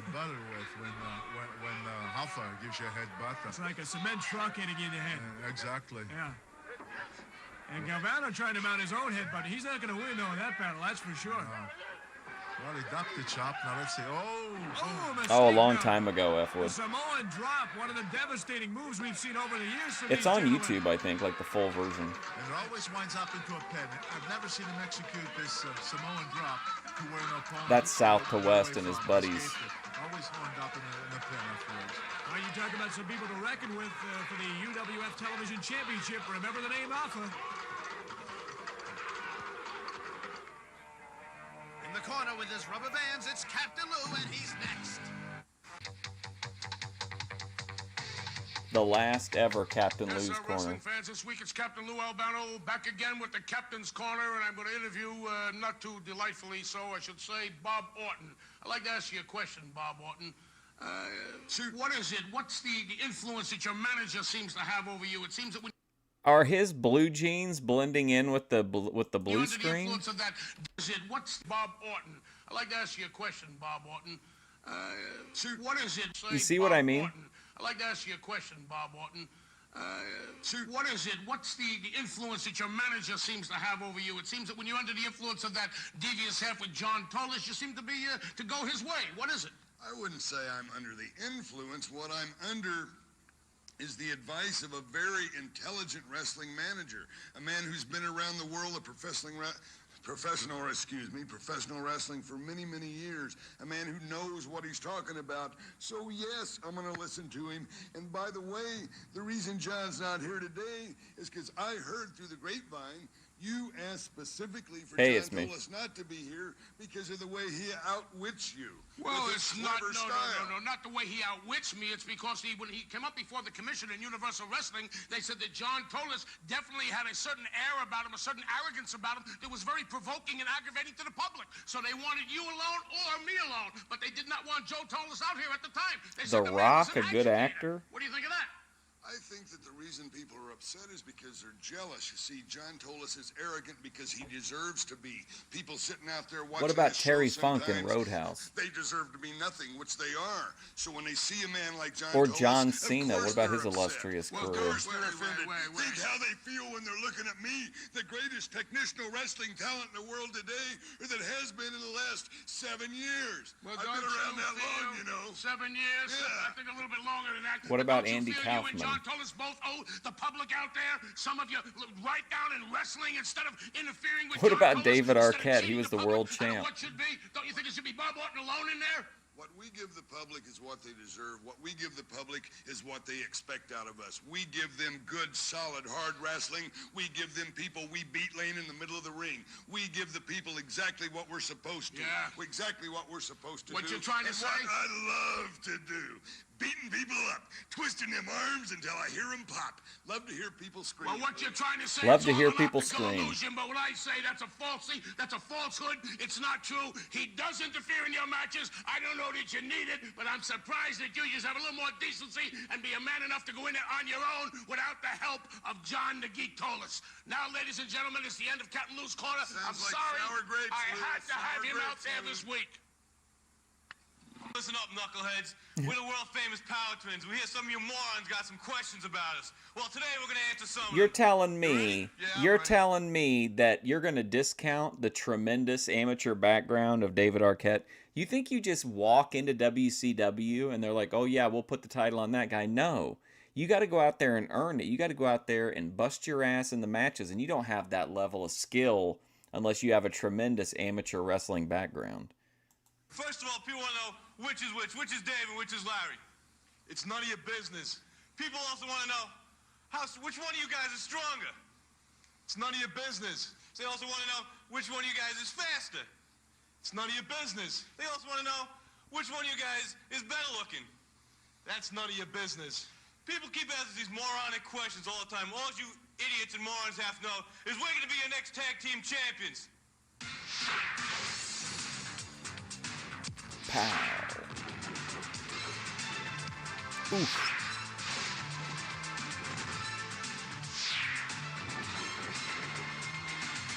Have we even seen Dan Spivey since like episode 1? Welcome back to Feet, Fists, and Fury. I'm Craig DeGeorge, along with Bruno Sammartino. What about Bret Hart when he played the genie in the Aladdin production? From the Penta Hotel, the Hotel Pennsylvania, now known in New York. We will be coming back here, by the way, for those of you interested in seeing us in person on Friday, May the 10th. Friday night, May 10th, right back here at the Hotel Pennsylvania. As you take a look at Corporal Chris Michaels and a big tag team with Tom Brandy and Bruno. Hey, Tom Brandy. Here, perhaps the top tag team in the UWF, the Power Twins. Well, the Power Twins have shown that they can do it all in that ring. They are big, again, they're big, powerful guys, and I'll tell you what, they work so well as a team, as well they should. Oh yeah, that's an iconic role. You talk about twins. Often, how can the referee not make a mistake when we ourselves can distinguish the two? They're so identical that they make these tags sometimes that you don't know who belongs in there. I mean, they really know how to do it well, and they get away with an awful lot, and of course puts the opponents in a great disadvantage. Yeah, you turn your head on these guys and you really have a problem distinguishing Larry and Dave. Absolutely, because if the referee just for a second, immediately these guys make a switch on you and there's no way of him telling. But, well, we'll see. We'll see what Michaels and his partner, Brandy, can do with these two powerhouses. There's a lot of difference in size here, too. I mean, these guys have a definite weight advantage. I mean, look at these two guys. What a foolish thing to say. No, they're not. Vern Gagne headlined a movie. About 220 and 230. Cena, Miz, John Morrison, Triple H, combined weight. The Power Twins, by the way. Randy Orton, we understand is outstanding. Edge, new talent. He's in Europe. Big Show. And maybe he's looking for new leather outfits also. Not sure of that, but he is not with us. No, I think he's going to be gone for a couple of weeks, but before long, unfortunately, he's not going to be gone long enough because we will be seeing him back before too long. Put him on a permanent vacation, eh? Right. All right, Larry or Dave here hooking up with Tom Brandy. Okay, he's got a double wrist lock, but can hang on to it. Hey, coming up next, Bam Bam Bigelow. Yes, sir, making his UWF debut against the Ace Cowboy Bob Orton. Stone Cold Steve Austin has headlined probably like a dozen movies at least. John Tolis. There's another guy out there that you could really trust. These are major multi-million-dollar productions, Epler. You're living in the age of Jack Warner. This ain't the studio system anymore. What's going on in that ring, especially if this man is in some kind of trouble. You can always depend on Now you're setting qualifications to protect your weak position that The Rock is the greatest actor of all time. To stick his nose in. You're removing all the competition. You're Randy, changing the with, playing field. We'll call that Dave, I guess. Bruno? You call him what you want. I'll call him one of the power quids. Who watches those outside of all the people present? That's the only thing that matters. Our twins yet to... You know, you mentioned the Tolis, John Tolis, when Chris and John Tolis... Did you guys ever see the movie where The Miz played, I think maybe AJ Lee was in it too, where they were like elves? Like a Christmas movie where they were elves? But they also knew every dirty trick in the book. Talk about sticking your nose in, Bruno. Go ahead. You know, Bruno, you're absolutely right when you're talking about the Tolis brothers. Now, where'd you come from? I didn't even say... Where did you come from? Well, let me tell you something. I thought I'd come by and put a little class in this program here. Let me tell you something about the Tolis brothers. That when they were in the ring, they were the best. And sure, we were rotten, mean, dirty. We didn't care, man, because all we wanted is, as long as you spelled our name right, T-O-L-O-S, man, that's all we cared about. Call us what we wanted. You have to admit that we were the greatest tag team combination in the world. You were a great team. What I resented about you and your brothers, you were a great team. You were talented, no question about that. But you guys were sadistic. You were vicious. And What do you mean Andre counts? What movie was he the lead in? According to your adjusted conditions. Now you're bickering back and forth here. We got a match to talk about. Did you see that clothesline? And these are guys, John told us, that you're going to have to deal with down the road with that tag team of yours, perhaps, Orton and Cactus Jack. What do you think of these Power Twins? Well, Power Twins are good, but they're not compared to my men, Cactus Jack and the Great Orton. I watched Nash in a movie from the Nitro era, I think, the other day. Or no, the TNA. Yes, it was his TNA era, and it was god-awful. You know, I'm going to tell you something. The next match, you're going to see my man, Bob Orton, and you're going to see the debut of this Bigelow, Bang Bam, Bigelow, whatever his name is. He's going to have his hands full. Pounds. I heard a lot about this Bam Bam, but I'll tell you what, he's also heard a lot about Bob Orton.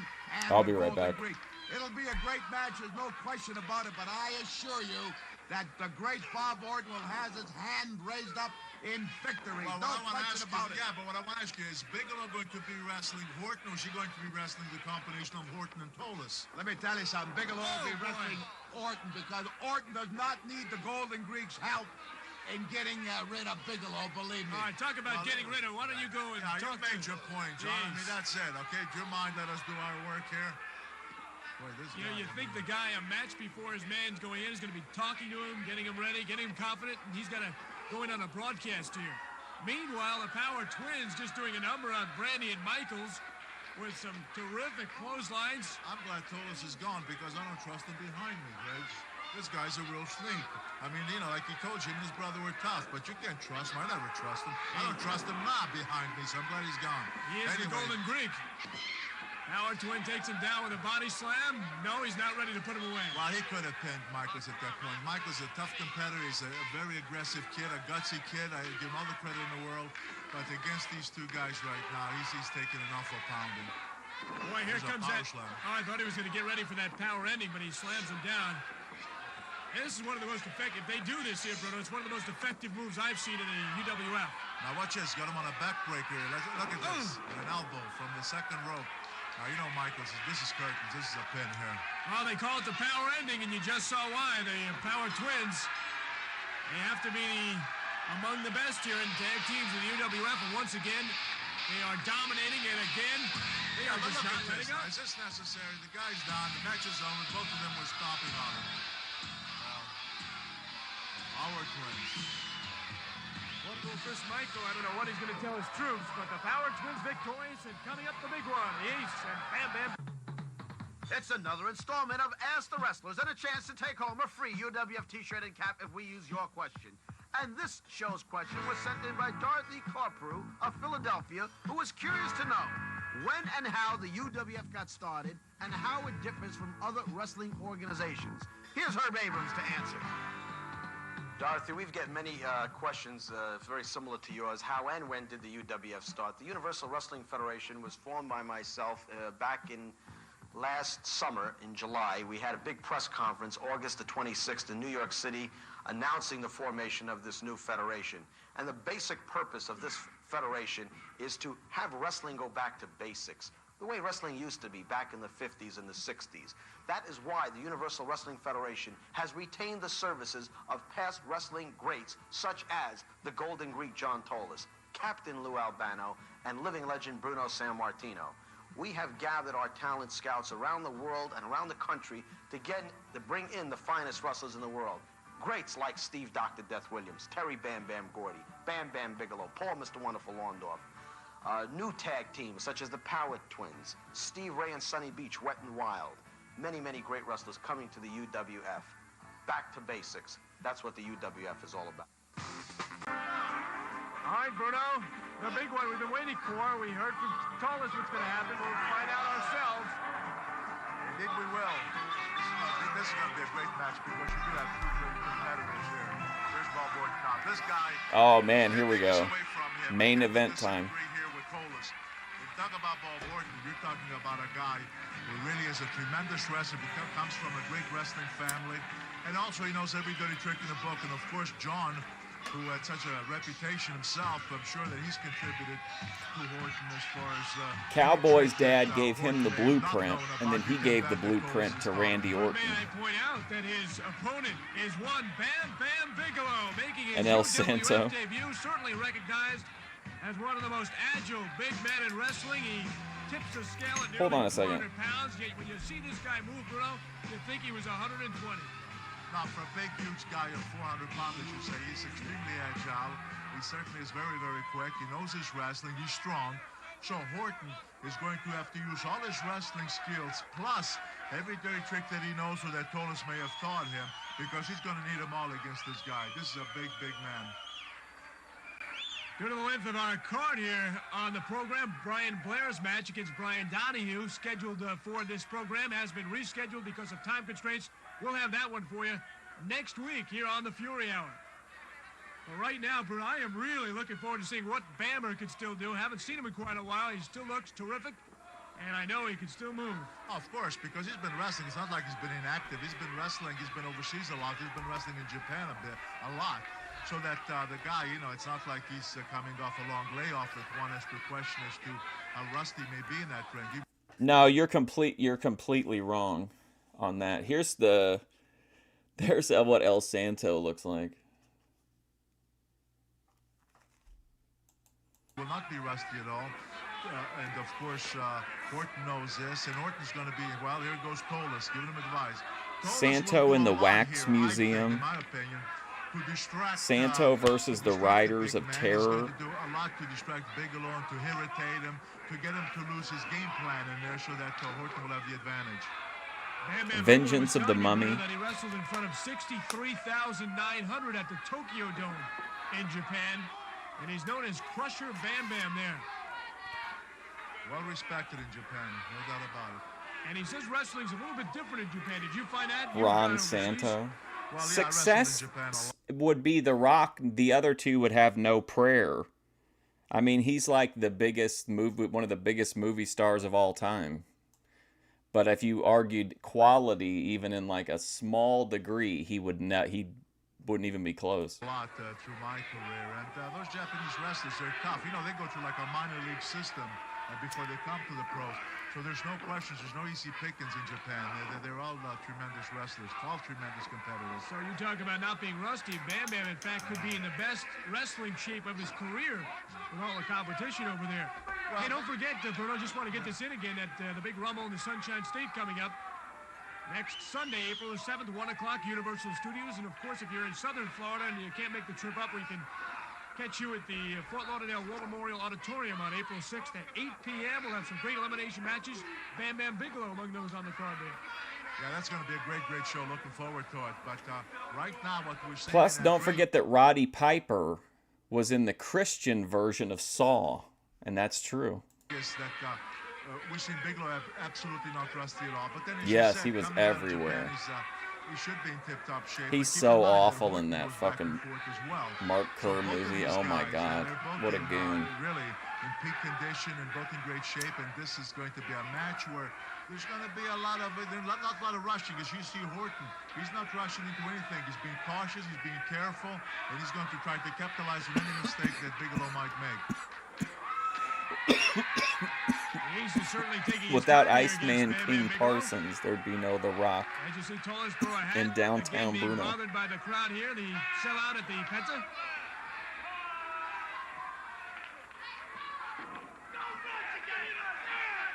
Looked like Orton tried to pull off one of the tattoos from the head of Bam Bam Bigelow.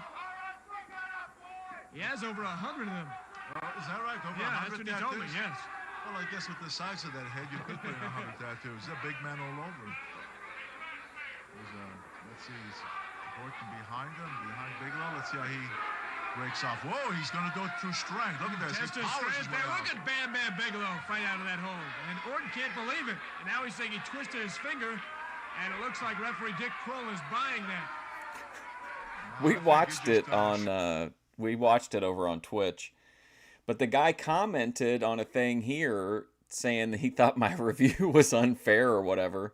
So I told him I would talk to him about it, but I wanted, in exchange for that, I wanted to be able to show the movie on here, and they never got back to me. Showed the awesome strength that he has because he powered his way through. I think he just grabbed his hands and pulled them apart. And Horton doesn't want to admit to that because that's to suggest that Bigelow's a stronger man, because I doubt if Bigelow hooked Horton like that, that Horton will not, no way could he break away the same fashion. Bam Bam Bigelow, 390 pounds, as you see Orton again consulting with his manager. Yeah, but you know what? Tolis can tell him anything and everything he wants, but ultimately Orton I missed that brief period of time where I was on Twitch before I got banned and came over here. Before I got banned again. But we watched some wild shit over there. Getting his 2 cents in again. Well, see, now there you go against Tolis. Now, what right has he got to be in the apron at ring? Now, and look at the referee. Come on, ref. You got to do more than that. Don't just be casual. Come on, ref. No, Tolis got no business there at all. And I would say to Tolis, you do that again and you're gone, pal. Back to the dressing room. I'd like to see you say that to him and see what develops. He doesn't like anything said to him. Nah, I'll tell you. Oh, he's feeling it now. Orton getting a couple of shots in, a couple of good chops on Bam Bam Bigelow. And no, another one. They threw some good left, jabs. Then he comes with a right, and it looked like it stopped. Whoa! He comes back with a big headbutt and some shots of his own. And they are clubbing back and forth. Now the headbutt there rocks Orton backwards and outside Whoa. the ring and out. Talk about power, Bruno. I like to see Bigelow catch Tolis with one of those headbutts. See how John would react to us. Bundy and moving. Tolis have been trying to get their heads together, but Bam Bam is the guy who's really using his head here. Well, don't count Orton. Ooh, you know who you didn't factor in? Batista. I mean, I've seen this guy for too many, he's been around a long time. He's a veteran. He can take an awful lot. He's cagey. It takes more than that to get in. Look at this. This is all a ploy here. This on his knees, shaking hand. Look out, Bigelow. Don't fall for that, because this is typical of Orton's psychology in that ring here. Looks like Bam Bam is considering, he may shake his head. Mistake. Don't do it. He did shake his head. Oh. Backfires on Horton. Up. Here we go. And atomic drop into the turnbuckle. Perfect. So Bigelow looked like he did shake, but he knew there was some chicanery going on there. And he held the foot nicely of Orton and then had the atomic drop. Orton could be in trouble now. No, he puts the boot up. Well, this has been what we expected. Well, a move like that's dangerous. I'm surprised at Bigelow. He throws Horton away across the ring, then he's going to charge him like that. Well, then how can you say who's the greatest? He nearly knocked him down the first time. And then with some good authority coming off the ropes, Orton showing that he is giving up a lot of weight, but he can certainly I'll never forget that time he came out in that SmackDown blue outfit, and it became like a huge thing for no reason whatsoever. Blue Tista. That stunned him pretty well. So when he got on his feet, he was still kind of wobbly, and that's why that clothesline was so effective. Now look at this. Look at Tolis. Oh, come on, ref. That might not be a good idea. But he does have him in a good position. He's knocking away the back. Now look at this. I talk about having to worry about not only your opponent in the ring, but when you're the likes of Tolis outside the ring, you got 2 opponents. Referee didn't see any of it because Horton cleverly distracted him away from what was going on the outside. You know, Tolis may get away with that, Bruno, because I don't think Bam Bam realized that it was Tolis delivering the punishing blows. Right now, Bigelow's in trouble, no question. Remember that lady in Memphis that kept yelling elbow? Looks like the game plan, Bruno, is working. We saw the Orton talking over with Tolis several times throughout the match, and it appears to be working to perfection here. But you know something, Horton's taking his time a little too much here. And you don't do that. You got the guy in trouble, you got to be on him like a lion. See, now look at him. Here's Bigelow, he's back. So weird to be back to the, like, serious Bruno. What the hell? Give him time. He gave him time to recuperate. He was Off the ropes. Clothesline to the back. Twisted around Orton. Oh, there's a neck breaker. And now he could be in trouble. There's a flying mare eye catcher and reversed chin lock here. Yeah, you said The Rock was the best actor. That immediately disqualifies your entire study. Like Horton will escape from this. Listen to Tolis. Bring it up, he's going. In one word, insinuating he's choking, but as you can see, I don't think he is choking at all. He does not have the arm underneath the chin. It's right at the chin level. He's putting pressure on the side of the head. He's using his shoulder and his forearm, and he's putting pressure on the side. So he was not choking. Tolis is wrong. Of course, now, is he trying to apply a sleeper too, Bruno, or no? Well, from that position, it's very difficult. He doesn't have the proper position or leverage. A club to the back again. Bam Bam again will be in Fort Lauderdale War Memorial Auditorium. Coming up this Saturday, April the 6th, 8 p.m. as the UWF continues to rumble throughout the Sunshine State. We'll be at Universal at 1 o'clock next Sunday. We're going to take a break, and we'll be back with the remainder of this match in just a moment. It says here, Stone Cold Steve Austin has headlined many films that have received theatrical releases, produced through WWE Studios. So he's in many here. Plus, he also had roles in The Expendables, The Longest Yard, and Grown Ups 2. So you got to include him. Craig DeGeorge back with Bruno Sammartino. By the way, they will crown the UWF Sports Channel champion in the Beach Brawl on June the 9th. Hulk was the greatest actor. Fans in Florida, we will be announcing in a few short weeks just where that will be taking Oh yeah, place. Rocky 3. That was a good role. You can catch it on pay-per-view, and that will be a special They really one to worked catch. some magic with that scene, man. He Right now, we're seemed resuming just the like rest of this match, gigantic. Bam Bam Bigelow and Cowboy Bob Orton, and I guess if you looked at it, you'd have to pretty much say it's been even. Both of them have been shot. Yeah, back and forth. Beautiful drop kick right now by Horton. But you know, you just mentioned that pay-per-view. I can't tell you how excited I am. I'm really looking forward to that. Because look at this drop kick by here, a 400-pound man. Now that's something. Next, F Wood's going to be like, yeah, but they had to screen in theaters in major metropolitan areas with a per capita population of X number. Matches are going on as we speak all across the country. But and eventually we'll get down to 2. Yeah, Craig, but there's so much great talent in UWF right now. First wrestler to win an Oscar, Vern How much Gagne. even begin to guess as who's going to wind up in the finals here and the winner. I mean, you know, it's amazing. And of course, the pay-per-view available on Cablevision systems around the country. Cablevision. Big Vern. Cablevision systems. And I think we're going to have a lot of people going to want to see this new champion that will be crowned because people do recognize the great stars. Yeah, and we just saw what Tolis just did here. Bruno, I believe Tolis just handed a foreign object to the ace. I find that hard to believe. Very difficult to see. Orton, oh yes, he did. Orton just hit Bam Bam Bigelow with the foreign object and then gave it back to Tolis. Did you see how Tolis, did you see what a sneak? He took care of that. What a sneak. To see it, right? Just made him drop. He covered with his hands, pretend like he was just leaning on the apron. I like how Bruno treats the heels like they're, you know, like rascals or scamps or something. Holding both hands up. Of course it's not going to be in his hands at that point. Terry Funk is great, yeah.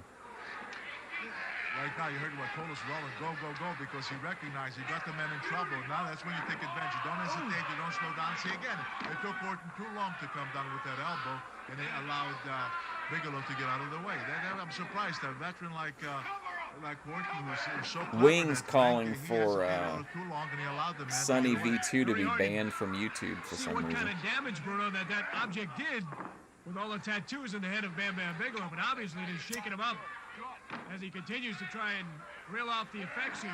I guarantee you these knee drops to the forehead are doing plenty of damage right now to Bigelow. That really hurts. Bigelow struggling to This is going to be the last episode for today. Like I said, next week we'll watch the weird off-brand episode, and then we'll watch the house show. Then the week after that we'll watch Blackjack Brawl, and then we're done. But I'm going to stay on. I'm going to watch a video or two of Cornette reviewing cameos after this, if you want to stick around. If not, I'll see you Friday for Memphis, Tuesday for UWF or whatever if you come back in between. Jay the Doll King tomorrow. Aggressiveness that he should. Don't forget about you guys if I win an Academy Award. I'll probably, you know, splash out on a nice party for everybody. And there he comes back, Bruno. As you said, Orton just had him and didn't want to take him, it appears. Now they're trading rights and lefts. And we got a bell here. VIP section, you know. Drinking champagne, savvy guy in the VIP. Bob Brown, Get Cracked. Joe Shabatoni, of course, in the VIP. I'm sure of it. Let's see. Nothing happened, that is, that Dick Kroll would have seen. And of course, we did catch the foreign F. Wood in the economy class section of the party. Well, let's see. Now continues to go, and again, Kroll having trouble getting in between these two grapplers. Referee saying the match is over. Knock it off. He says it's all over. Not very convincingly, however. And Orton is on Queer Street here.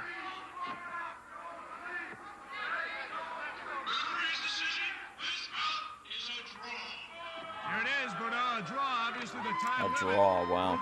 I want to find the remember that guy, the Butcher? Not Muhammad, but the guy from AEW. Cornette reviews his cameo. That's the one I kind of want to really see.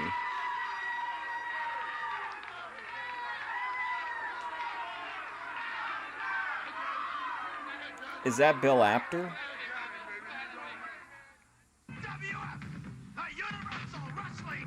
All right, give me a second. Thank you for you. If you're here just for UWF, we'll be back Tuesday, or just for Wrestling Friday. Like I said, I'm gonna watch some. I just want to watch a couple of these. Cornette reviews cameos. Here we go. Oh, here we go. Here's like a whole. Let me view the whole playlist.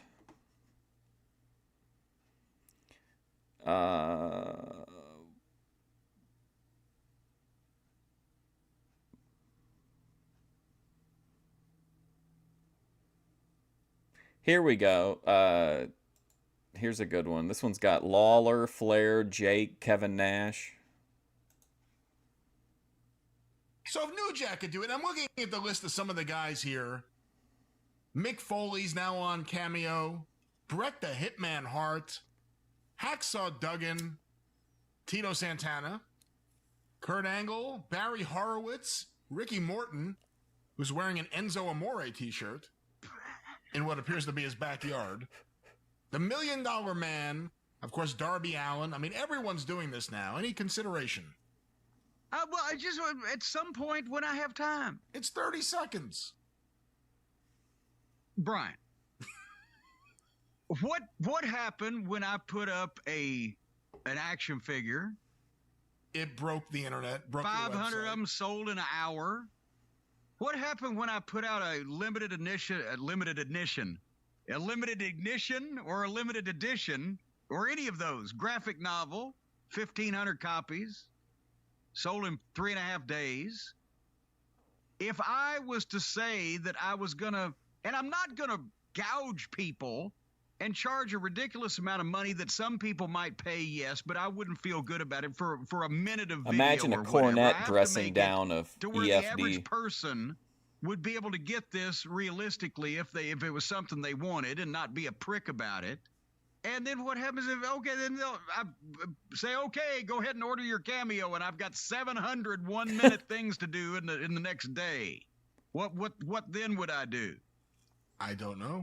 Well, there you go. See, you got to think these things through. You got to do a lot of thinning to get as far as I've gotten, Brian. That's why I'm here and you're over there, and the rest of these people are way down there. Clarence should start doing cameos. All right, well, There it is for everyone who has asked to once again try to get Jim Cornette on Cameo. We have attempted. I'm not opposed to the idea. I'm taking time in January, as I mentioned, I'm closing the store because you realize the things that I have neglected in every second, 4 of the, and I have not changed them. And I had people got to go and get my Cameo. What would be an affordable price, a reasonable price of what do you think? How much material do they give me? What to me, people? Hey, fuck you. A lot of people are going to specifically want you to cut a promo on someone or something. Yeah. And that's where I think I'm really spending toward rent and food and clothes and their children in the middle of a pandemic. That is awesome. Oh, here we go. It's me. That you've phrased it that way. $150. Oh, wait. $300. Do not know. Now, how much? You know, fuck you and feed your fish heads on the phone. How much do you think Jerry Lawler charges? Well, I do not know now that you've phrased it that way. $150. $300. Oh, see? Oh, good. And here's Lord. an example. Let me give you an example of something that Jerry Lawler does. This one cracks me up. Jude, it's me, Jerry the King Lawler. That's right, WWE Hall of Famer Jerry the King Lawler. Look at, I'm standing here in front of a picture of the Beatles, which was always my all-time favorite singing group because you know what? They did a song called Hey Jude. I'm sure you've heard that, right? Huh? This is to a little kid, by the way. Yeah, that's awesome, man. And listen, I just wanted to come along here because I understand that, well, Thursday, Thanksgiving Day, was your birthday. You turned 6 years old. That is awesome, Jude. And your mom and Lewis told me that, and I just wanted to come along here and say happy birthday. And you know what? I'm going to be expecting a happy birthday from you because day after tomorrow is my birthday. That's right. The King's birthday is November 29th. We're both Sagittarians. Isn't that cool? Well, listen, I understand that you love WWE, and you even decided to skip out on a trip to Disney to go to a WWE show. That's awesome.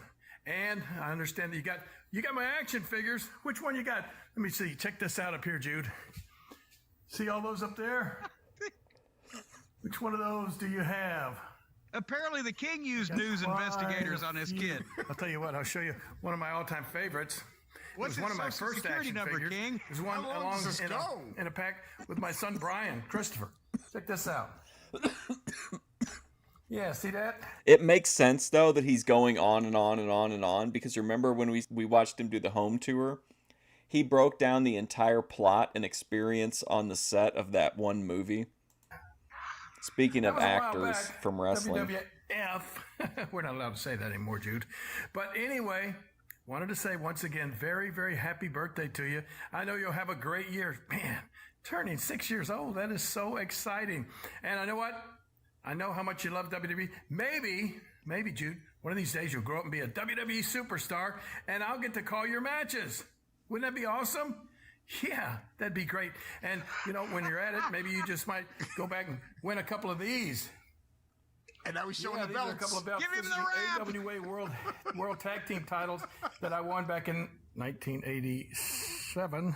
And this is the AWA World Heavyweight Championship belt that I won from Mr. Perfect, Kurt Hennig, in 1988. So that's probably in your future. And but you know what? From Vern. If you don't want to be a wrestler, you can always be a superhero, like my friend Soup. Superman, I call him Soup. Or you can be, if you're going to be a big, big, strong guy and eat all your vegetables and everything, you might be as big as this guy. He's giving them their money's worth, but man. Hulk. Okay, maybe this is worth $300. Listen, you become a superhero. You got to come down to Memphis, Tennessee. That's where I live. And you know what I'll do? I'll take you and I for a ride in my car. Check my car out right here. Look at this, Jude. You see that? Hey, You look see at what these my car pictures in my is? wallet, Jude. Yeah. It's the Batmobile. How cool would you and I look driving around Memphis, waving at all the people in the Batmobile, huh, Jude? All right, well, listen. Happy birthday. I know you had a happy birthday. And you know what's next? Yeah, $300 for the Jerry Lawler cameo. I don't know how much you know about Cameo, Killer Tony, but you're lucky to get like 30 seconds while someone's at a restaurant or a bar. So the fact that he's given this kid a tour of his house is just like insane. Even for like, personally, I think it should be that good, you know, for that kind of money. But it's really over the top for what you normally get on there. Let's have another one. Oh, yes. Be good, Jude, because this guy is always watching. Okay? I know you had a happy birthday. Now I hope you have a Merry Christmas, Jude. From Mom, Lewis, and the King. And there it is, $300. I booked Lawler to wrestle one time and paid him $500. The match wasn't that long. See, that is longer than I have talked to anyone on the phone that I want to talk to in the last year and a half.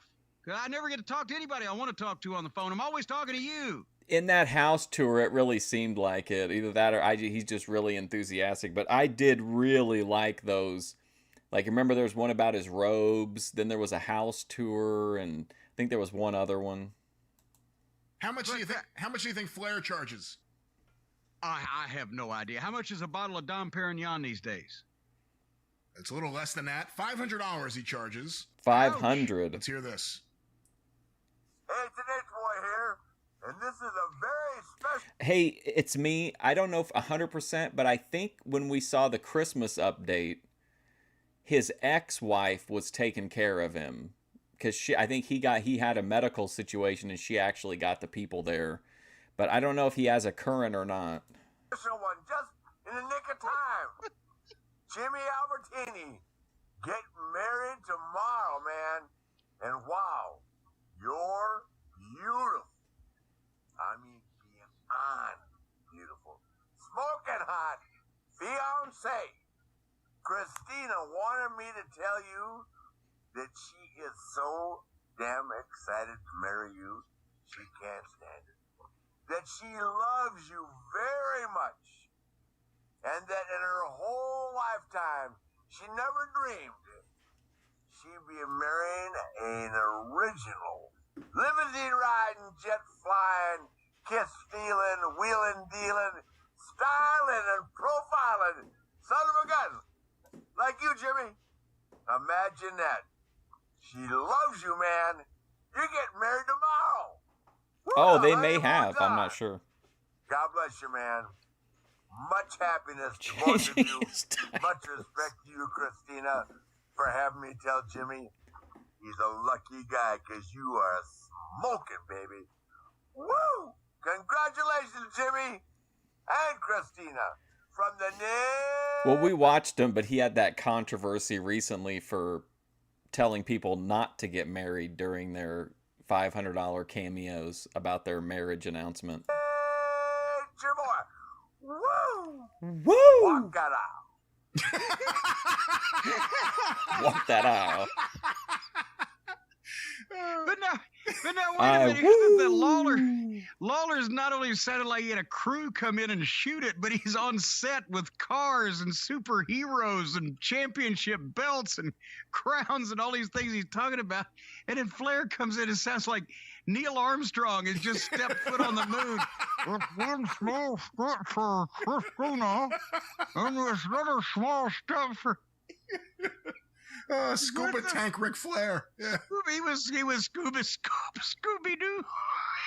How much do you think Jake the Snake charges? Well, it depends on... This one is so unhinged. Does he measure this by the gram or by the minute? You'd be Jake worried he'd come for your girl. $100, and this one's labeled a pep talk. Let's hear this. Hey, Gavin, Jake the Snake Roberts here. You know, I got this request, man, and I'm just going to give it to you straight. I've given this out several times because these are tough times, man. This pandemic's got everybody screwed up. It's ripped me off. It's ripped you off. It's taken from everyone.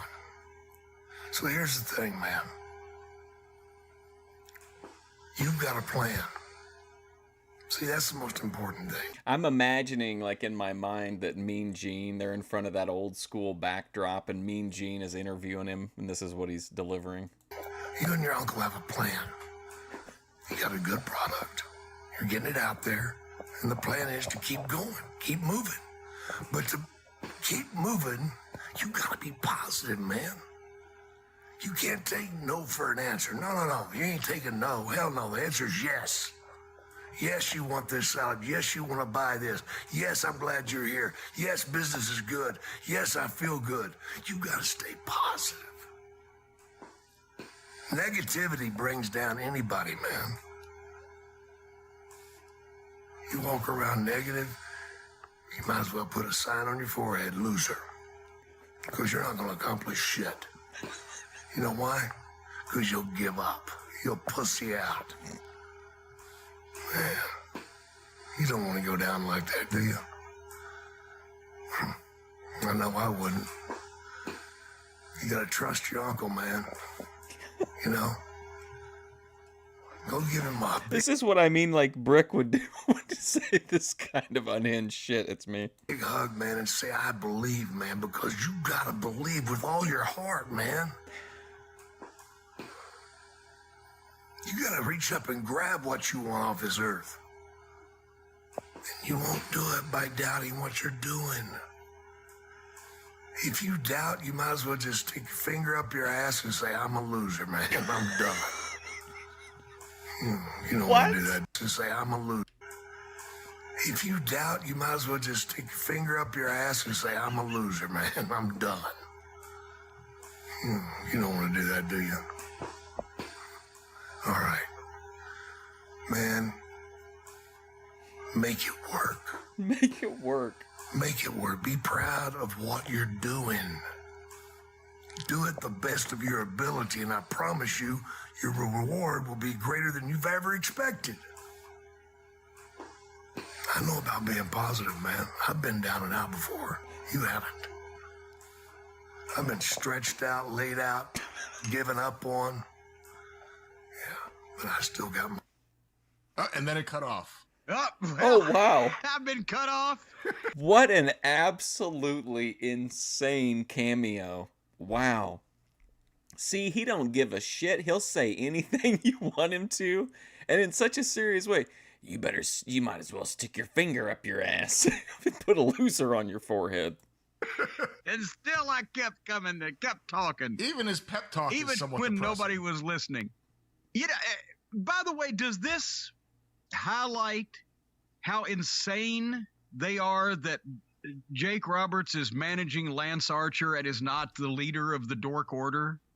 And he doesn't talk. We never hear him talk at all, really. All they would have had to do is just sit him in a fucking dark room and pre-tape and let him be the leader of the Dark Order and not even come to the ring and just do all the string pulling.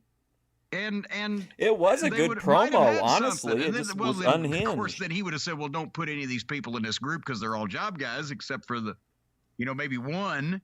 But of course, now the problem is that guy he was giving that pep talk to is actually the guy that pumps out my septic tank, and his uncle is taking advantage of him, ripping him off for everything he's got. I mentioned Tatanka charges $100. Oh boy. Here's Tatanka. Oh please. All right. Native American superstar.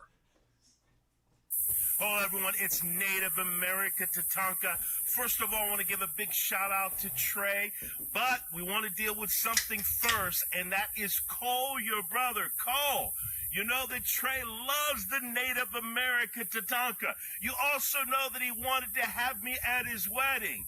I was looking forward to it, but I never got that special invite. You know why? Because you want to save the wampum, like the Native American Tatanka would say. Wow, he's telling whoever that they cheaped out. Hey, trying to save money and being cheap, and instead you get in this cameo video for $100. I cannot believe you. But getting serious, hey, Trey, happy birthday, which is today. And again, what Tatanka would always say, believe in your dreams. And also your brother Cole wanted to make sure that you knew that you are loved very much. Again, it's Native Tatanka. Cole, you better watch out. If you mess up again with your brother, Tatanka could get that war cry going, that war dance going. And before you know it, the tomahawk chop is coming and you're going down 1, 2, 3. It's Tatanka. Peace. I'm out. That was Tatanka.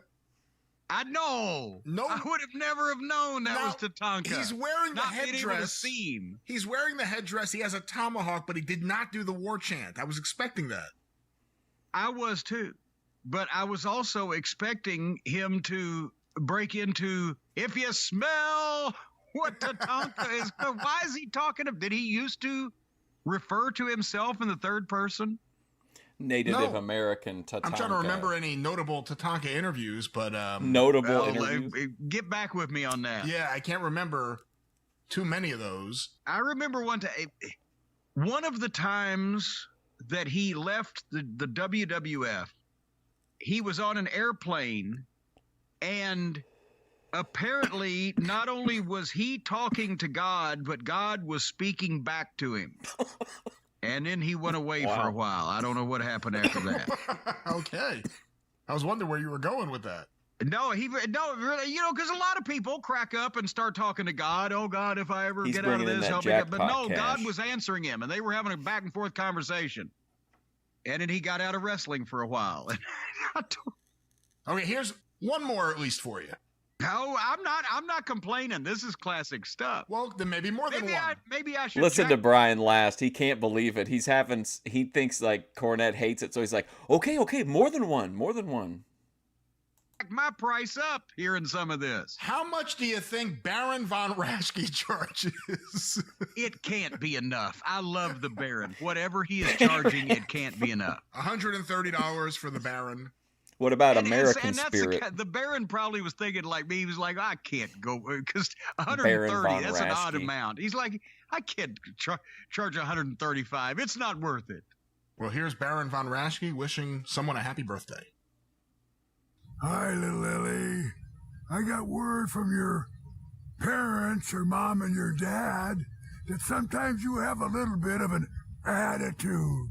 Well, sometimes Baron von Raschke has a little bit of an attitude. And you know what I do? When people are bugged by me, I show them the claw.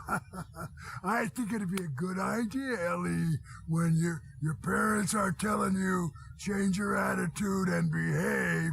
You've got to mind your parents, but you can always give them the claw. Be serious. And a giggle. How about that?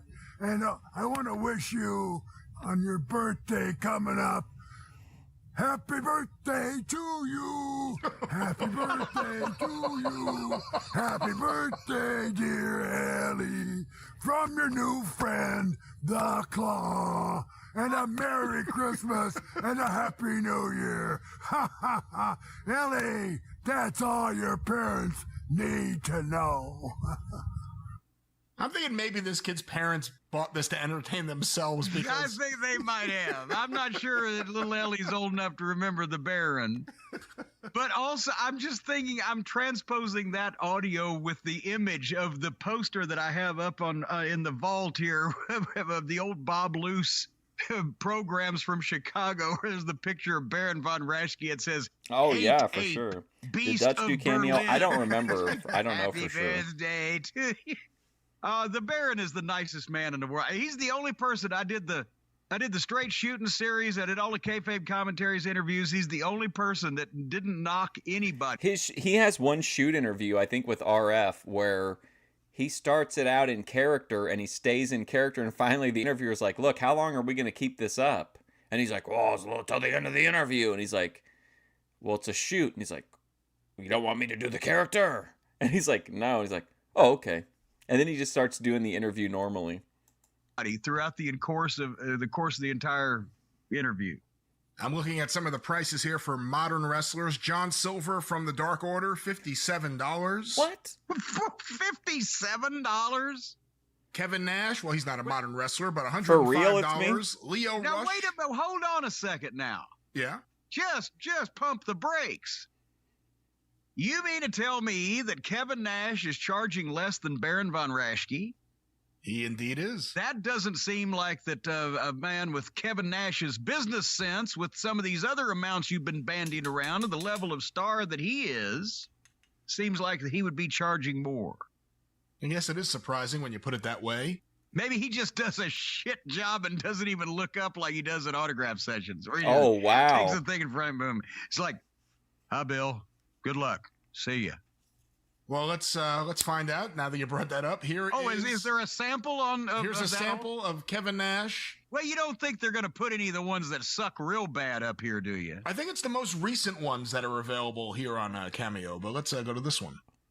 Hey, it's Kevin Nash. I wanted to wish you a happy birthday.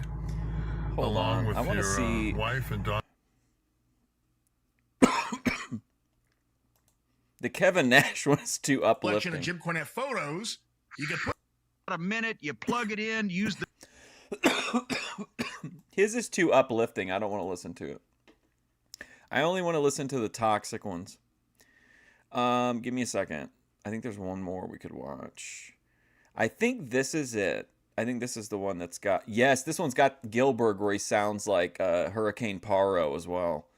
But I'm hoping this is the one that has... Well, let's get to some Cameo... The Butcher from AEW. ...reviews. And, of course, what happened was... We've been talking about this recently because The Undertaker did one and then New Jack did one. And so many different wrestlers are doing it. And a lot of wrestling fans want you to do Cameo. So in order to, I guess, in a way... expose you to what else is out there in the playing field, we have been checking out some of the other cameos and talking about the pricing, and we're going to do that again here today. There's a bunch of these, Jim, too, if look you at like this. Them. Warhorse is on Cameo. Oh, wait. The guy that rules ass? The ass ruler? The How ass much do you ruler? think? The ruler of all ass in the world. How much do you think Warhorse charges?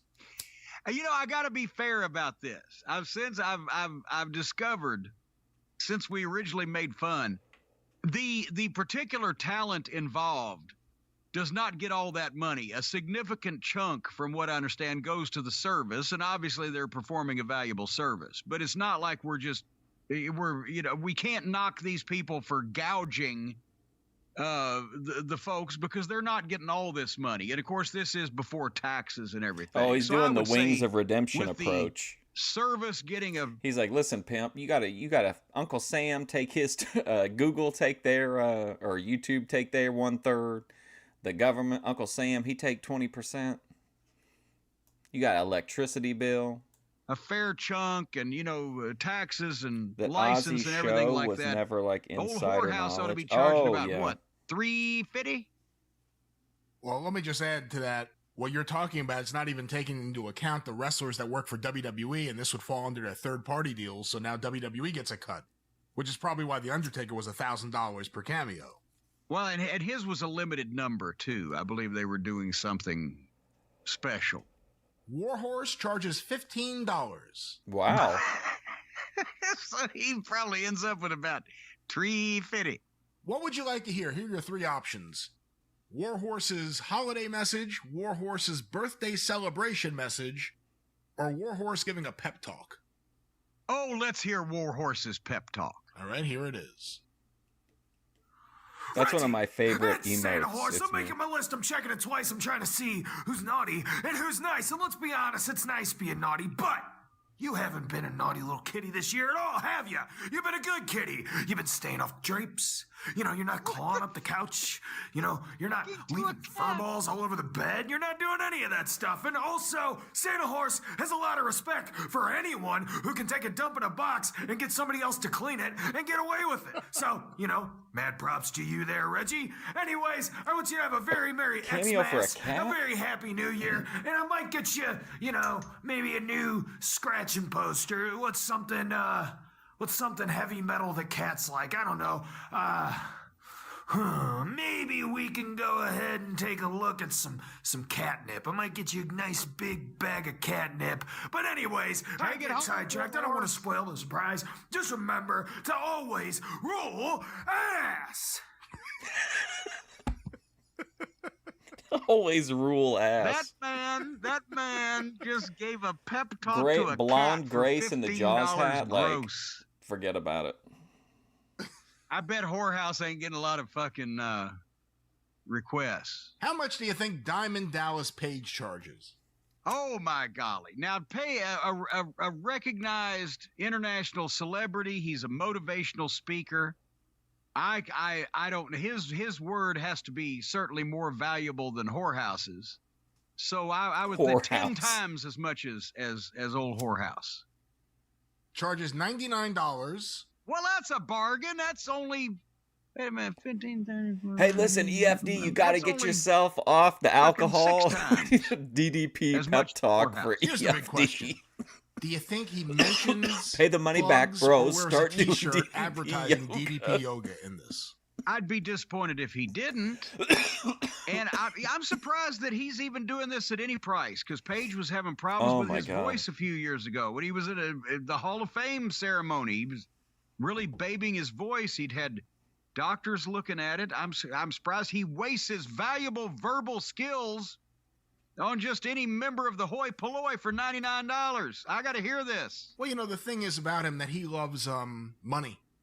So here are your options: pep talk, gift, Hey, Randy. birthday celebration, or holiday. Well, we tried pep talk with whorehouse and we got a lot of Christmas shit. So just the pep talk. He's a motivational speaker.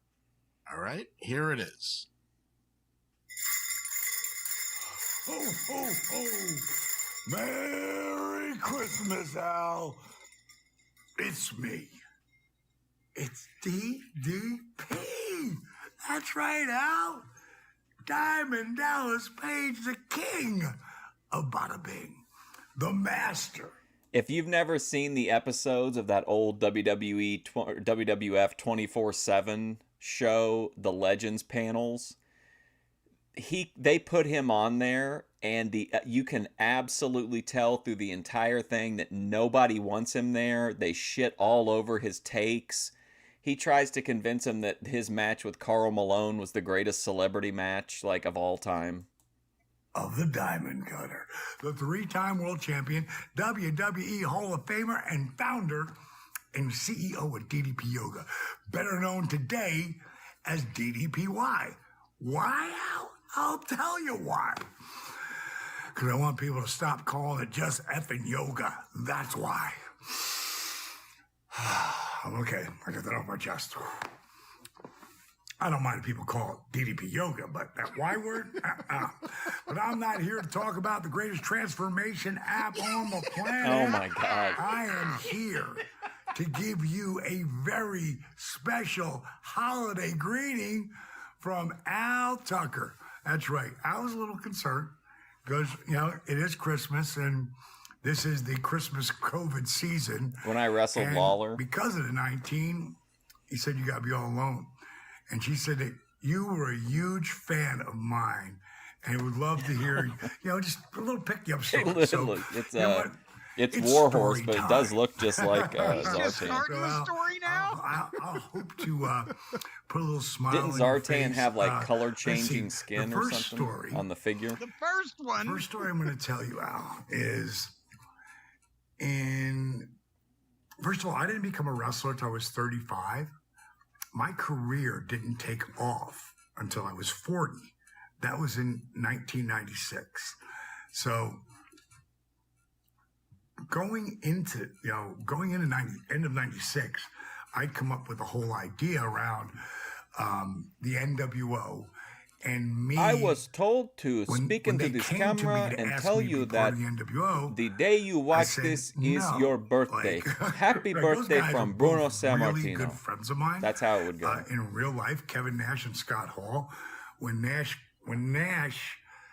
got his Hall of Fame ring, his speech, he actually thanked me because he said that without me, he probably wouldn't have his beachfront home.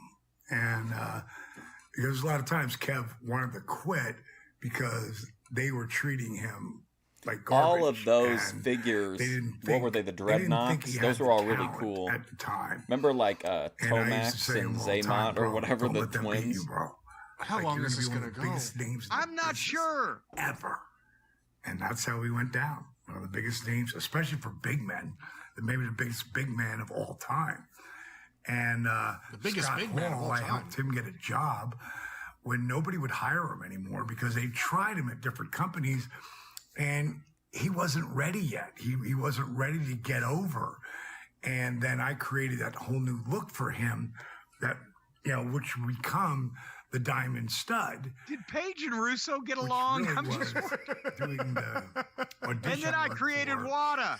Razor Ramon, because definitely only him thinking working with about me the that year recipient. and changing the color of his hair and get rid of that walrus mustache and do that 5 o'clock shadow that he wore so well. No one even recognized him when I came up with that look for him. So it was perfect for him to start his journey back. All right, I'm calling this one. What does this have to do with pepping this fucking guy up? Okay, if I'm 7 feet tall like Kevin Nash and I get Diamond Dallas Page to create everything for me, I can be a success. I do want to see real quick, though, because I said it. What, you want to see how long that ended up going? You want to skip to the end? Is there a timer on that? A stopwatch? A sundial? That's a one calendar? of the worst things here. There is no clock to show you how long this goes, but I am curious. I just want to start another one and see if he goes right into a yoga pitch again. So give me 1 sec. Let me just check this out. Let's get a Tito Santana cameo where he tells Grace that she's got to get away from Ben. I love you, Paige. You're wonderful. This is WWE Hall of Famer Tito Santana. Listen, Grace, you've got to get away from Ben, okay? It's what's for the best. Arriba! It's me. It's DDP. That's right, girl. Diamond Dallas Page, the king of bada bing. The master of the diamond cutter. Take it back, Minnie. Arms out to a T, clench your fist. Hold it up, girl. Yeah. Attention. Shoulders back just at ease. He's pretty cheap. The 3-time world champion, WWE Hall of Famer, and founder and CEO of DDP Yoga. Better known He's going to today, build a and I know fence you know around this, Grace Minnie, Thorpe. DDPY. Why? For all those people out who are watching this who don't know, I'll tell you why. Because I want people to stop He's going to calling it threaten just Ben yoga. with the flying elbow. Okay. Now that I got that off my chest. All right. Well, there's Dallas Page, $99. You get his whole life story, all centered around Dallas Page. And if he can't remember all of it, he'll make some up. That was classic. How much do you think Lanny Poffo charges? No, don't. Well, no, nobody donate for in any Bitcoin. specific purpose, please. Maybe so. $50.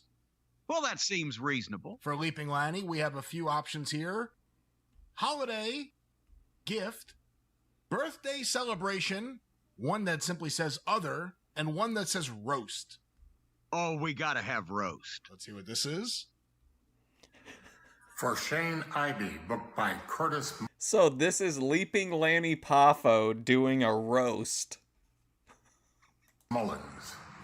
Merry Christmas and a happy birthday. That's not the point, though. You need to just move on and divorce Lauren. She is pregnant and needs you gone. Don't be a douchebag, be macho. Or better yet, be a genius. By the way, fuck you for not hiring me. Well, my name is Lanny Poffo, formerly the genius of WWE. And behind me is the Pacific Ocean, Monte, Ecuador. And I just wanted to say thank you for booking this jabroni, and I hope I didn't let you down. So, Shane Ivey, I hope you thought it was amusing. Words and music by Curtis Mullins. Have a beautiful day. Merry Christmas.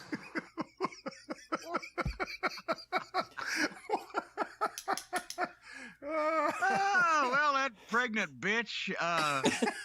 Fuck you for not booking me. Should I start doing cameos, but just make Well, YouTube shorts? This could be good or not so good, but we'll find out. How much do you think the Birdman, Coco Beware, charges? Oh, hell yeah. Oh, okay. He's got to be up there around $125, $150, I'd say. $30. What? Oh, wow. $30 click for on the one of Birdman? these. Deal. Let's try this out. Hey, Merry Christmas, Derek and Christopher from Steve. I want to say, man, thank y'all for being a big fan of mine all these many years. And I want you guys to go out there and have a blast on the Birdman, okay? Enjoy yourself. Well, that was quick, in and out. That's typically what you would get on Cameo, is something about like that. But every once in a while, you'll find somebody that's like a really good value who also puts effort into it. But I mean, it's kind of trial and error. To the point. Well, for $30, what do you expect? Warhorse. It's just like one of those old phone sex lines. $30 All right, for 30 see you later. seconds. It's me. All right, let's see. We did Hacksaw Jim Duggan. Bret the Hitman Hart. How much do you think he charges? Oh, that's got to be, what, $200, $250. $150. Wow. That's a bargain there as well. Now let's go to this. We'll hear what the Hitman has to say. Hey, this is Bret the Hitman Hart, and I got a very special happy birthday shout out going out to Joseph. This is coming courtesy of your mom and dad, and I know it's your birthday on May 14th, and you're turning 6 years old, and I just want to wish you all the best. I know your birthday is not going to be the same with all your friends aren't going to be able to come because of this coronavirus, but don't worry, stay strong, stay true, and be good to your mom and dad, because things are going to get better real soon, and you just got to follow the code. True, Randy, but one day the sun will implode or explode, and all of this will be wiped out, and you know what I mean? It'll all be removed from existence. Joseph, that you're an amazing little boy. Everybody loves you, and they want you to have the best birthday that you can. So just know that you are in life the excellence of execution in everything you do, and you are without a doubt the best there is, the best there was, and the best there ever will be. You have a great birthday because you're an amazing little guy.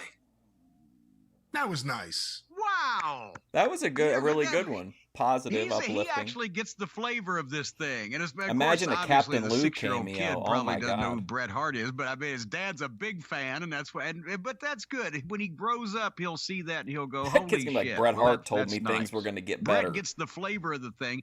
They Where never was that did. promo?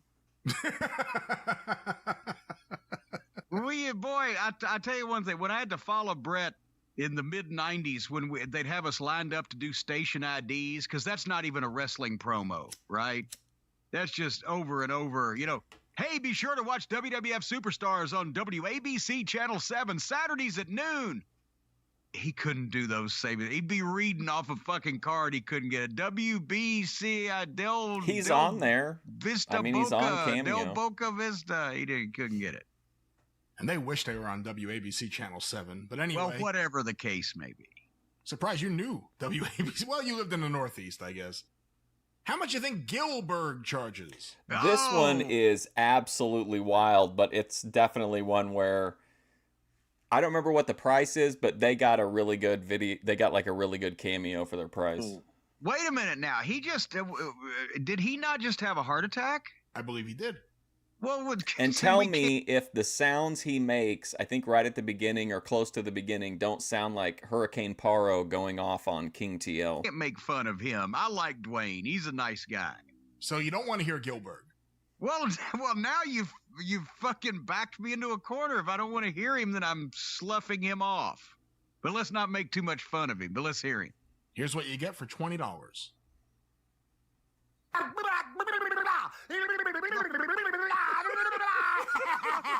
What's up, Chris? How you doing, brother? $20 and you've already got $20 worth of value.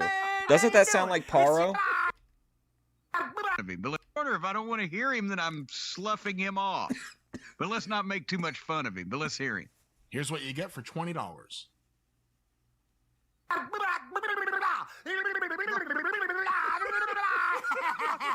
What's up, Chris? How you doing, brother man? How you doing? It's the old boy Gilbert here, WWF's longest reigning light heavyweight champion. I love saying that, I really do. But anyway, brother, a friend of yours got a hold of me and said, hey, do me a favor there, Gilbert. Get a hold of my boy Chris, will you?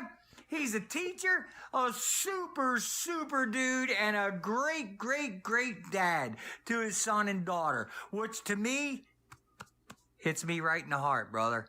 I love my kids. I never knew I could love my kids. I never knew I could love anything so much in my entire life until I saw my kids' faces.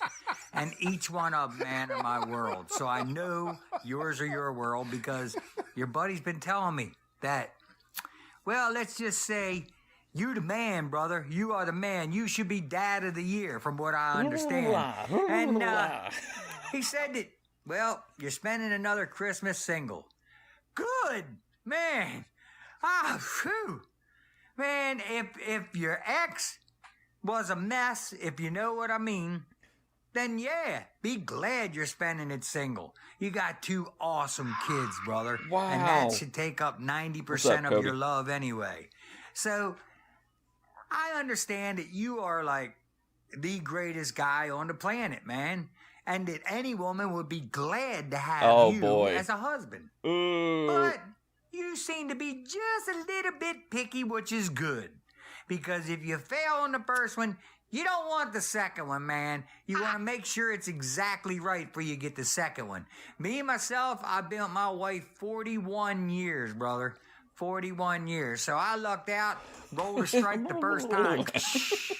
But you gotta remember, man, it's 50-50. Paro sounds like he's like rapping you in are some the coolest dude on lost the face of the earth, Enochian according to key. your buddy.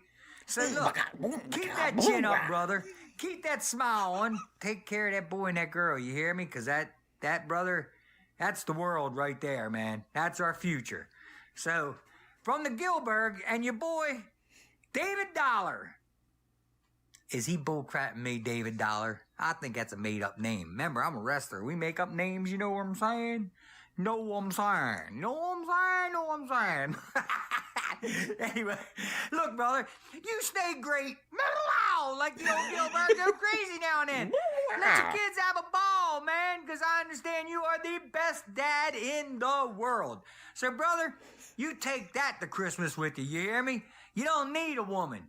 Cause You don't need a bad A, woman. You hear me? You bad A, and you got them 2 kids, man. Listen, Wow. from the Gilbert and old David Dollar, which I think is a made-up name, but we'll go with it. David Dollar, I want you to wish you the best and merriest Christmas ever, brother.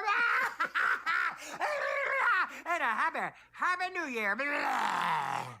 Wow. That was worth $20. Absolutely. That was an that's perfect. That's like the Moneyball. That's your best. You're getting the maximum value at like the most reasonable price. $20 for that was crazy. Just for those noises alone were worth that. I was about to say that is the best That was Gilbert. value per dollar of anything on the whole site. Gilbert, I hope I'm going to interview soon. Paro. He would talk to me. That I may bet have been what brought he his could tell us, attack teach on. us how to do that. Doing that, but you don't need a woman. Don't worry about it Christmas time. Hey, if you Ben can't get Thorpe. laid. I never knew I could love my kids. Let your daughter grow up, Ben. and You a gotta let her out of sub-reference out of the nest. of that entire sentence. I never. How much do you think Leo Rush charges? Oh, good Lord. Leo Rush. He charges by the pound. I would say he charges $87. $30. Let's hear good old Leo. This is the man of the hour, Leo Rush, and I just want to give a huge shout out to Pro Wrestling Galaxy on Instagram.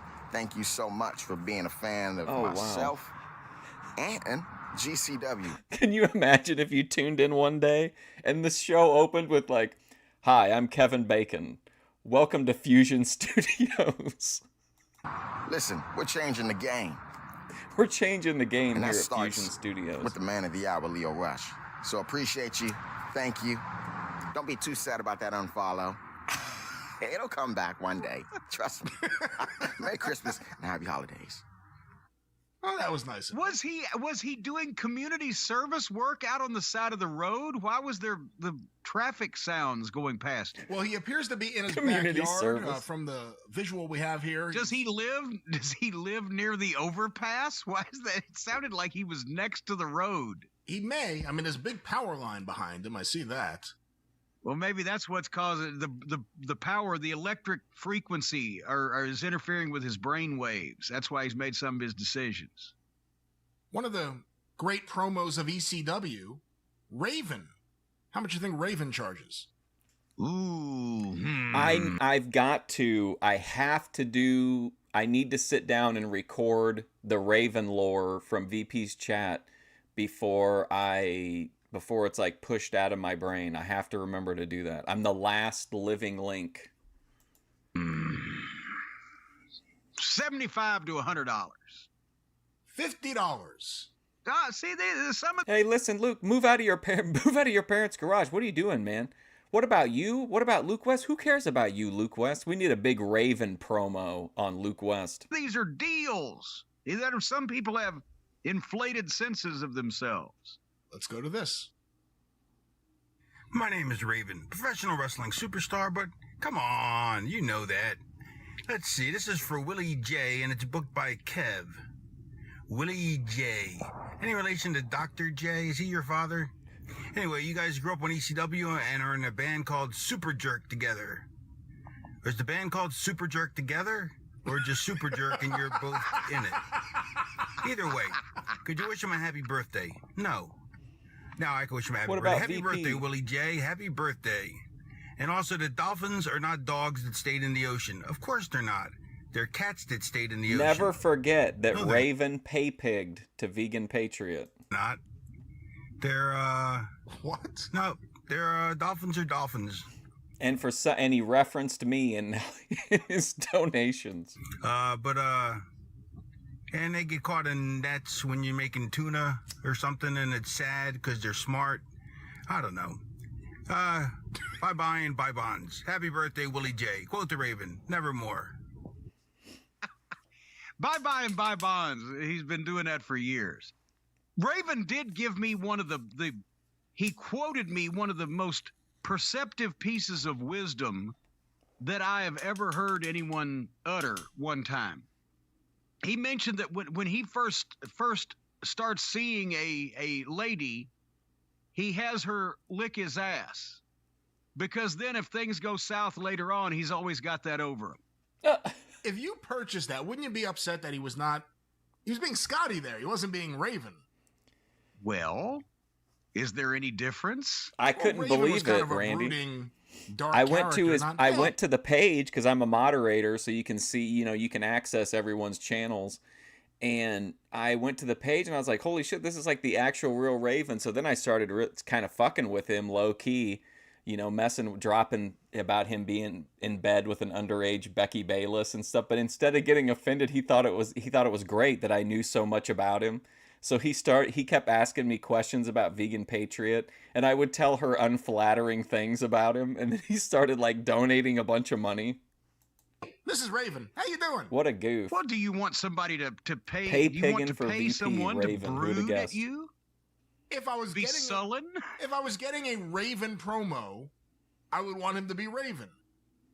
Yes. Well, let's see this one. How much do you think the Brooklyn Brawler charges? Oh, Lombardi. I would say $17.50. Hey, McHenry, I lost my whole life too, but you know what? It came around for me in the end when I met Pat Patterson. He's $50, and there are a few options here. 4 of them are birthday celebration. One of them is question. Question. You'd like to hear question? Okay. Hey, Mark, this is the Brooklyn Brawler. I would have to say I agree with you 100%.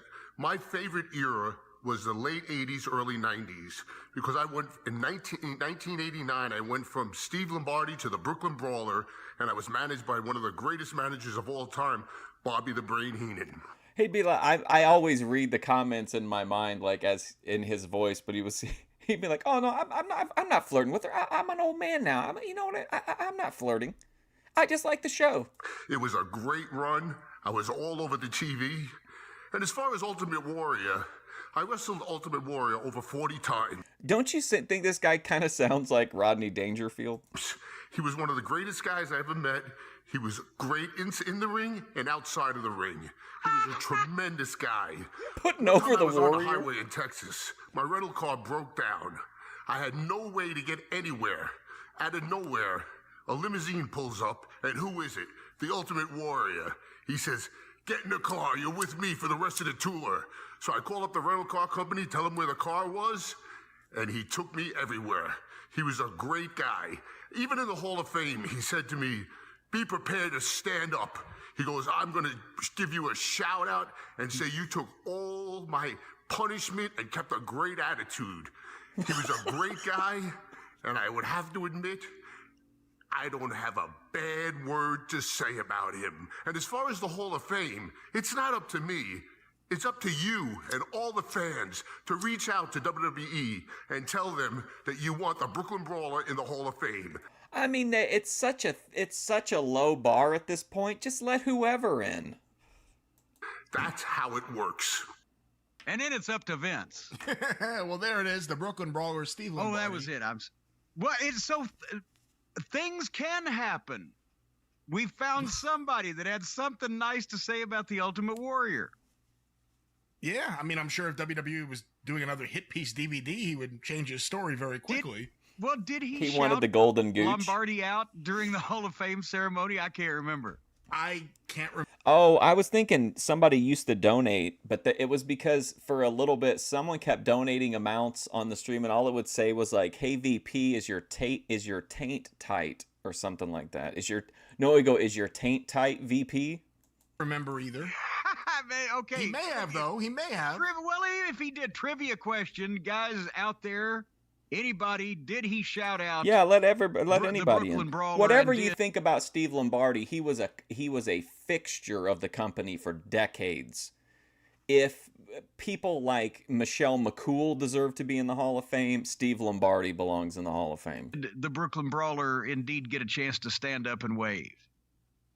That's there a you good go, question. Kevin Murray. Let's get a couple more before we wrap up this segment. Here is one. I guess he's listed as his real name, not his wrestling name, but Andy Williams, better known as The Butcher. Yes, this is the one. I like Cornette's reaction to this one.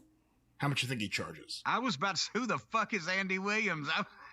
Wait a minute, wasn't he a crooner in the 60s? Didn't he have a variety show on NBC, the Andy Williams Show? I think so, yeah. Yeah. I didn't know he turned to wrestling. How much? I would say he's going to be at least $22. $40. Let's hear him now. I don't know if you guys know who the Butcher is. I didn't know till I started watching AEW, but I guess he's also in like a real popular band. Oh, hey, what's up, Katie? It's Andy of Every Time I Die's fame and the AEW's Butcher guy. So we've met before, and you said to me, "You're Andy," and I said, "You're Katie." And that's a true statement. I used to have work for Vans, and the dude that I worked for was a great guy, and we would go meet like famous people, and I would always feel really weird, like, oh man, I can't like eat lunch with this dude. And then he would be like, "Why, you're Andy Williams?" And I would say, "Yeah." And he would be like, "Yeah, you're fucking Andy Williams." And I would go, "Yeah." And well, if you like this guy, Cody Turbo, you may not like Jim Cornette's reaction. Literally meant. Even Brian Last is like, "Whoa, where did that come from?" A person, and that person's a person. And just barely, apparently. So you should always just treat people like people, and then you'll get treated like a person back, you know? And I think a lot of times dudes in fucking positions of bands and wrestlers and stuff like that, like, they think they're above it. And I never want to think I'm above it. I want to be below. Because there's only one place to go. Sounds like me and the boys. Just like you said, I'm Andy, you are Katie. And yeah, you fucking rip. And Dan thinks you rip. So that's all that matters. Says you're a huge fan here of my work as a wrestler, as the Butcher. Here it just says, huge fan of the Butcher, which I don't know where you get your meat from. It could be, like here I go to a place called Federal Meat Market. It's awesome. Boy. They have great butchers there. And that's cool. I'm glad that you have a good relationship with your butchers. You should. I love the Cornette, oh boy. It's like he's slowly loading the cannon to prepare to unload on this guy. That in your body. You're putting, you know what I mean? I'm not going to say the words that I was going to say because it would have been sounding really dirty, but they should have had Eddie Kingston do this for him. Yeah. You should know that. You should know the person Kingston get that's 50% by doing all of this, guys. White paper and cameos. nice, you know, to have a relationship with them. Is this guy still if you're going talking about on? the character that I play for AEW, I The appreciate that. Wait a minute. The appreciate character that. I You're a play fan for of a AEW. 43-year-old man that looks like an uncle. That is I think that's what really set him off. The character I play on AEW. And has a skullet that just beats on people that wear tight pants. That's cool. I like it. Picture in picture, not your favorite. I gotta admit, not my favorite either. It's strange. I always pay attention when I'm watching my own matches. I pay attention to the fucking commercial. No wonder they don't let this guy speak. That's strange. It's really weird. Yeah. And it says here that you love Hana. Well, I'm going to say this. Hana is absolutely the best thing that I've ever achieved in my life. So I love her too, very much. She's the greatest thing that's ever happened to me. I don't know what he's talking about. It also says here to ham it up. And I'm going to tell you, last night I had Hana made for the... He's like, oh, it says here to ham it up. Like, you're supposed to fucking read the whole thing and then perform it. It sounds like he's just reading it live. Live stream thing that we did. She made... All right, I'm calling this. I don't think I could sit through. Here we go. This fucking nitwit. And let me tell you something, you fucking fat, fucking balding, fucking freaky looking piece of shit. Where's this coming from? When he said, oh, let's talk looking piece something, you calling this. I don't... Live stream thing that we did. She made... All right, I'm calling this. I don't think I could sit through this fucking nitwit. And let me tell you something, you fucking fat, fucking balding, fucking freaky looking piece of shit. Where's this coming from? When he said, oh, let's talk about the character I portray on AEW. That's all you're doing is portraying a fucking wrestler because you ain't one, you miserable sack of shit. I'd like to kick you in the fucking balls. They have to insult the wrestling business even on a goddamn cameo greeting to somebody who probably has no idea who the fuck this idiot is to begin with. And they have to insult the business on their fucking cam. He has a different name for everything he does. I wonder what his name is when he goes out and walks his dog. He wants to be below everything. Well, I got news for you, Turd Blossom. You've submerged past pretty much everything I can think of. And he's goddamn has no... Can you imagine getting a fucking... If it had existed in those days, getting a cameo from Bruiser Brody... And he said, oh, yeah, well, depending on what... My name when I do this is so-and-so, and I play a wrestler on TV and beats around the bush. And what would you like me to talk about? Because I'm just like everybody else. They don't want to pay for a greeting from some dope, some nitwit, some mush-mouth twit that's just like everybody else. The reason why they're paying for a cameo is from a fucking star. Act like one. He's supposedly a musician, allegedly a wrestler, and that's his personality when he's talking to his fans in public? Fuck you, you waste of flesh, you human fucking waterbed. Jesus. That's a goddamn cameo for you right there, for free, Mr. Meat Gentleman. He wants to be below, which probably explains why he isn't over. Oh. One last on that one, come back and see me. One last one this week. One last one. How much you think Greg the Hammer Valentine charges? Ooh, Hammer. Oh, God. Well, see, now, from the golden era, he's got to be at least $150. All right, let's hear this. What are you going to say? $100. Okay, well, not even as much as I thought it would be. Greg the Hammer Valentine. Hey, Jared. This is Greg the Hammer Valentine, WWE Hall of Famer. I understand you're getting ready to have a big birthday. You're going to be 33 years old on December the 11th. Your life has just begun. Those are the greatest years of all. I understand you've had some rough times, but buckle up, buddy. You're going to make it. And I understand you're from the Pacific Northwest up in Oregon. I'm from Seattle, man, so let's do it all together. And there it is. Well, there you go. Short and... All right, I just want to look up one more thing real quick. Let's see.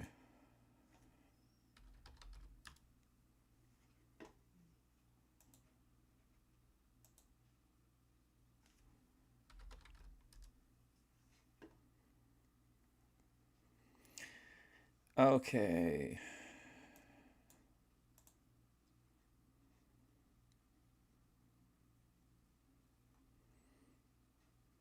Hold on. How do I price low to high? Okay. Okay, how do I get okay. I'm trying to see if Brick is still on Cameo or not. I'm up to $6 or $7. I don't think it's gonna. I think he might not be on here anymore. He did get removed pretty often. Wow, you can get a Ricky Berwick one for $10.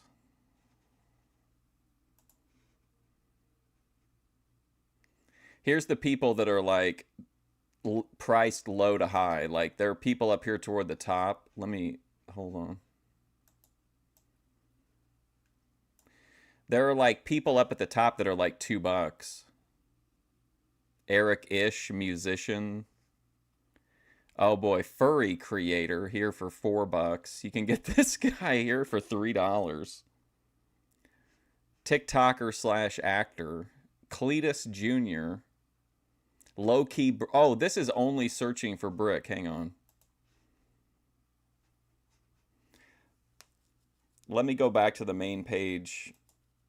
Categories, athletes, wrestlers. Okay, here we go. And then we'll filter price low to high. Okay, here we go. Here's the cheapest wrestlers. Dr. Mayo MD. Who is Dr. Mayo MD? He's only $2. KOY is only $1. Craig Usher is $2. Spike Tierney, the Masked Goat. Golden Boy. Stop me if you recognize any of these guys. All right, Cody, are you familiar with Biggie Sanchez? Aaron Roberts, Jay Barista Goodrich, Jack Reaper. Yeah, I don't recognize any of these people. Who's the Lucha Dad? Scotland Green. Oh, look, there's Dijak. He was in the WWE. $9 for Dijak? Wow. Hot Dog Starks. Anthony Pissarro. Peter B. Beautiful. There you go. He's at least a known person. Oh, there's Gilbert. Gilbert is only $10, right? He's on a 50% off sale. Wow. $10 for Gilbert. Holy shit. Aiden English, remember him? He had a WWE run. Penelope Grace. Look, Tom Green's on here for $10. Oh, whoops. Hunter Rayner.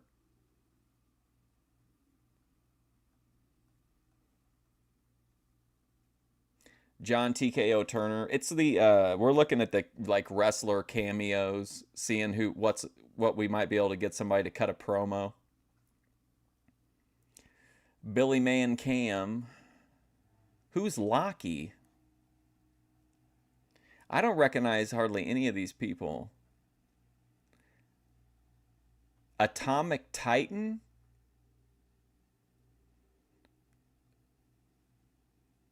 This guy's got like... This guy's great. This guy looks like a Boyd guy. Oh my gosh. There's the modern day Russian guy, Kenny Casanova, I guess. Who's Big Money Dodge? Jose Malargo, Ron Bass Jr. Is that really Ron Bass Jr. though? Ace Marksman. What about this guy, Rob Gould? Look at this, Tito, $15. So there you go. Gilbert, 10. Tito Santana, 15. John Wayne Murdoch at least has a little bit of notoriety. Whoa, who's Kia Dream? Max Payne, $15. Chris Hamrick, $15. Whoa, Purvis Rottenbelly. Tommy Trainwreck. All right, well, anyway, that was kind of interesting to look at. But anyway, I'm going to go. Thank you.